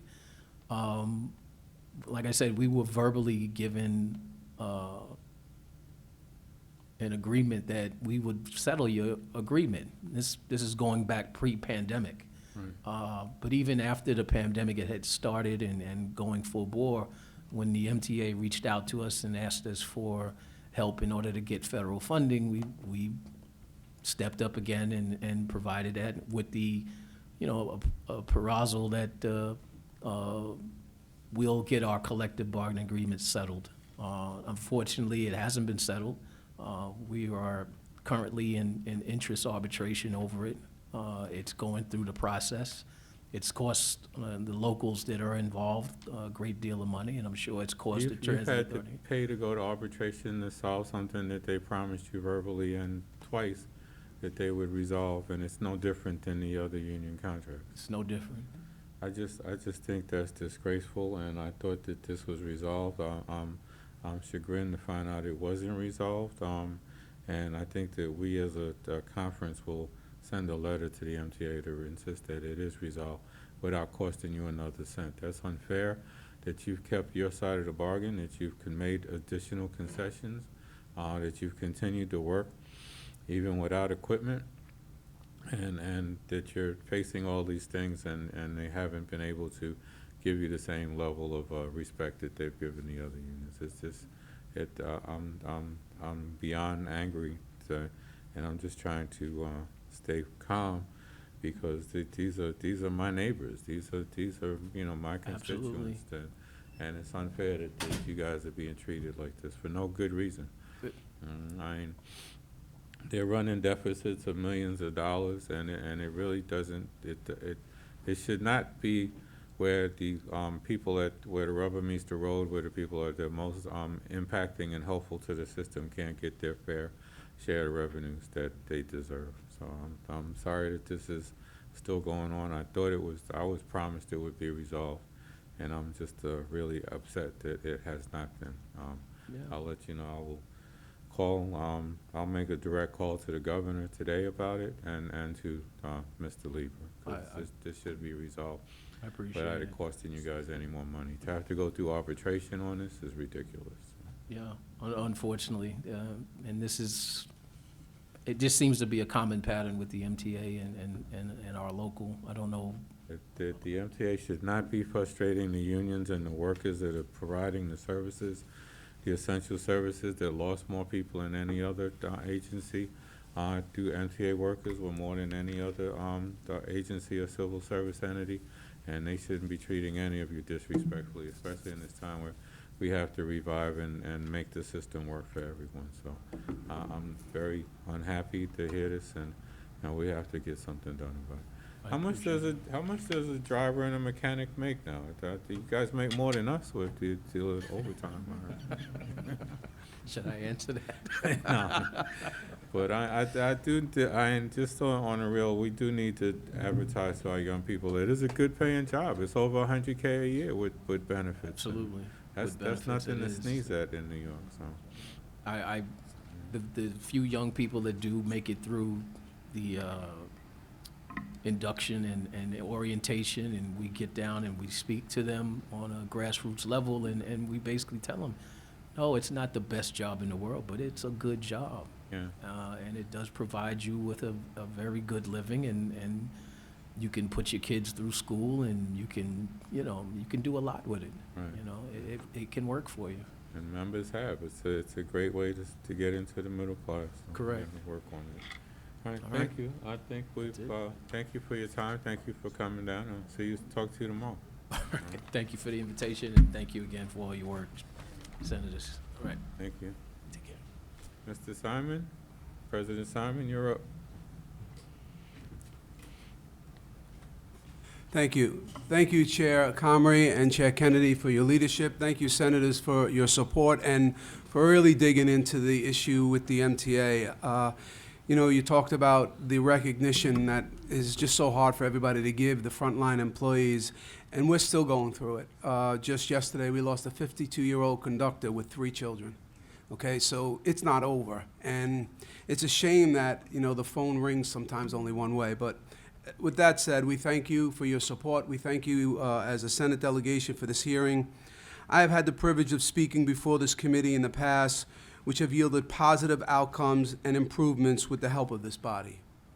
Due to forever evolving MTA and new leadership in Albany and the MTA headquarters, I find my way back to this committee to share some repetitive concerns as well as new and more serious matters. This body is well aware of our organization's past concerns of the MTA's continued desire to create additional bureaucracies at the highest levels of management and at the agency. Their transformation plan, which was brought in an unnecessary high-salaried positions and a team to revamp what the agency should have been managing all along, has been challenged by both unions and transportation watch groups. It was a mistake, but has been portrayed as a means to simplify the agency on the heels of the COVID-19 pandemic, which our workers delivered heroic service to support. Any true transportation experts at the MTA know the resources were wasted and positions were turned upside down for no good reason, while their goals were achieved through attrition. This transformation plan was a major failure, not a victory. The MTA needs to recognize that while it now attempts to move around these high-salaried positions that they never should have taken on in the first place, dismantling a transformation team should not mean just finding new titles to justify the salary. All we are left with from the transformation is confusion, internal hard feelings, and disgruntled workers, most of which come from management. Bringing in outside groups, consultants, and additional high-level positions has continued to be counterproductive to the MTA, which I believe many in this room are well aware of. The constant finger-pointing and shifting of responsibilities needs to stop now. This committee helps to provide hard-fought resources to the MTA to improve service, infrastructure, and safety for our customers and our members. The agency must value that and take on the responsibility to manage it to the fullest with its already top-heavy leadership team.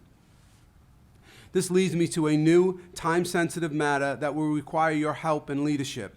Our represented workforce has been delivering on countless high-priority projects on Long Island to include the East End double track, third track expansion project, Belmont service infrastructure enhancements, Ronkonkoma Yard expansion, positive train control, and much more. No project has been more demanding and crucial than the East Side Access Project to deliver Long Island Railroad service into Grand Central Terminal. Our workforce has literally worked around the clock for years supporting this mega project. While Capital Construction hired countless project managers and created layers of bureaucracy, creating confusion between management and labor, as well as countless delays, nearly no additional hourly track workers, B&B workers, or other infrastructure crafts were hired internally. This caused our workforce to be stretched to the fullest and created major overtime, which labor ends up being blamed for in the end. Our unions welcome the challenges and have delivered to the point where we can finally see the finish line of this project at a perfect time of resurgence for the state. With that said, now after over a decade of work and planning, MTA Construction and Development is considering to advertise a contract solicitation for what they call a new entity, to operate and maintain the infrastructure and structures supporting Long Island Railroad access to Grand Central Terminal. They want to hire a master tenant to run their own train station and railroad, hire a new workforce to support it, and do what they have learned to do best, which is to pass off the responsibilities and liabilities. This is infuriating to every represented worker on our property. To cut a ribbon and give away one of the largest and most exciting projects in our nation's history is insulting. To the credit of the MTA Board Joint Railroad Committee, this solicitation was tabled and not acted on earlier in the year because no clear common sense reason could be provided other than obvious union busting, cost savings, and passing the burden of responsibilities. I assure you, there will be no cost savings. They will just choose to redirect money to whoever their new entity friends are, and then the entity will squeeze their own workers. It's sad, but it's true. This is the ultimate slap in the face to the very workforce that delivers time and time again. Shame on the agency if it is a ploy to force negotiations for workers who already specialize in this work. Our union crafts are skilled and certified on the federal regulations required to ensure a safe railroad. Why even consider bringing in a new entity to hire untrained, inexperienced workers? This possible decision to bring in an unproven entity to run the MTA Long Island operation will affect safety and efficiency. The East Side Access service from Queens, Harold, Interlochen to the Grand Central Terminal is just an extension of the Long Island Railroad, no different than the service to Penn, Moynihan Station, or the Atlantic Terminal. The MTA needs to take on its responsibility to manage this service instead of starting a battle with the labor unions who got them to this point in the first place. I asked this panel to take swift action to insist the MTA do the right thing to prevent further delays in delivering this service. Our workers are ready right now to get this done. Our unions are prepared to move ahead on the fine-tuning and the familiarization necessary to open up this service. So let's push the MTA to manage appropriately and leave the railroading to us. We do not need an entity, a new entity. We need the MTA to step up and take on its responsibilities. I pose these questions to everyone. What is the MTA's endgame in this decision? They still have not provided any solid information on why this is necessary, even to this board today. Why is the agency not capable itself to manage a station and a service that it is already part of its system? Why would the MTA choose now to start a labor dispute with its union so close to a committed opening date of December 2022? All this will do is delay the project further. Why do they expect is capable of answering this solicitation that maintains a workforce and has experience to fulfill this responsibility? Who do they expect? What potential savings of efficiencies are they expecting without even knowing who can perform this work? How can there be any expectations to be prepared when there is no personnel even identified to be trained? Our workforce is ready now. Why has the MTA not learned from its past that bringing in outside entities does not work? For example, the transformation. I thank this committee for your time and for your support and look forward to your questions. Thank you. We'll start with Chair Kennedy, then Senator Mayer, then Senator Gorham. Chairman, thank you very much. Thank you for that very strong testimony, and I will say you have been consistent, to say the least. Some of the questions that I brought forward today to the leadership of the MTA were in response to the conversations that we have had over the course of the last year, as well as conversations I've had with the chair of the MTA over the course of the last year and many months. I'm very concerned. I'm very concerned about what I'm hearing, what they're doing, what they're not doing, the lack of communication, the lack of what seems to be the lack of a relationship. And I've made that abundantly clear to them on a number of occasions. And, you know, one thing I'd like to ask is what your thoughts are on what you heard today in response to the questions I had regarding the East Side access. Were they suitable? Was it enough? And where do we go from here? Thank you for that question. It was a good question, too, because I listened intently, as I always do, and I communicate constantly. You know, communication is not a one-way street. You know, saying that you communicate with people and get no results is not communication. You know, we talk about this East Side Access, and they gave you the RLA, the Railway Labor Act. None of that will be changed. That is false. There will be no cost in that at all, zero. Has nothing to do with pensions, has nothing to do with anything that they presented today that it's going to cost more money. The Railway Labor Act just falls under the Railway Labor Act, which is not the Taylor Law. It has nothing to do with pensions, has nothing to do with salaries, has nothing to do with that. They never liked the Railway Labor Act. I'm sorry, but that's the way this country is working. We have a Railway Labor Act under the Long Island Railroad, and that's how it works. That's all this is about. It will not save them money. When we talk about having communications and the unions are talking and I'll always communicate. But the problem is they have a hammer over us. The threat is either you do A, B, C, and D, or we're going to take you to court over the East Side Access. It's a separate entity. I'll give you an analogy. You build an extension on your house. Is the rest of your family allowed into that? It's the extension on your house. We're building an extension on the Long Island Railroad. We go into the Grand Central, into that East Side Access. How could you say that's not ours? That's not another entity. So I'll build the extension on my house, but you can't use it.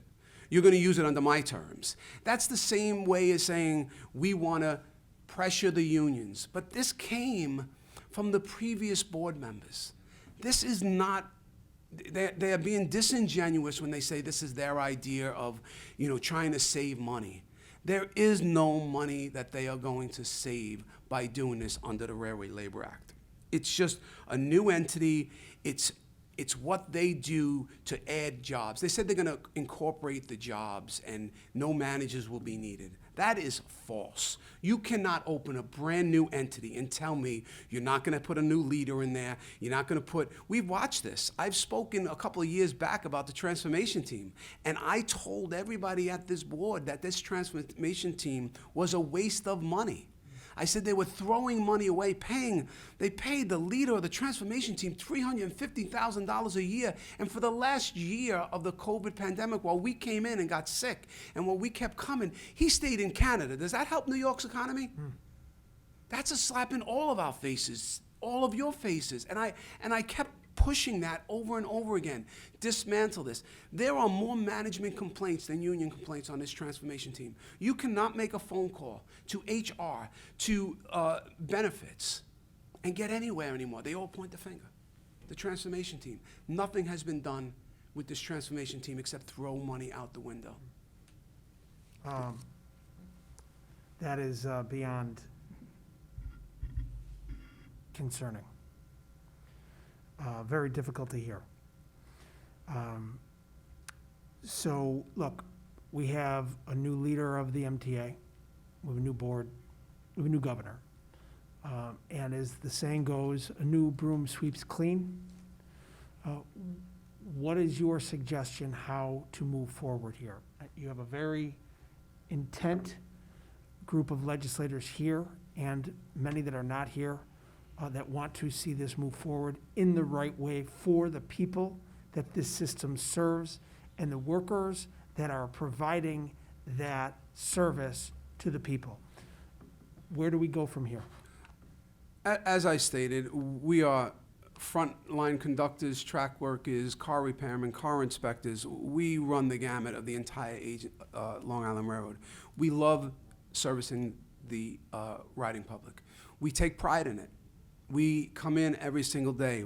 If Jano Lieber becomes the chairman of the MTA, I'm here 32 years. 26 of those years are as a union official and 16 as the leader of this organization. I have worked with more chairpersons and political friends and political foes. I have worked with everybody because I communicate. If he becomes the chair, the first thing that he needs to do is take this East Side Access and leave the railroading to us. This is not something that is going to be safe. You talk about what it's all about. That's not the Railway Labor Act. And as Senator Gorin mentioned, the safety end of it, that just gives them room to move quickly, and the safety becomes a problem then. Because now they can circumvent certain FRA regulations with a new entity. How do you put another layer of management and another layer of bureaucracy when we can't even manage, they can't even manage what they have now? So I commit to this entire board. I will continue my job to having the largest commuter rail in the Northeast function for the people that you represent. But the commitment is always on my end. It's never on theirs. They need to commit to let us run our railroad. This isn't about our dollars. This isn't about the union making more money. This is nothing about that. Because the pension, benefits, and salaries will be the same. There is absolutely no doubt in my mind. So this needs to be taken off the table. Or else you're going to have animosity against the unions and the unions against you over the people that just delivered. And like I said, just yesterday, a young man with 3 children. The pandemic's not over. We're still delivering and we're still giving our lives for it. Why is this fight being put forward? Chairman, I agree with you. I believe you're right on. The last thing you said about families that have lost loved ones, I've said it already a number of times today. It needs to be repeated again because it's that important. But thank you to your membership for giving everything they've got over the course of the last 18 months through this horrific time. Those heroes on the front lines, again, literally, that are allowing this system to function for all of us, for the state, for the city, for the nation. there's not enough words. Thank you. And, our condolences again go out to those families, but we have an obligation, and that should be a reminder of our obligation to the workforce that are giving their all. And have sacrificed so much, those heroes. One of the greatest opportunities I've had as chairman of the transportation has been to go out on the line with you and your workers and see the tough work that they do to maintain this system that is so expansive. I mean, it's the millions of people that are served every day, the thousands of track miles that are utilized each and every day. It's the enormity of it all. It's what New York is all about. And we do it, and we do it well. And it's your workers that are out there doing that incredible work. I just want to say thank you to you for your leadership and to your members for what they put forward each and every day to give us what we have. And so much of us take for granted, unfortunately. But those are the folks that deserve the tremendous gratitude, and that's why we need to do what we need to do to deliver for this system. Thank you, Senator. And yes, you did come out, and what you saw was an amazing group of track workers that all during the pandemic never went home. That's why all these projects during the pandemic followed through and were on time and on budget. While people worked remotely and were able to, we weren't. Thank you. Senator Mayor? Yes, Mr. Chairman, thank you very much. I heard Mr. Lieber make this point about the Railway Labor Act and pensions, and frankly, I couldn't figure out what he was talking about. Can you be very clear that there is nothing in the Railway Labor Act that mandates creating a new entity to run a portion of the railroad that belongs to you and your workers in terms of work? There's absolutely nothing. The biggest push that he talked about was pensions, and pensions we negotiate in contracts. That's why I said it's a ploy to use this as a hammer on top of the unions to negotiate something. That's not the case. I have negotiated many deals. I negotiated the third track and the double track when they wanted to outsource and do the work and to make sure that we had local unions involved. That was my work. So there's nothing there in this project that would cause any issues with the Railway Labor Act. We're going to run trains, my conductors, our engineers, our car. It's just another way to say we want to try to get something from the unions. But we're tired, as Mr. Henry said as well, my brother from the ATU. It's just constant. It's like, yeah, it was great while it lasted. We go and lobby for you. We go and do everything you asked us to do. And then this is what you do. You pull the rug out from under us. We are ready on day one. There's no reason for this. This is not a pension issue. This is not a salary issue. This is not a health care issue, benefits. It's nothing. It's about trying to work through our work rules. That's all it is. Understood. Since Governor Hochul has been governor, have you noticed any change in the relationship that your union has with the MTA leadership? I respect Governor Hochul, and I think she's made some changes, and I look forward to working with her. But I think there is so much entrenched from the previous administration at the MTA, and the fear that was always there. It was amazing, and that's where this is coming from, the East Side Access. That was a way to get at the unions, because if you paid attention, which I know you have, to these MTA board meetings that got contentious with the unions, you've never seen that before. That was from certain people that were on that board from the previous administration and disrespected our members. We're not going to let that happen. And when it comes down to it, change has to be big. Change to make anything really happen, the change that's going on right now, if you have entrenched people that are still making the noise at the agency and managers who are not represented are worried about their voices because they don't want to lose their jobs, but they agree with the unions. I've had plenty of conversations. 32 years I'm here. I've made a lot of relationships. And I still live and die by the handshake, so I'm old school. And it's amazing the fear that's inside that agency over doing the right thing. I will do the right thing. I will never pose to you that my election or my politics personally. I will make a decision based on what's best for the service, for the riding public, and for my members. I've done it and I always will. Thank you. Appreciate that. Look forward to some changes at the MTA. Thank you. Senator Gorin. Thank you, Mr. Chairman. You know, I represent a diverse district on Long Island, and lots of people use the railroad, or at least they used to. Fewer are doing it today, and there are stockbrokers, bankers, and people who are, you know, commuting every day to clean the banks and to clean the office buildings and to provide, you know, retail and other services in the city of New York. And this East Side Access project is really important. You know, as Mr. Lever pointed out, it's 45 minutes. Okay? For some of these folks, it's going to give them 45 minutes more a day to do something. You know, perhaps even with, you know, with their family. And I listened to him, and I am more confused than before on what the whole purpose of this is. You know, there's this bumper sticker idea, you know, we're going to say $50 million or whatever. I didn't hear that, okay? I hope he follows through and submits this plan, if they want to still consider it, to the state controller and to this legislature so that it can be thoroughly reviewed, because if it's going to start at the end of next year, you can't do that process, you know, that process at the very end. So I guess basic question I have for you, Mrs. Simon, again, thank you for your members, your leadership, and, you know, my heart goes out as well to all the folks that you have lost. But how would this work? You have the Long Island Railroad comes into the East Side Access from Queens. It's got Long Island Railroad employees, got many of your, you know, your members. They show up, East Side Access.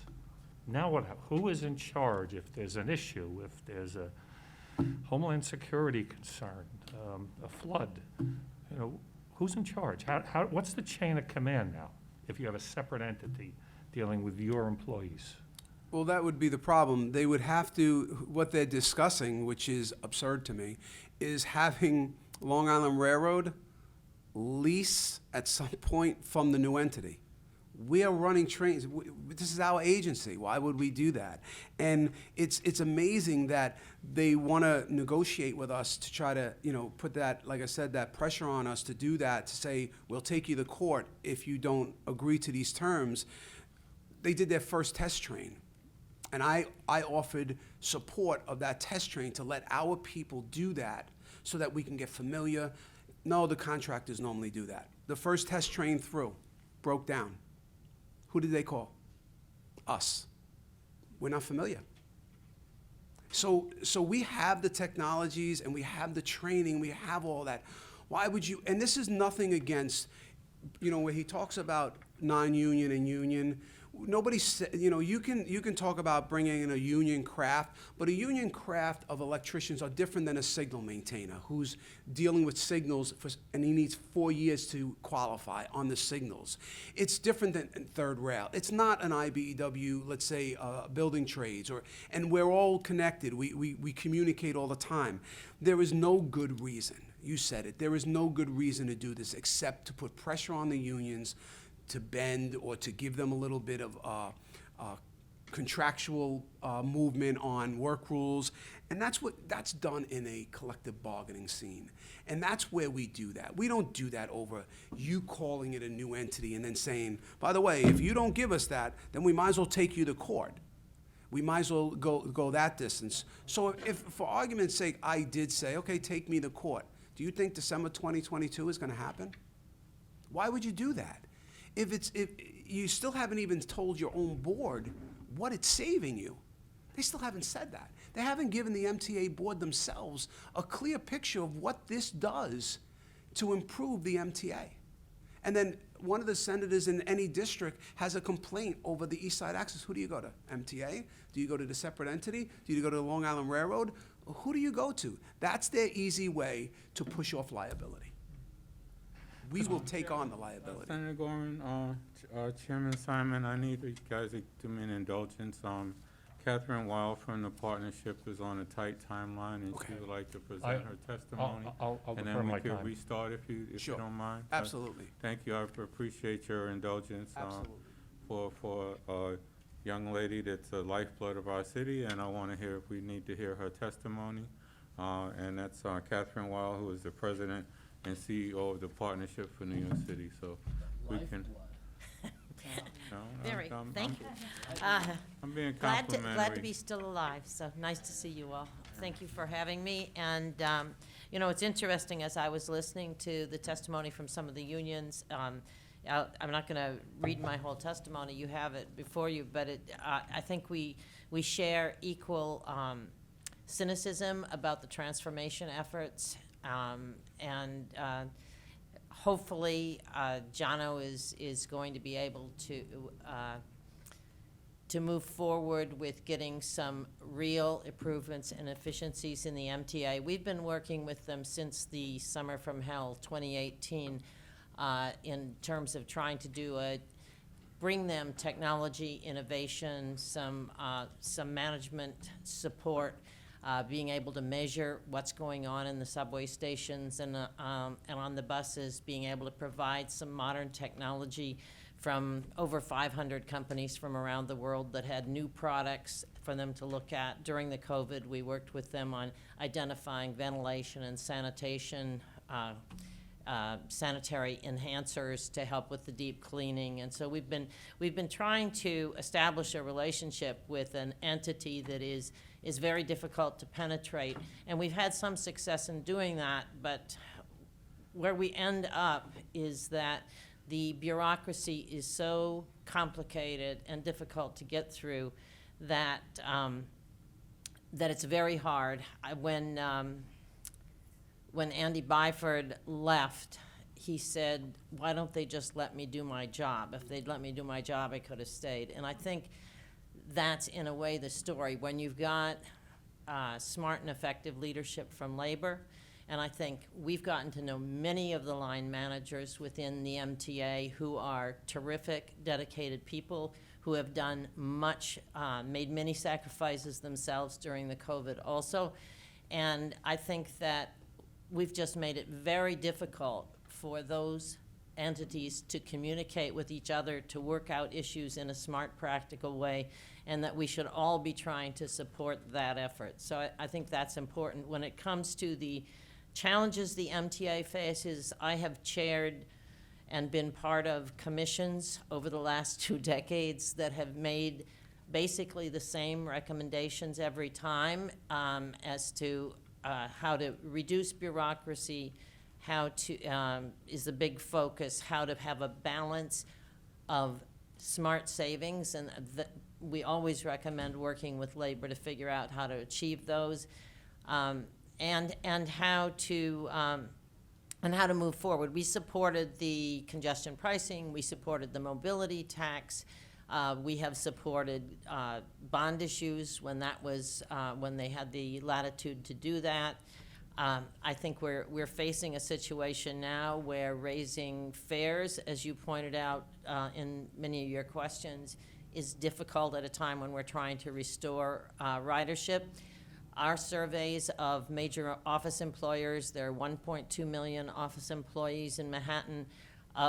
Of those, right now, probably 25 to 30% are back in the office. It would have been higher except for the confusion over some of the directives that were coming down in terms of both the response to the Delta strain.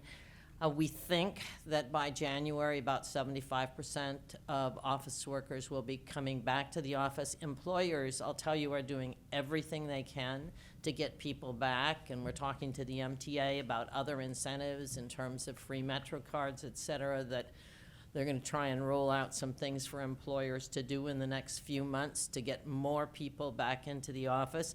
But long-term, there are going to be changes. We're seeing long-term that employers are going to have, many of them, some kind of hybrid arrangement. We do have in New York City the longest commute in the nation with an average of 42 minutes each way. So, and that is, those are hours out of people's days, and they've gotten used to having those back. So it's a struggle for employers too. We are optimistic that the system will in fact return to vibrancy, but we think it's going to require, number one, people have to believe it's healthy. Number two, they have to believe it's safe, and actually the safety and security concerns are bigger now than the health concerns. I think the MTA has done a good job on the health concerns, but the safety and security issues are major, including hate crimes and other issues that people are very concerned about. So we are very willing and able to support and help the MTA. I do think that I chaired the Mobility Task Force in 2018 that the legislature, the governor, and the mayor were all represented on. I think that something like that should be reconvened at this moment of the COVID. That's going to require rethinking and change, that's going to require thinking about how we're going to maximize, hopefully, the value of the federal funds that we trust will come in through the Infrastructure Act, assuming they get their act together on that. But I do think that the kind of effort that we had, where we rolled up our sleeves, listened to outside experts, and then were able to come up with very specific recommendations, that it takes a lot to understand what's going on in that agency, and it really requires business, labor, and the legislature to dig in to get it. But I do think that we have good people in that agency on all sides, and we ought to do everything we can to make it easier for them to do their jobs, not harder. Thanks. Senator Mayor, Senator Kennedy. Thank you. Nice to see you, Kathy. Thank you. Sean. The idea of this mobility task force, having other people in the conversation about how the MTA is going to spend billions of dollars, in the absence of that, do you have confidence that the public, including any of us here who are very privileged in our access, are going to understand how they actually use the money in a way that is collectively viewed as in the best interest of riders and workers and the community? Obviously, you heard my doubt. I don't. I agree with you. I think it takes that it's an extremely complex and difficult process, and we did a lot of work on that in 2018. We spent a lot of hours and had a lot of experts who understood what was going on, and I think that's the kind of effort that's necessary when you're dealing with such a big set of challenges that exist now, and you have serious morale issues throughout the agency, not just with on the unionized workers, but on the non-union side. I think you really need a deep dive to, and again, trying to help make them give them the ability to do their job better by making sure they have the tools necessary to do it. And just a follow-up, I mean, I don't think it's any secret that the former governor had a heavy hand on the board of the MTA, and that some of these decisions that we're hearing about today, not just from labor, but I suspect we'll hear from others, are a result of that heavy hand. I'm hopeful that with your voice and some of the other things we hear today, we can persuade Governor Hochul that it's time for a different approach to working collectively for the MTA, and I hope you can be a partner in that as someone who she listens to. I would be happy to do that and have already started, so. Good, glad to hear it, thank you. Thank you very much for your testimony, and thank you for your leadership, Kathy. You've been wonderful, not only in working with us, but your leadership here in the city and across the state, really. But I know that you have so much going on, and to be here with us today, we certainly appreciate it. You were a major proponent for the congestion pricing initiative. We spoke about that before we passed it. You helped to galvanize support behind it. Can you talk about what that will mean to the community once that's up and running, and what your thoughts are if you had a chance to hear about the updates we received today?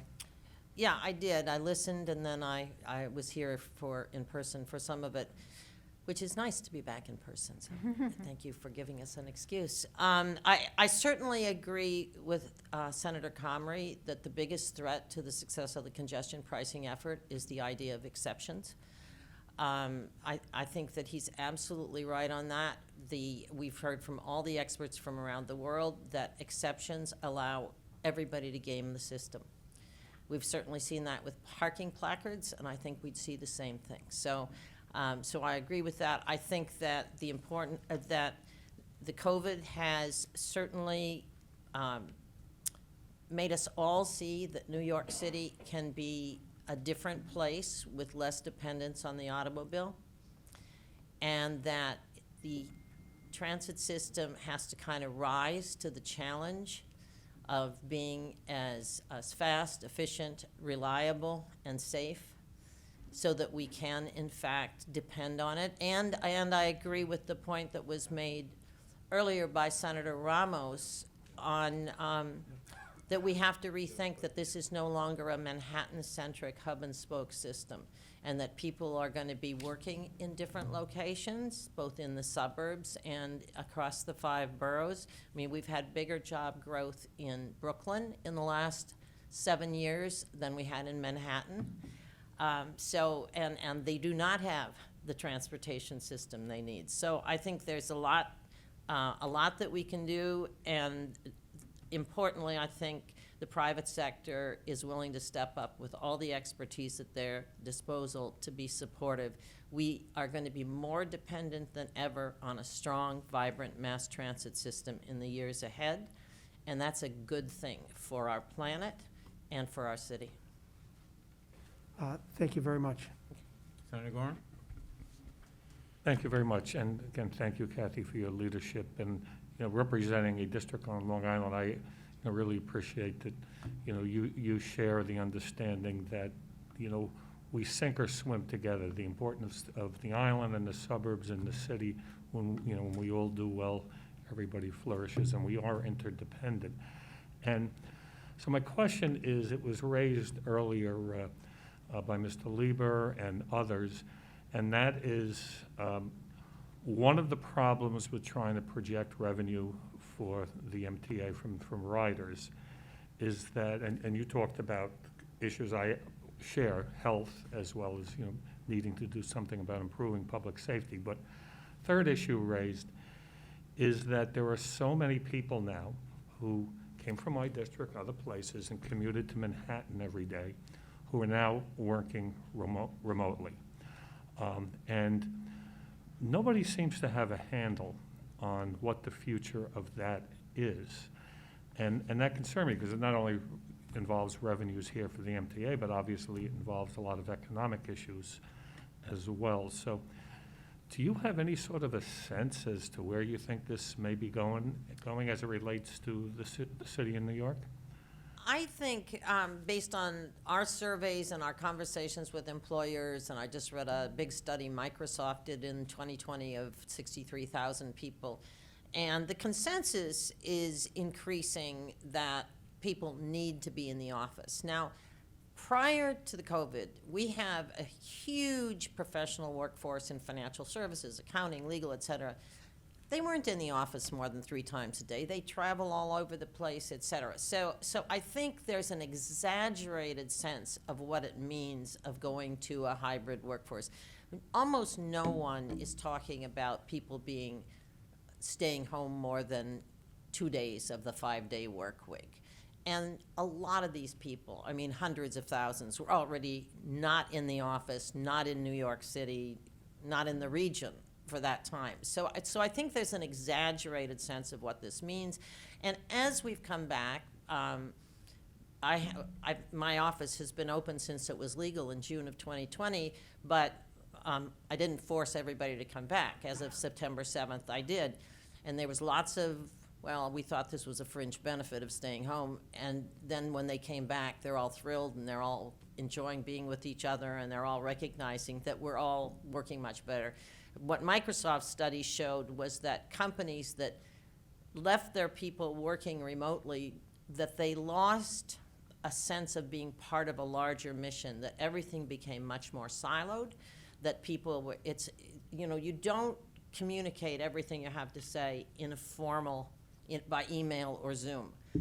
It happens through daily interactions in the elevator, whatever. And so I feel I really believe that there will be changes, there will be some disaggregation of the office space, certainly outside Manhattan, but that's probably good for our region. It's not bad.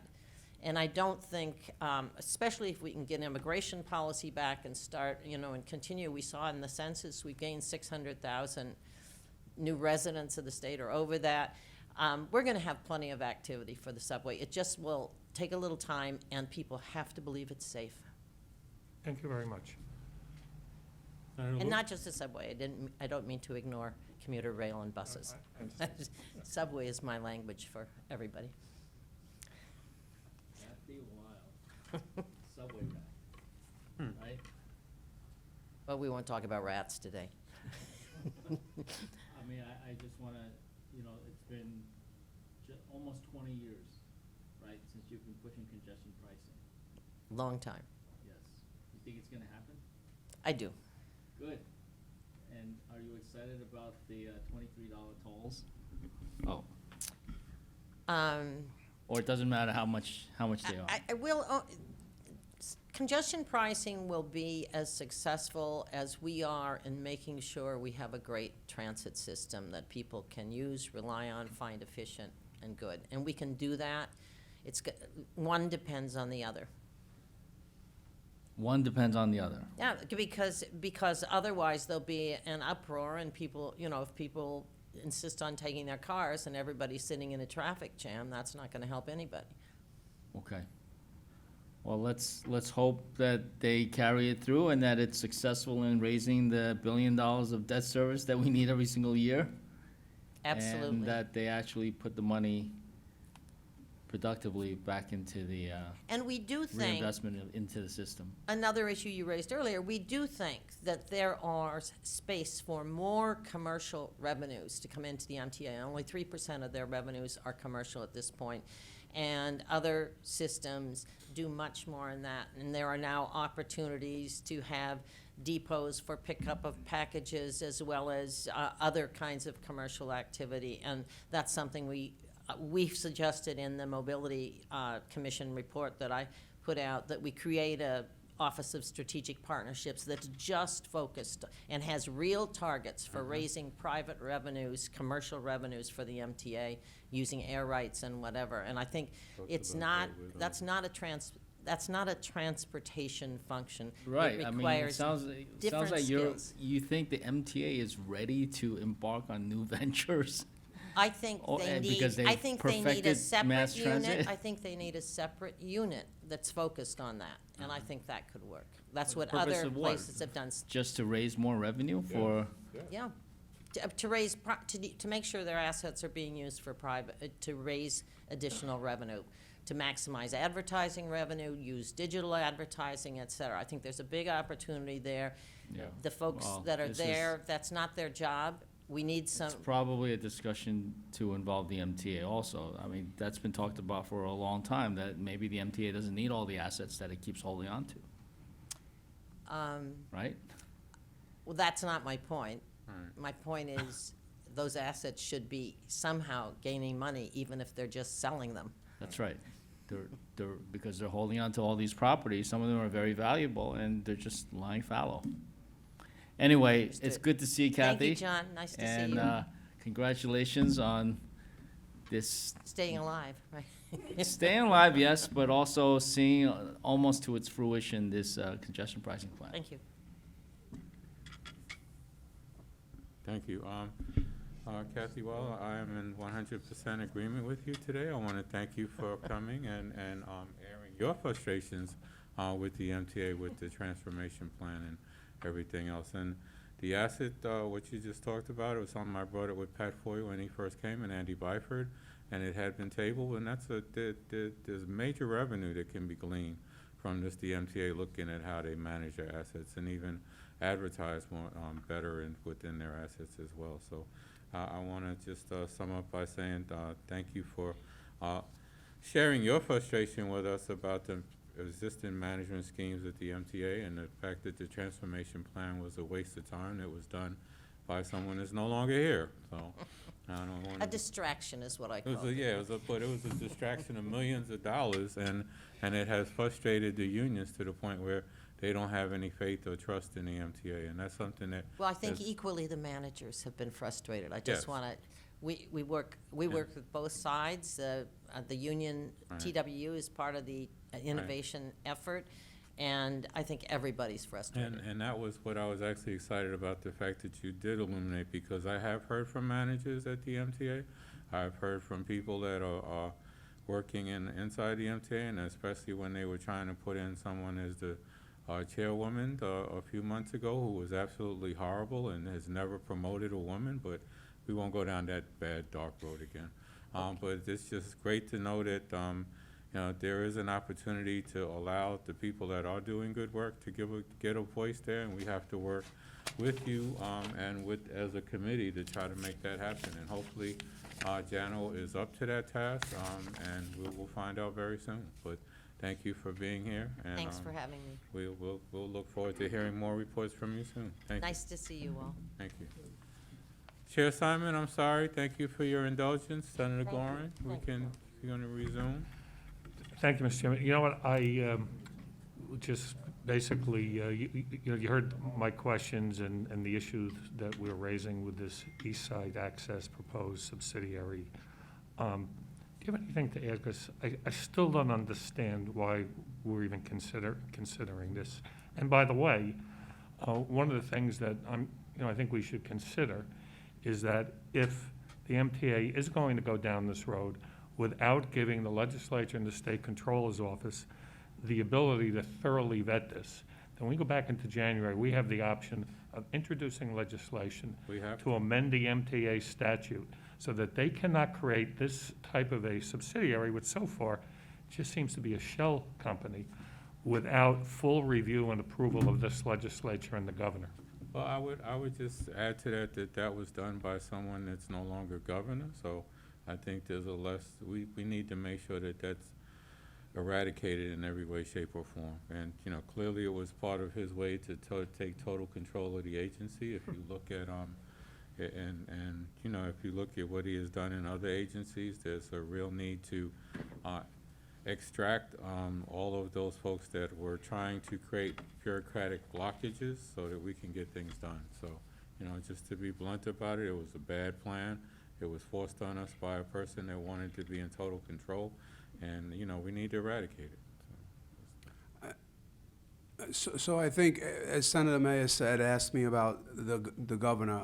Like I said, I have a great deal of respect for her. I think she's going to make some real serious changes, but I think at this juncture right now, there is so many entrenched still at the MTA that I've offered my assistance. And I don't point finger, whether it's management or I'm on the union side. I represent my membership. I'll do it to the best of my ability every day, 24/7. But I also look and respect the other side and what they go through. And most of this transformation stuff, more of the arguments and complaints came out of management and how they were disrespected, and also came from what's entrenched from the previous administration of just bullying their way through and scaring people. I offered my assistance. I won't pick people out because they're management but I offered. I've been here a long time. I can be more help than having me on the outside fighting you. And I've offered that, my committee, my board member who's here with me today, Vinnie Tessitore, we've offered. We still go out there in the track. We look at what's going on as we brought Senator Kennedy out there. I'm asking the governor to put a complete stop to a separate entity in this wasted, another form of a new entity like the transformation team. I said at the hearing in Nassau County that the transformation team was going to be a failure and a waste of money. We can do this in-house. And they went and did it anyway because they were bullied. And that was their way of another entity being controlled by the previous administration. It's very frustrating. I could tell you, doing it this long and knowing what I can be helpful with and not even asking me, it makes no sense. It makes no sense. Well said, and hopefully we're in a new day. Thank you. Thank you very much. Thank you all. Thank you for the time, and I thank you for your support. Thank Chairman you. Simon, thank you for, I'm sorry. No, I was going to say thank you for your patience. Yes. I know you've been with us all day. Yes, I was going to say the Nobody same bought me thing. lunch yet. Thank you. Thank you. Well, we've been sharing bad donuts up here. For that. Oh, I'm sorry. This is my donut. This is the lunch I got right here. Yes, no, I'm Chairman Valenti. You're up next. Thank you for your patience as well. Thank everyone for staying here today at this point.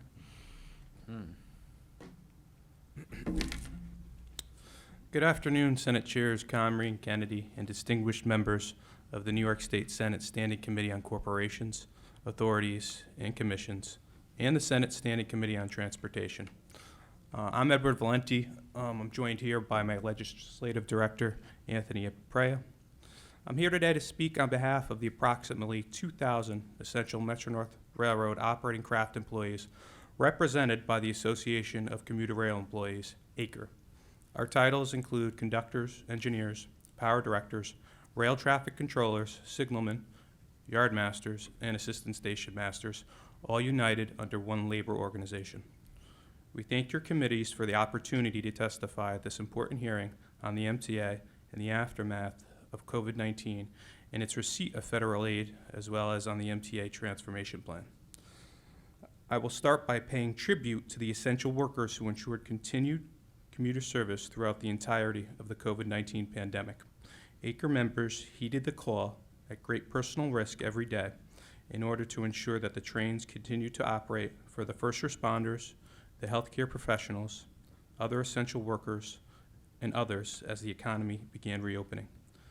However, despite ACRE's continued objections, basic COVID-19 protocols were difficult, if not impossible, to comply with due to a skeletal schedule, packing trains, and precluding appropriate social distancing. Turning towards the MTA transformation plan. This effort was intended to consolidate sprawling bureaucratic departments with the hope and anticipation that the authority would be more efficient. However, from ACRE's perspective, there has been no downsizing except for public-facing service, and in contrast, we are faced with more bureaucracy than ever. It appears that most decisions are made at MTA headquarters, so all levels of Metro-North management are completely handcuffed on matters of policy, despite being our designated points of contact. Centralizing decision-making does not reduce inefficiencies if there is no corresponding reduction in the bureaucracy.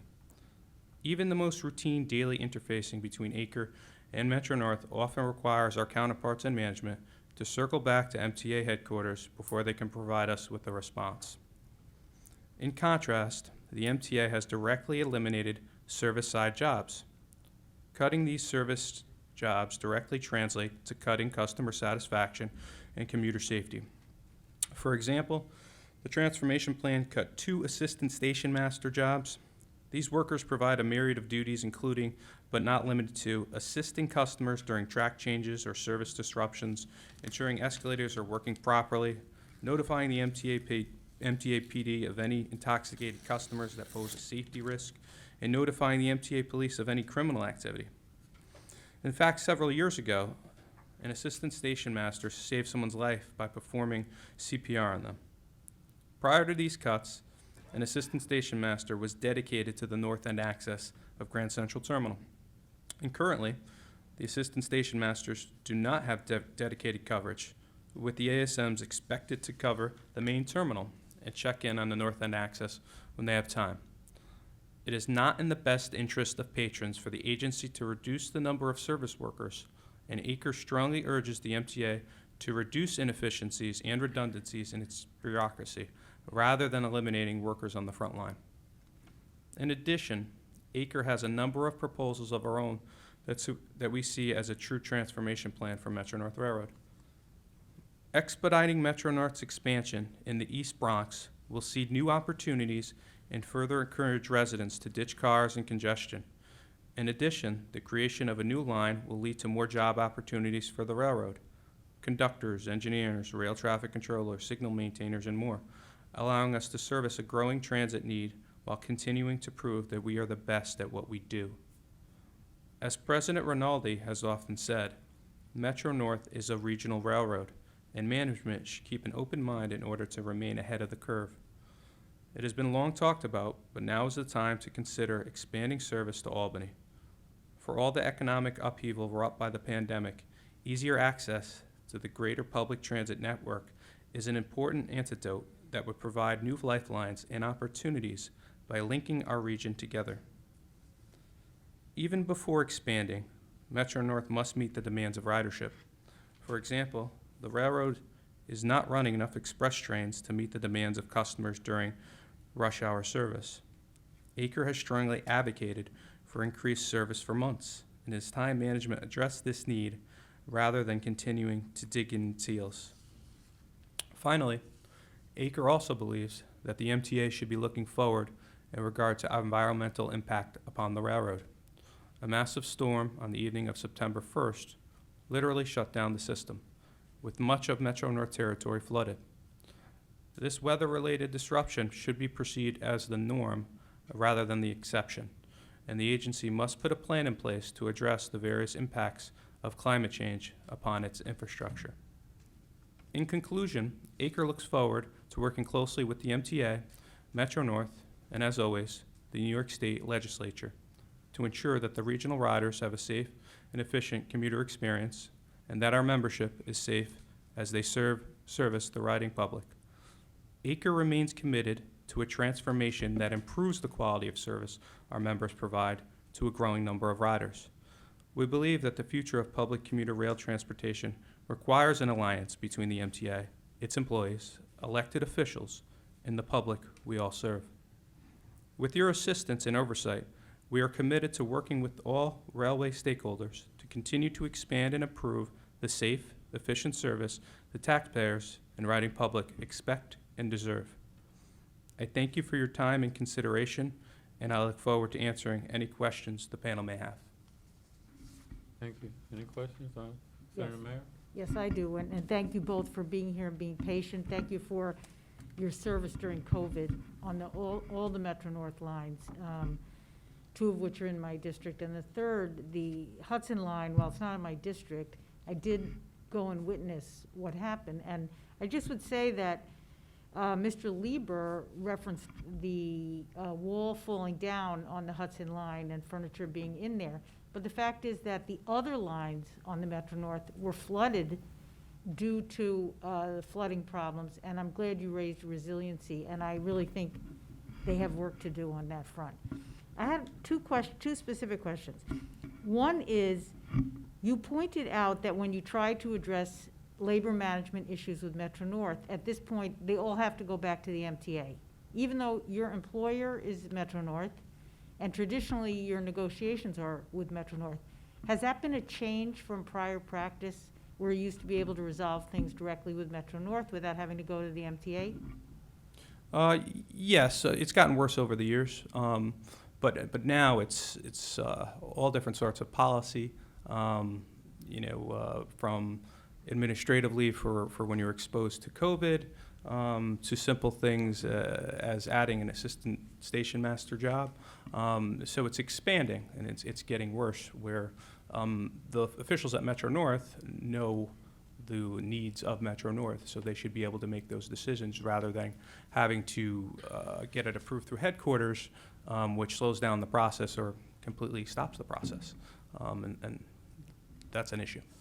Well, like a station master or assistant station master, it's hard for me to understand why that requires the big MTA bureaucracy to decide whether such a person is warranted or not. And I would assume traditionally that's something you worked out with the Metro North management in past years. Yeah, years ago, they would be able to add the position. Not anymore. It has to come back as a new need, go to budgets at the MTA and be approved. Excuse me, you mean for a single assistant station master, you have to go through all these committees of the MTA in order to get approval? That's correct. Okay. Secondly, you mentioned the reduction in express trains during this time of somewhat restored service, and I know I've had constituents complain their commute is much longer from the suburbs if they're willing to take the trains, which we want to encourage people to do. What is the reduction in express trains that Metro North has done during this period? I don't have the exact number, but just to give you an example, usually around the 5 o'clock time frame, Right. you'd see many different expresses. Even when I go to take the train home, they're not there. They're locals, almost all of them. So they should have really kept the expresses they had to the prior schedule, or sprinkled in more during these rush hour times like they've historically had. And it's a disservice to the people commuting, especially from areas in your district. Right. Have you raised that directly with Metro North? Yes. And? They're looking into it. Okay. Lastly, Metro North to Albany. I would just say, as someone who gave up on Amtrak to Albany after many years, that I think Metro North to Albany, if we had a better MTA board, would be a very attractive opportunity for many of my colleagues in the legislature and others who go to Albany on a regular basis from January to June. So I fully look forward to working with you on that idea, provided we get some changes at the MTA. Great, thank you. Good afternoon, almost good evening. Yeah. Thank you both for being here, for your patience, for sticking it out. I know you've been here since the beginning, the opening testimony here. I want to follow up and piggyback on what Senator Mayer just brought up. It's her district, but it's something that we've discussed, and that is the expansion of Metro North service from the city up to Albany. The examination of it. Can you talk a little bit about the benefits that you would see with such a proposal, and what that would mean to not only your servicemen and women that are on the front lines each and every day, but also, most importantly, to those riders? Yeah, I mean, it just give them another means of another means of getting to where they have to go. You know, it's been talked about for years. I have people that live up that way that currently are commuting further, so it create job opportunities closer to home for them. I think we had an effort years ago about at least going up to was it Rhinebeck? Yeah. Yep. Also, and that didn't go anywhere. But you know, I believe it's needed, and our members are really would be excited if it were to happen. And then as far as, you know, again, you know, we've said this respectively to each and every one of the labor leaders who have come before us today, because it's important that you know we recognize the sacrifices that your membership has given to the system, to our city, our region, our state, and our nation. So our condolences to those families of yours that have been lost. Thank you.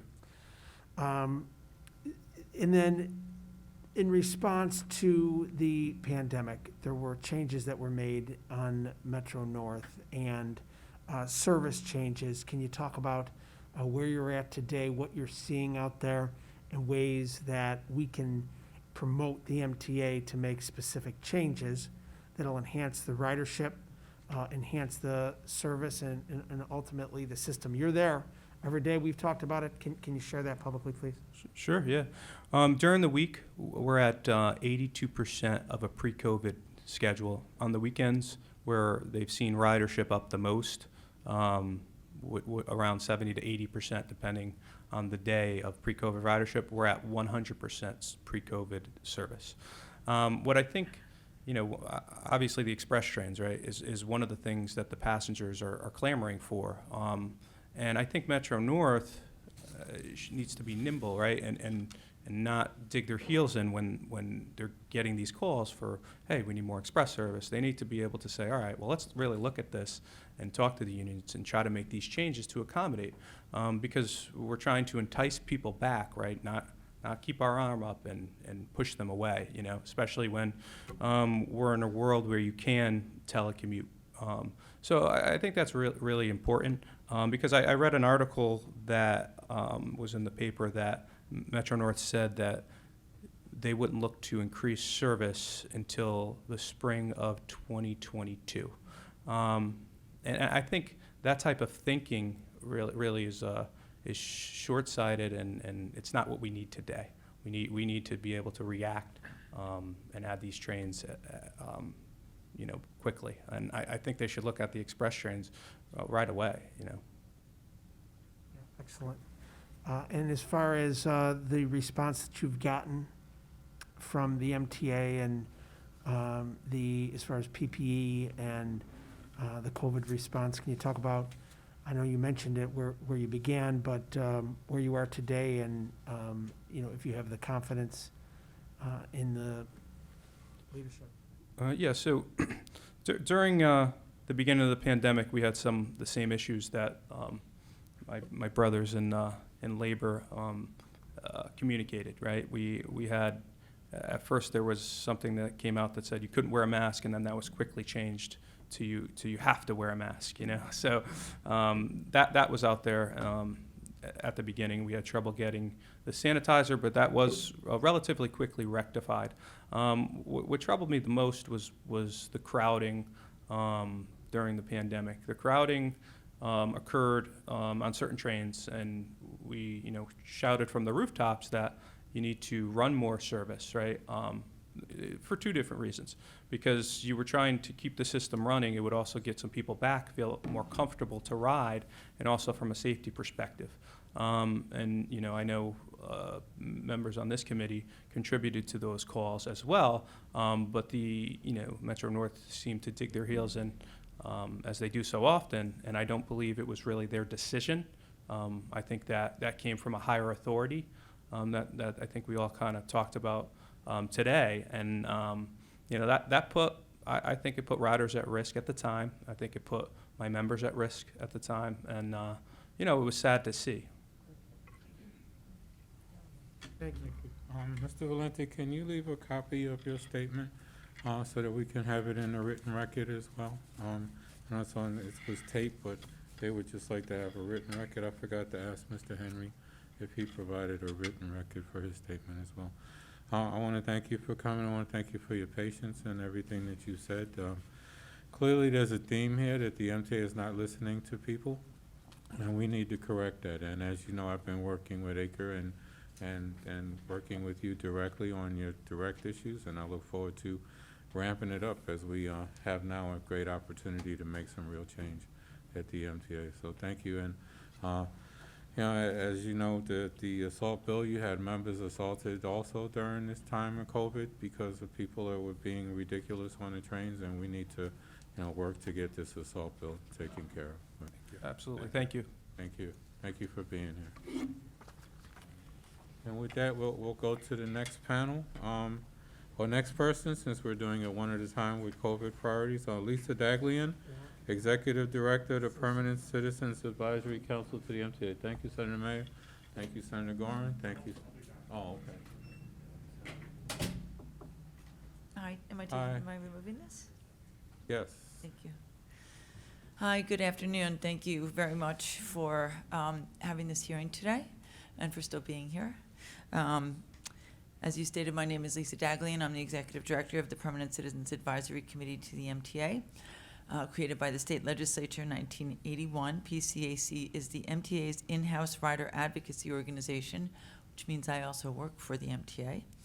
We represent riders on New York City's subways and buses and the Long Island Railroad and Metro North Railroad. So we've seen firsthand what transformation has done within the agency as well.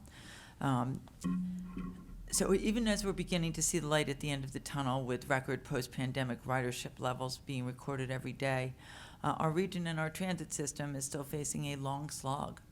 The hows and whens of commuting are continuing to evolve as people and businesses figure out their next normal, and as the Delta variant continues to remind us that the pandemic is not over.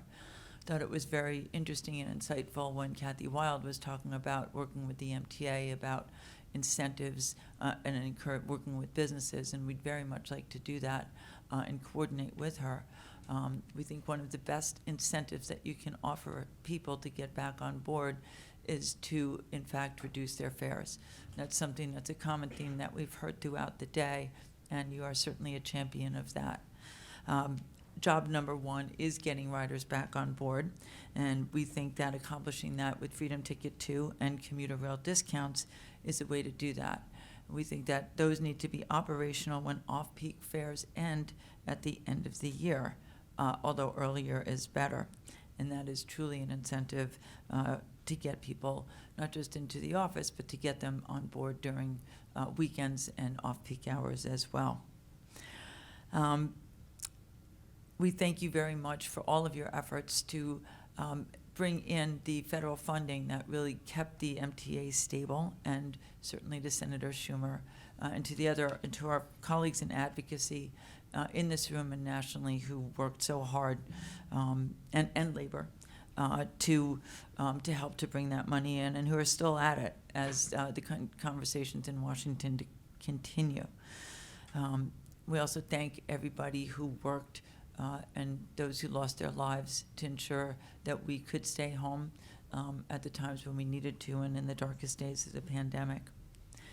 The MTA has the opportunity to guide its ridership return by embracing more equitable and creative fares, including the Freedom Ticket, which is a broader-based discounted commuter rail fare that would bring Atlantic ticket discount types to Metro North and Long Island Railroad to include Penn Station and all of the lines within New York City, and then further extend it to intra and inter-county travel further out on Long Island and Metro North territory, and also include things like discounted 20-trip discount trips with 20-trip tickets at a 20% discount to encourage people to look at other ticket types other than a monthly, which may not be as palatable right now. We think that retooling the outer borough transportation account to help support funding and support the city-funded portion of those proposals would be a great way to help to address the current way that people travel, and offers a steeper discount as is currently configured than the way the OBTA is currently configured. And we look forward to working with you on that. Clearly, the MTA needs money. We heard from the comptroller. We also heard a lot from the MTA today about their funding needs. And the report yesterday was illustrative, but it was a deeper dive into a lot of what we know and what we've heard for the last year.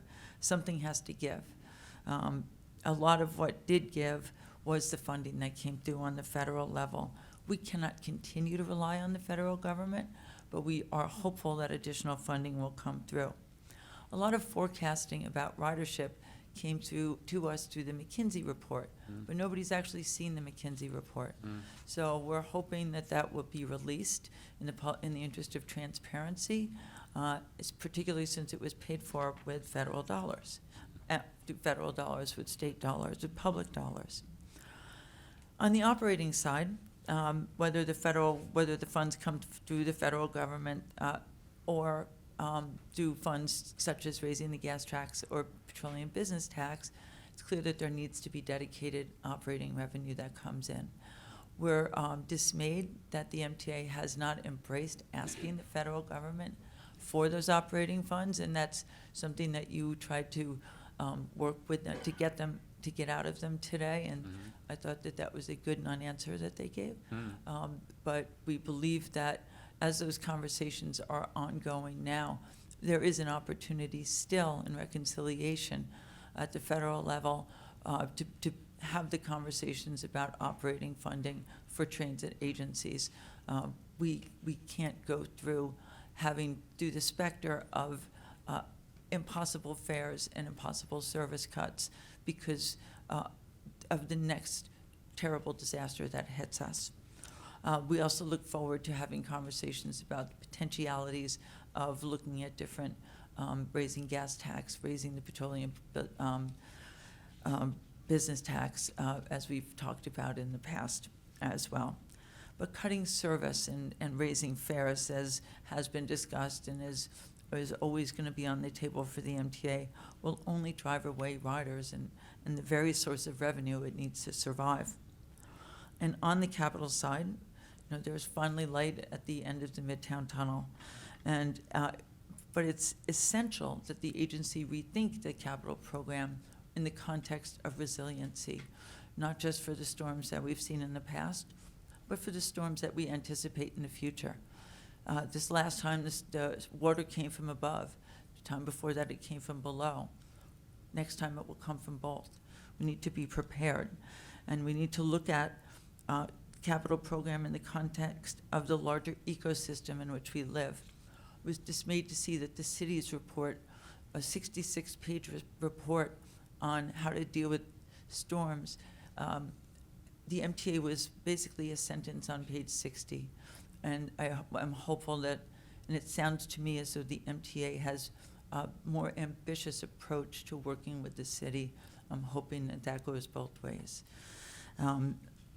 Prioritizing the capital plan through a lens of resiliency and climate change will ensure we can continue to get around even when the creek does rise.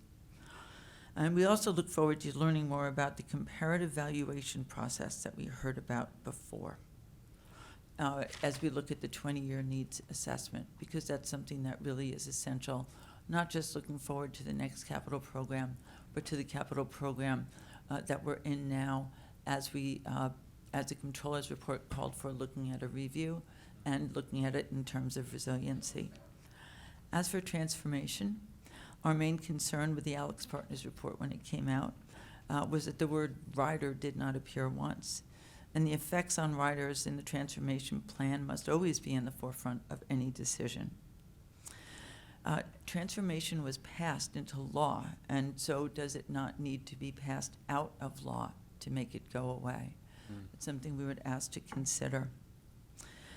But even so, the damage may be done. A law of unintended consequences would see the human resources departments from various operating agencies merged and staff sizes reduced from those agencies, only to not have enough people to onboard the new hires that have to come in based on all of the reductions and attritions that have gone out. And now it's clear that the agency cannot move forward without them. An internal audit should be considered and conducted to look at the impacts of those actions to see if anything needs to be undone. And that would lead us to transparency.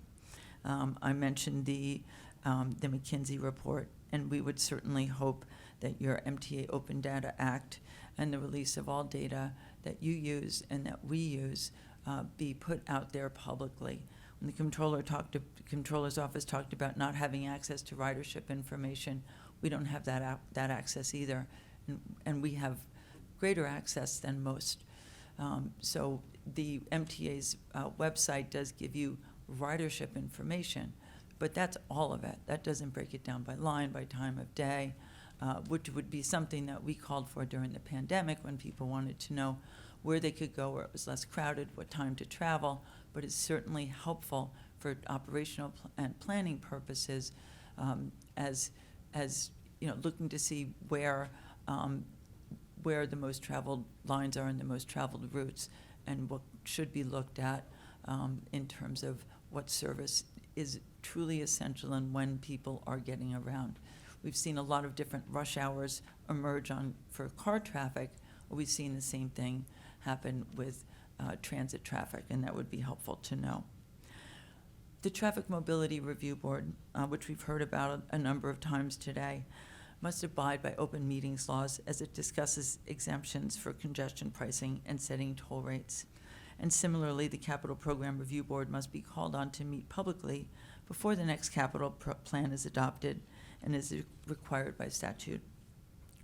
So the MTA is the economic engine of the region, and for many of us, it's the only engine we have to get around. Building and rebuilding trust so that riders get back on board and the agency is an open book are critical to the future of the MTA and the region. Thank you. Thank you. Thank you, Ms. Egley. Good. I just want to say thank you for your leadership and your constant engagement on these issues. We certainly appreciate you and your organization's voice in these important endeavors. Thank you. Did you bring extra copies of your testimony? I did. Okay. If you could just leave them with Absolutely. Staff, and again, thank you for consistently working with us to try to make sure that we are aware of a lot of issues that we hadn't been aware of before, and I agree. I look forward to continuing to work with you, hopefully to get that freedom ticket. And, Absolutely. you know, also to push the MTA on advertising, because there's a lot that they could do to make money or do advertising and through involving the private sector. It's good to hear that the private sector is willing to be participatory in that as well. So, Absolutely. thank you. And thank you for everything else that you're doing. Thank you so much. We appreciate your leadership. Thank you. All right, next person is Rachel Faust from the Senior Research Analyst for Reinvent the World. Reinvent the world, is that what you said? Well, you I was know, just- Albany is enough, I think, to tackle. Albany's the world, isn't it? Albany's Yeah, the maybe world. it's our world today. So, well, good afternoon, Chairs Comrie and Kennedy. I'm Rachel Foss, Senior Research Analyst for reInvent Albany. We advocate for more transparent and accountable New York State government, including for state authorities like the MTA. And thank you for holding this hearing and for all the oversight hearings you've been doing. I know it was raised that, you know, I think by Senator Kennedy, that this is important to keep the public engaged and aware of the MTA. And this is a crucial oversight role that you play, and we thank you for it. I'm going to summarize my testimony, knowing that it's been a long day for all of us. First, the MTA needs congestion pricing revenues ASAP in order to make meaningful progress on its 2020-24 capital plan. Our August 2021 report found that funding for the 2020-24 plan is coming in at the slowest pace of the last 3 plans. The latest data from MTA shows that only $3.6 billion, or 6.6% of planned funds, have been received as of the end of August 2021. Time is money, and the sooner the MTA gets congestion pricing revenue, the more it can help the MTA out of its fiscal crisis. On congestion pricing, we also support as few exemptions as possible, and I would just want to flag the sort of government accountability piece of this, and that's that to the extent the exceptions are given to some people and not others, that creates cynicism about the process, and we need to make sure that congestion pricing is seen as fair and transparent. And to that end, you know, the Traffic Mobility Review Board should meet openly to also help breed trust in the system rather than distrust. Second, the legislature should seek an updated, publicly released 20-year needs assessment to accompany any proposed amendments to the 2020-24 capital plan. At the last MTA board meeting, Janelle Lieber raised that they could amend the plan to address Hurricane Ida and resiliency. If that does indeed happen, I know the comptroller's office raised this, we need to see a 20-year needs assessment so we can back up the needs to make sure that the funding and the needs match. That's the real point of the 20-year needs assessment, is to be able to do that type of analysis. 3, the legislature should ensure that the 2019 mandated international benchmarking report is released. I was encouraged to hear that it is in the works, but you know, what could be months could turn into a year. So we encourage you to, you know, keep on it and make sure that the MTA releases that as soon as possible, since it's already late. 4, on Hurricane Sandy capital projects. This is something I looked into for this hearing, knowing that it's of great interest given the recent events with Hurricane Ida. You know, it was incredibly difficult for me, and I am an expert user of MTA data, to figure out what was happening with both Hurricane Sandy projects and resiliency projects generally. And I think what this really speaks to is really a failure in terms of transparency. And, you know, we'd really encourage you to look at, as Senator Kennedy suggested, having the MTA specifically code resiliency. This is an issue of incredible interest. It will be important going forward.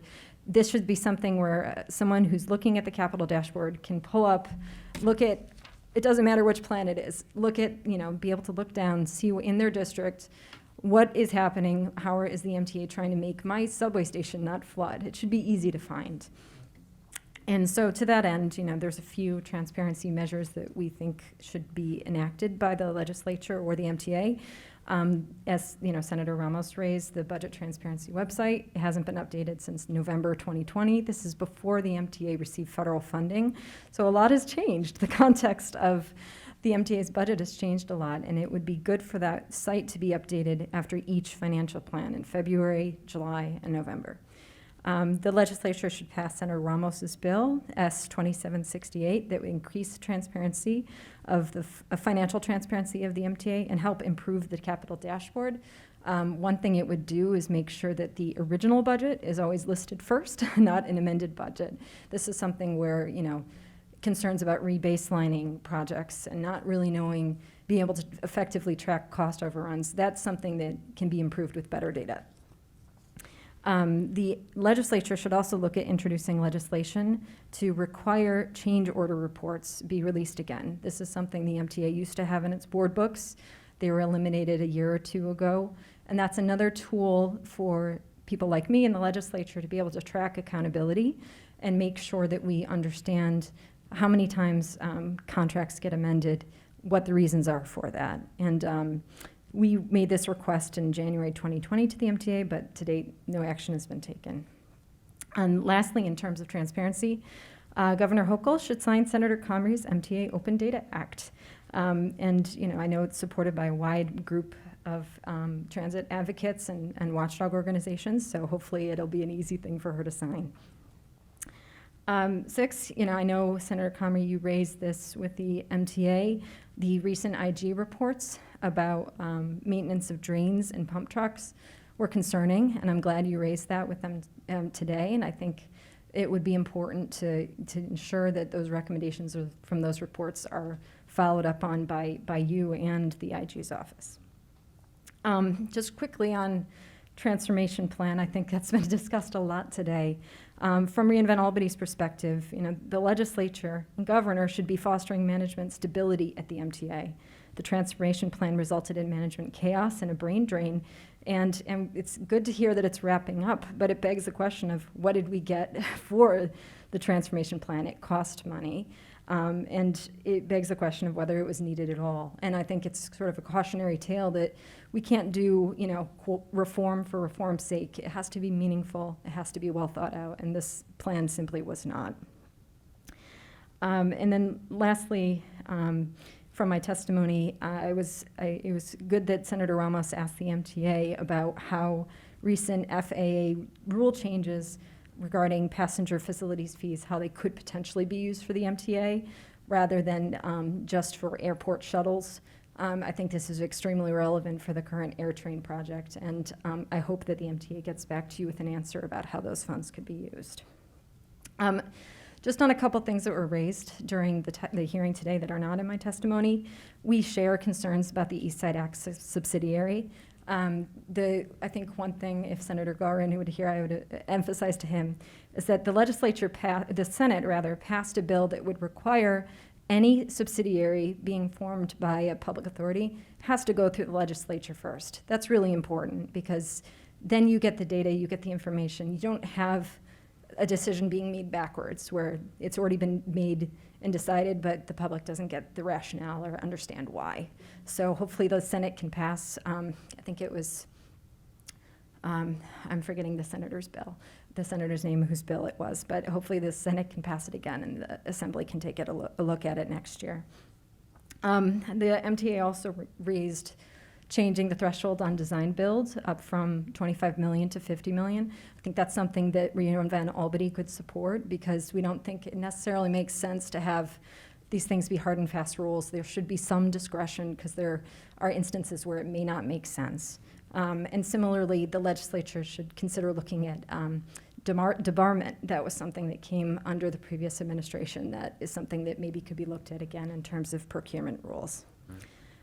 So again, thank you so much for your time and appreciate the opportunity to present testimony. Have you had recent issues about debarment? I haven't heard it from any of the contractors recently. It has been on the table. Well, I know it was an issue. I think that it's among the realm of things that have came from the previous administration that maybe need to be looked at. There's a lot of laws around procurement and I think it's just similar to the rules around design builds. It's something that the legislature could look at again, knowing that there's a new administration now. Right. We started looking at it last year, and it was just before the pandemic, and it just got waylaid with everything else. So we'll check on that again. Thank you for bringing that back up. And, Good. thank you, Rachel, for your testimony and your consistent focus on trying to make sure that we have a better state. And, you know, I appreciate Reinvent Albany and everything that they're trying to do to keep people aware and alert of what can be done and how it can be done better. So Okay. appreciate you. Thank you for your Thank you so much. testimony. Thank you very much. Thank you. Well done. Next we'll hear from Kate Slevin.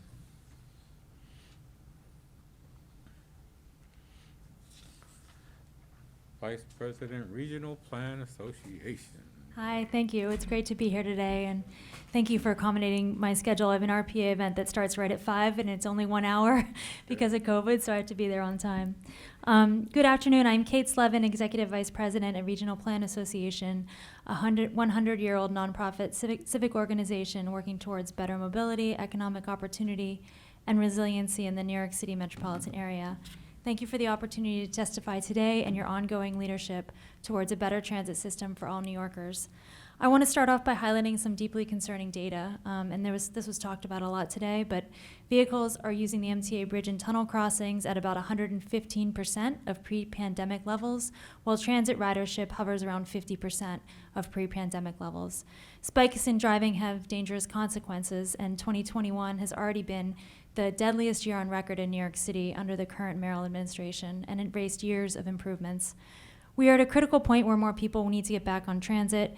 Guaranteed, reliable, and frequent service is vital to doing this, along with strict mask regulations and a public awareness campaign about how we are in a climate emergency and riding transit is good for the future of our country. And we also were really happy to hear there's a lot of talk about fares today.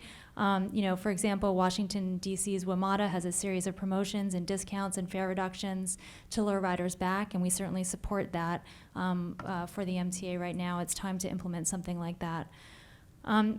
I've been a very long-standing supporter of congestion pricing, and so has Regional Plan Association, and thank you for all of your efforts and leadership in that regard as well.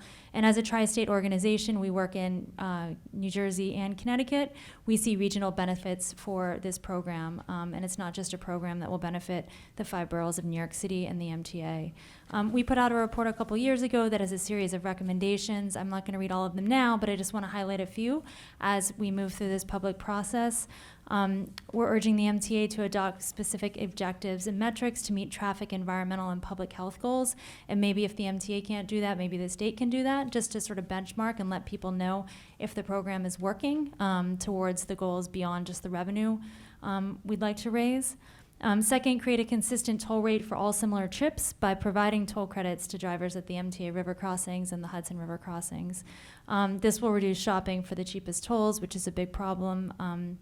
And we've actually found that 25% of the morning traffic on the BQE right now is actually from drivers avoiding tolls on the Hugh Carey Tunnel. So we're hoping that congestion pricing will alleviate that and reduce congestion in the communities near the crossings. And we do support crediting all of the Hudson River crossings and all of the MTA toll crossings, just because for us it makes sense from a transportation perspective. But we don't support any additional exemptions beyond what is listed in the legislation, and I was really pleased to hear all of the conversation about that today. RPA has been a strong and longstanding supporter of the MTA's capital investments and has supported every capital program in the agency's history since the 1980s.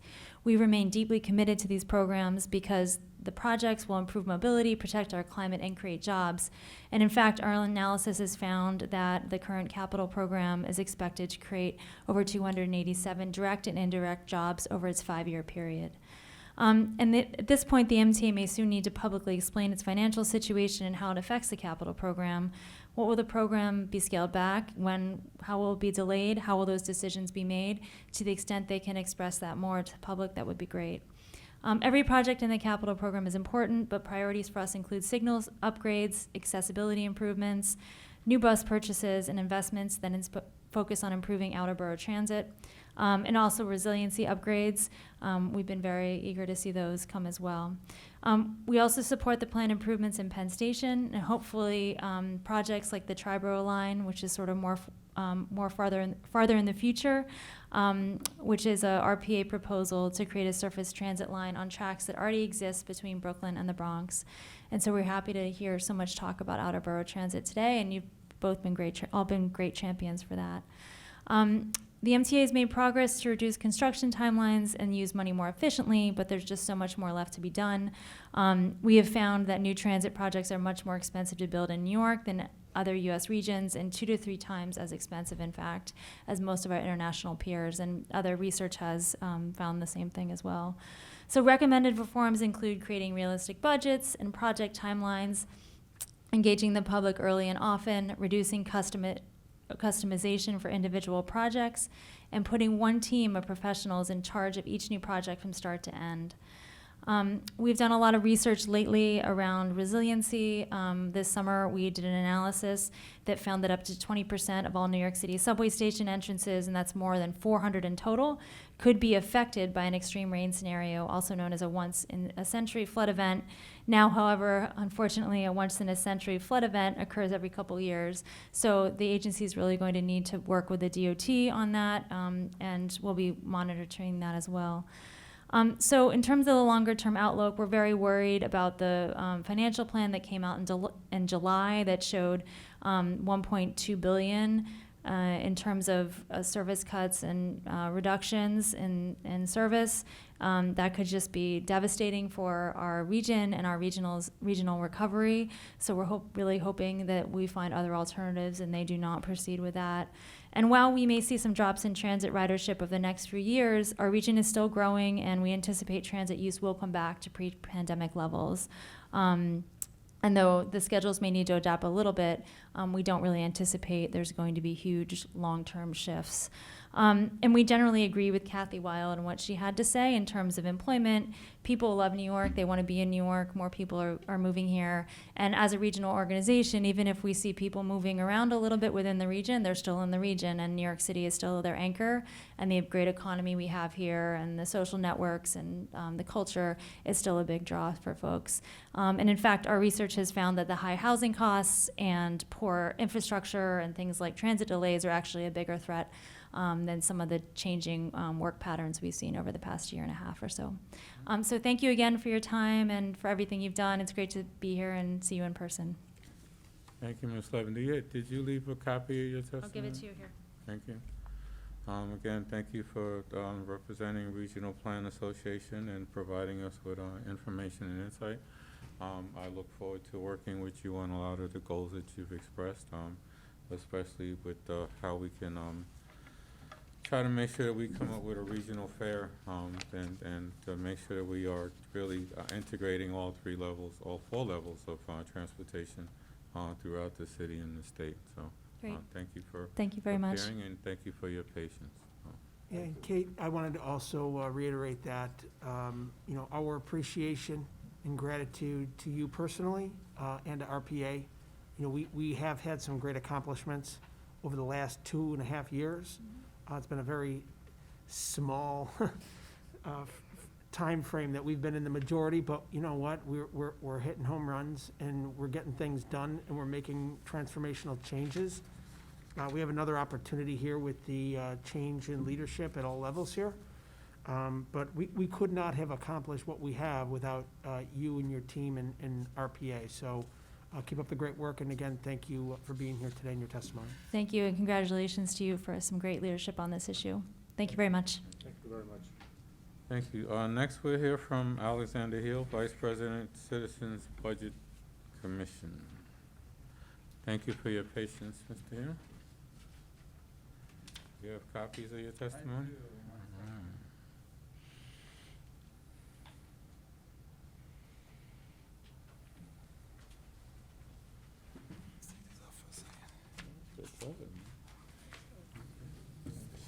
All right, good afternoon. Thank you for the opportunity to allow me to testify today. My name is Alex Heil. I'm Vice President for Research at Citizens Budget Commission. CBC is a nonprofit, nonpartisan think tank and watchdog dedicated to constructive change in the services and finances of New York City, New York State, and the Metropolitan Transportation Authority. The MTA is facing a long-term structural deficit of approximately $2.7 billion annually, meaning its recurring income from fares, tolls, and other sources will be roughly $2.7 billion less than the recurring expenditures needed to run the system. Fortunately, significant federal aid should cover the structural deficit until 2026, providing a runway for the MTA to increase its operating efficiency and narrow or eliminate the structural problem.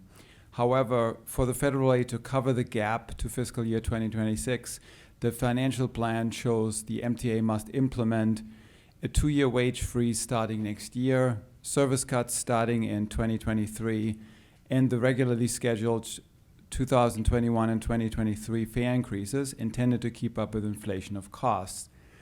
If these actions are not taken and revenues do not exceed what currently is projected, the structural imbalance will hobble the MTA's finances before 2026.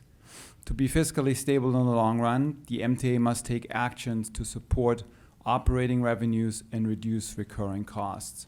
The MTA should continue the smart practice that adopted in 2009 to increase fares and tolls biennially to keep up with inflation. This ameliorated the prior practice of periodic significant fare and toll increases that were fiscally and politically wrenching. To maintain affordability for those with lower incomes, the city should undertake robust efforts to promote its Fair Fares program, which provides half-price transit service to lower-income residents. Furthermore, the MTA should take significant steps to rein in spending. CBC identified actions that could save up to $2.9 billion annually by 2024. The federal aid provides time to phase in these changes, but the MTA should start now. MTA can realize these savings by increasing its subway and bus operations and maintenance productivity, which could save $1.6 billion, increasing bus speeds, which could save an additional $268 million, reforming how it deploys conductors, including one-person train operation on subways, and fare payment modernization on commuter rail, which could save $512 million, and reducing employee and retiree healthcare spending, which could save $663 million annually. These proposed changes and associated savings are based on practices, staffing, and costs of other large transit systems that we reviewed. Operation and maintenance productivity was identified by benchmarking MTA productivity to the median of large transit systems and improving Long Island Railroad productivity to that of Metro North. Proposed conductor deployment changes mirror those used by peer systems, both in the US and globally. Health savings are based on aligning premium sharing to other New York State employees. Implementing these reforms will be challenging. Some require possibly significant investment, such as street redesign to improve bus speeds. Some require support, active participation, and changes by New York City and other stakeholders. Labor collaboration will be the most important implementation challenge, since productivity improvements will require work rule changes and ultimately fewer employees. Phasing in changes over 3 years will provide time for design and implementation. Collaboration can identify the work rules and practices needed to be as efficient as other systems. Time will allow attrition naturally to shrink the workforce. However, attrition may not be sufficient. The MTA and labor leaders should collaborate on other strategies, including retraining, redeployment, and gain sharing. Some may reduce the potential savings but be appropriate given the dire fiscal need. Importantly, while the current shortage of train operators and conductors has been a problem for reliable service, starting to phase in one-person train operation may help improve service and reform operations without layoffs. Success also will depend on operational flexibility, such as periodic partial or full-line fast-track closures to allow for uninterrupted overnight maintenance track availability. While reducing costs significantly is challenging, the alternatives to reform are deeply problematic. Saving $2 billion annually would require, for example, a 28% increase in fares and tolls above what is planned, or service cuts 50% greater than the MTA's mid-pandemic doomsday scenario, or a 26% increase in the dedicated taxes and subsidies. Existing federal aid gives the MTA the opportunity to address its structural imbalance over several years. This time should not be wasted. Thank you very much for your time and attention. I appreciate the opportunity. Mr. Hill, do you have a specific on the first bullet, increasing subway and bus operations, which could save 1.6 billion? Do you have specifics on that? Yeah, we put out a report earlier in the year that provided some of the technical and economic details on some of these projections. What we essentially did was we looked at some of the productivity, some of the performance details when it came to subway and bus operations as well as facility maintenance. And we benchmarked that against best practice, and that's how we delivered that's how we estimated the savings of $1.6 billion annually. So you're estimating a reduction in facility maintenance or a better facility maintenance? Well, we're assuming that the efficiency is improved, so therefore productivity is enhanced. We're not saying that there should be less maintenance. We're saying that the current maintenance practices should be improved. Okay. And this is available on your website? It certainly is. And you had also, well, you talked about the increasing bus speeds but the one-person train operation, with all of the issues with people not doing masks and assaults on the train, do you think that's a safe option? Well, the times currently are certainly challenging during the pandemic. That's certainly true. I think when we're looking at one-person train operation, we're comparing MTA operations to what has been done nationwide and around the world as a sustainable practice going forward. And certainly some of these details are troubling, as you indicate. I would agree with that. I think that if we're looking at the long-term budget outlook, however, I think it's important to keep that in mind as a strategy to realize some potential cost savings. Okay. And the healthcare spending, that would be through utilizing a better healthcare plan, or is it talking about cutting the amount of healthcare that's provided to the individual workers? It's essentially changing in cost sharing. We benchmarked this against the state workforce and came up with our savings that way. But it wouldn't be a reduction in the amount of services for an individual? It's really on the cost side, not necessarily on the utilization of the healthcare plan. I got you. All right, thank you. And just one last thing. Where was it? Do you believe that the federal aid that the MTA gets should be increased on the expense side? I think that the federal aid that the MTA has received is giving a tremendous opportunity now to deal with some of these problems in the long term. So I think if we're looking at the federal aid that the agency has received and is benefiting from, it provides a runway to really a strategic rethinking to some of the operations practices that we're outlining in our work and our research. And you heard from the unions earlier their level of frustration with the MTA. Do you think they can ever get to a point where they would have real discussion to come up with any of these issues? I think there's always hope for collaboration and meaningful conversation.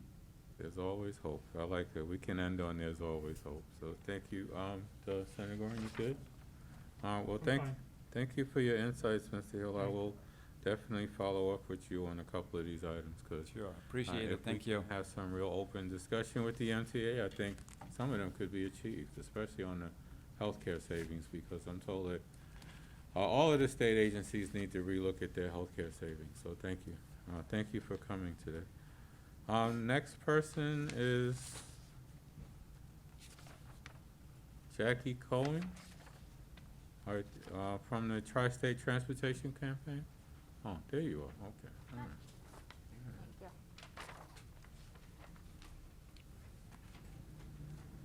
How are you? Okay, and you? Good, good. Thank you so much for the opportunity to testify before you today. My name is Jackie Cohen. I am the Director of Climate and Equity Policy for Tri-State Transportation Campaign, a 28-year-old advocacy and policy organization fighting for sustainable mobility in New York, New Jersey, and Connecticut. After surviving an unprecedented pandemic, a major change in executive leadership, and multiple storms that wreaked havoc on our transit system, right now is a critical time for the Metropolitan Transportation Authority. It is an exciting moment for the future of New York's vital public transportation system, but one that requires the MTA to pave a new direction by seizing the opportunities of the moment and going far beyond the status quo. The MTA is handling billions of dollars in new federal funding, whether the infrastructure bill passes, as well as the implementation of the nation's first ever congestion pricing plan, will determine the success of the authority and the vibrancy of our regional transportation for years to come. Increasing transparency within the state's largest public authority is mission critical for charting a new course at the MTA. The public must know how the MTA is spending the billions of dollars it received from COVID-19 relief aid, and in the future, from an infrastructure bill in Congress and additional funding opportunities. Increased transparency should include better, more detailed, and more frequent reporting of how the authority spends its money. And we were a bit concerned today to learn from MTA leadership that transparency has been not so much a priority internally. An influx of money from the federal government and from New York City's congestion pricing program will allow the MTA to reconfigure transit service to meet the needs of post-COVID world and the 21st century. This means building a more climate-resilient rail and bus network. The MTA must come forward with its plans for protecting the system against floods and other natural disasters that have increased in frequency and intensity, turning once-a-century storms into once-a-decade weather events, or even more frequent. As we now know, not only does coastal flooding threaten our region's transportation infrastructure, but flash flooding in elevated areas is an enormous risk as well. Recent analysis, as you heard, by our colleagues at Regional Plan Association finds that over 1/5 of all subway station entrances in New York City could be impacted by severe weather. It has never been more important for the MTA to prioritize resiliency projects that mitigate the extreme impacts of climate change. New York City's transit system was not designed with climate change in mind, but by daylighting the MTA's planning process, we can better ensure that the imminent threat of climate change will guide planning efforts for the next 25 to 50 years. A resiliency dashboard that details the MTA's plans, spending, and progress in resiliency projects would help the public better understand what is being done exactly to protect New York City's most valuable public infrastructure from further damage and flooding that will help keep the MTA accountable for following through on these commitments. We are encouraged by the Biden administration's commitment to investing in transit, which will undoubtedly lead to new and unprecedented funding opportunities that the MTA so desperately needs to bring its infrastructure into the 21st century. The U.S. Department of Transportation is preparing a competitive grant process that will make billions of dollars available to transit agencies across the country. We hope that the MTA is preparing to seize this opportunity by greatly increasing capacity to their grant staff. Between fighting climate change and reinvigorating our regional economy, public transportation continues to be an essential service provided to all New Yorkers.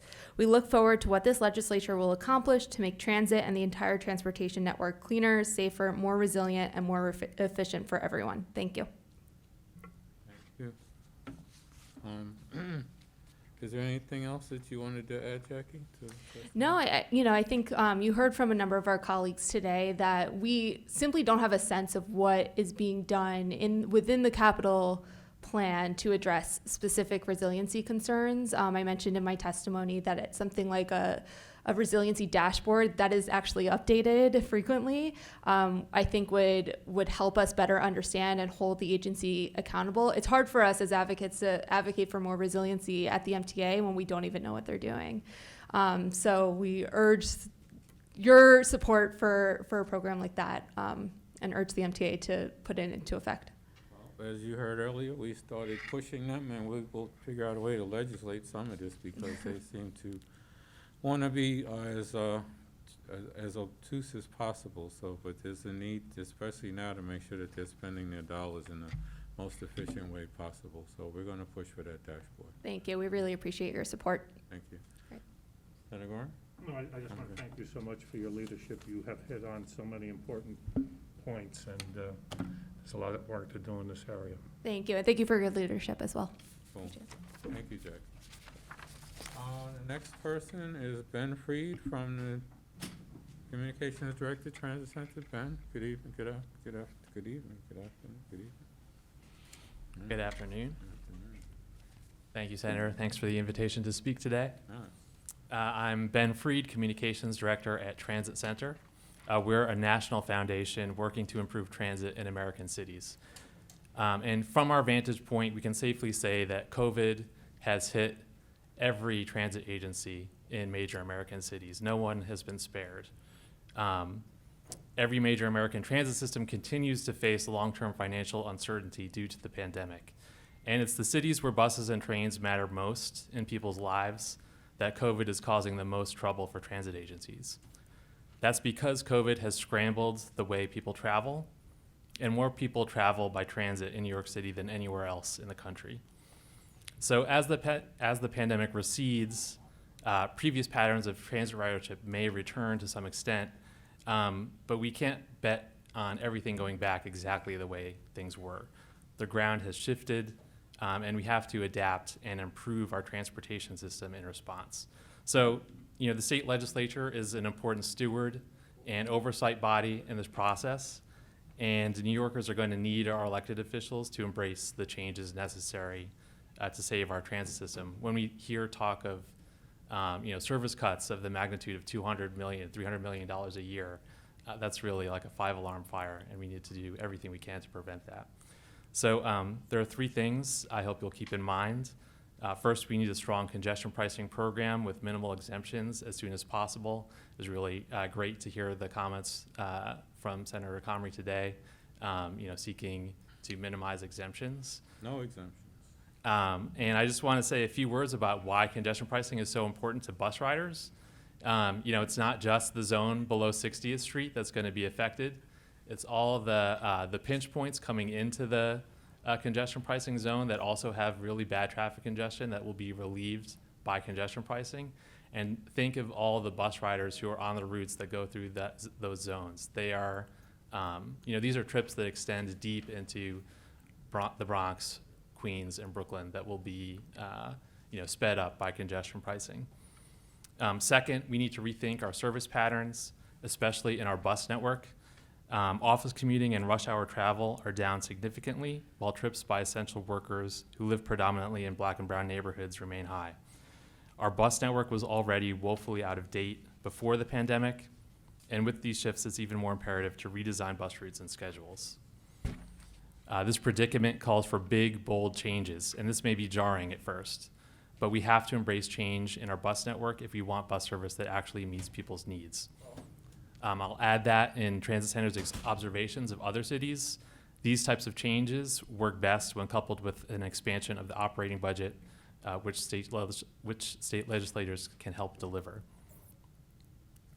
The time has also come for changes to Metro-North and Long Island Railroad operations.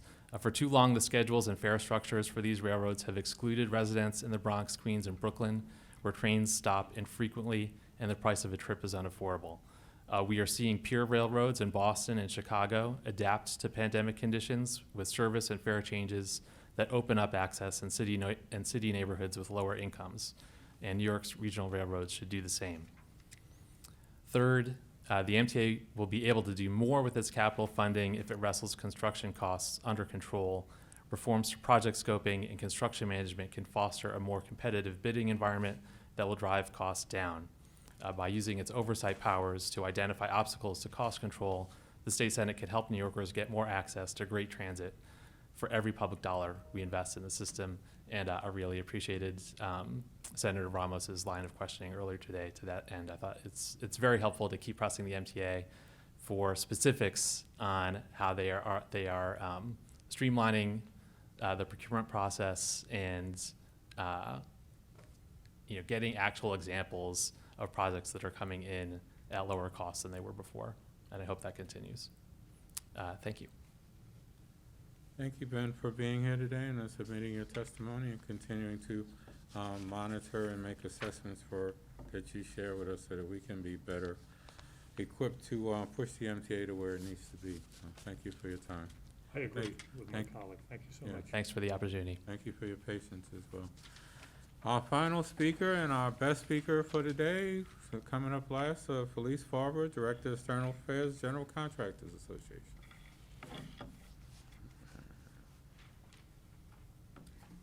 Thank you, Senator. I'm happy to be cleanup. All right. I appreciate your time and your patience today. I'm Felice Farber, Senior Director of Policy and External Affairs for the General Contractors Association of New York. The GCA represents the state's unionized heavy civil public works infrastructure contractors that build the MTA's bridges, tunnels, transit, and commuter rail systems that move New York. Our 300 members range from large national and international construction companies to small and mid-sized family-owned businesses, as well as MWBE and SDVOB firms. In fact, the ranks of our association's officers and executive committee include representation from minority-owned businesses. Together, those members employ over 25,000 unionized craft and professional trades workers that are the core of the state's middle class. These workers hail from not only New York City, but virtually every county and senatorial district in the state. You heard a lot today about the MTA's revenue expenses, and I won't talk about that, but I'd like to highlight the impact of the pause on this and the toll it took on the construction industry. The GCA tracks all heavy civil construction projects put out to bid by the MTA and other state agencies and public authorities. At the MTA, the number of construction projects bid in 2020 dropped by 64%, declining from 56 projects in 2019 to only 20 in 2020. The GCA worked closely with the MTA, the city, the state, and other concerned partners to make the case with Congress last year and earlier this year to secure federal COVID relief to help make up for the MTA's losses. That allowed the MTA to resume its previously paused capital program this spring, and accordingly, a number of construction projects bid this year is on the uptick, with 27 projects put out to bid through early September, and more bids projected in the final quarter of the year. Nonetheless, the significant hiatus in the MTA's capital commitments took a significant toll on the construction industry over the past year, forcing layoffs of union construction workers and the furloughing of staff, and impacting the hiring of new workers as companies completed existing projects and waited for new work to be put on the street. Not only did the pause in capital commitments and bids impact prime contractors, the delay in capital projects also impacted MWBEs and SDVOBs that rely on a steady flow of subcontracting opportunities. Construction companies are now rushing to bid dozens of design-build projects recently put out to bid and are awaiting project awards that will help get the industry moving again. As this takes place, we have some thoughts about how the state legislature can help ensure that such projects are undertaken expeditiously and efficiently. In particular, we hope the state legislature will revisit the changes to the public authorities law that were implemented with little input from the industry at the end of session in 2019. The legislative mandate in section 1264 of the public authorities law to deliver all projects over $25 million using design build, unless the MTA obtains a special exemption from the director of the state's division of budget, should be revisited, and we were happy to hear the MTA suggest that as well. While design build can be a useful procurement tool, and the MTA should be encouraged and supported in continuing to advance projects using that method when it makes sense, an arbitrary dollar threshold should not be a relevant factor in determining the method of procurement. The MTA should have the flexibility, without seeking DOB approval, to determine which projects make the most sense to deliver using design build without an arbitrary mandate. Ironically, as the industry is encouraged to increase the opportunity for small, mid-sized, and minority contractors, the $25 million level reduces competition by shutting many of them out of the market. Bidding design build work is expensive. Rather than estimating a price for a completed design, the design build contractor must pay a design firm to develop 30% design drawings and develop a construction price based on this preliminary design, hoping that they win the project and that there are no design errors or owner changes that will drive up ultimate construction costs. Practically speaking, only the larger and more sophisticated contractors have the financial ability to assume the cost and risk of bidding all MTA work design build. Separately, the industry is concerned about the status of the MTA's current $55 billion capital program, as we are already nearly 2 years into the current program, and the rate of funding anticipated to fund the full program has proven to be substantially short of prior capital programs. We support congestion pricing, and we hope that it moves forward quickly, and we wanted to just reiterate our full support to that. Finally, we are encouraged that discussions have been taking place in Washington about infrastructure investment, and we are hopeful that this very week Congress will pass the Bipartisan Infrastructure Investment Act. And in that regard, we've been active in Washington advocating for robust funding for the MTA as part of that effort. We thank you for the opportunity to provide our comments today. The MTA's financial health and investment make it the region's infrastructure core, and is critically important to New York's economy, whether you ride MTA services or not. So thank you so much for your patience today. I know it's been a very long day. You brought up some interesting points. regarding the design build issue. I'll get back into that in a minute. Have you had issues with debarment recently? Have your contractors gotten back to you about concerns about debarment? Because I hadn't heard anyone reach out to us in a minute about that. So as you know, there was a lawsuit challenging the debarment regulations, and as a result of that, the MTA made significant changes to those regulations that I think addressed many of the concerns the industry had, although perhaps not completely. Nonetheless, I think the point raised by reInvent Albany is that it's not really an appropriate item to be included in legislation, and it was forced through as part of a bully pulpit, for lack of a better term. And so the MTA has the ability to take appropriate actions without this, but a lot of the issues were addressed as a result of the litigation. So the industry feels much better about bidding on contracts now, in terms of not being worried about debarment over change orders, because they were talking about creating debarment processes over change orders that were filed 2 years ago. The regulations were amended, as a result of negotiations over that litigation. Right. So it's a much fairer process now than was originally proposed. And you went into the design build issues regarding the cost that it would take for a small firm to do a design. Do you have any suggestions that you could share with us at another time on how to fix that process to make it more less expensive or less prohibitive for smaller companies to bid, since they did talk about lowering the threshold for design build as well? So they're expensive projects to bid, and I think really the issue is figuring out what makes the most sense to build from the type of project. There are some projects that have been put out in the city that are smaller design build, where it's not as complicated a design. There's less cost involved in paying for it. But to set a threshold at $25 million really does knock a lot of firms out of the market and limits competition. And you're not going to win every design build project you put out. So if you win 10%, that's a significant number. So you're paying basically for the design cost for one of, out of every 10 projects. It becomes very prohibitive to enter the marketplace. Smaller projects that other city agencies have done provide more opportunities because there's less design involved. For example, the City Department of Transportation is doing some pedestrian ramp projects, design build. There's not a lot of design involved. It's fairly standard. That sort of issue allows for smaller projects, smaller scope of work to go design build.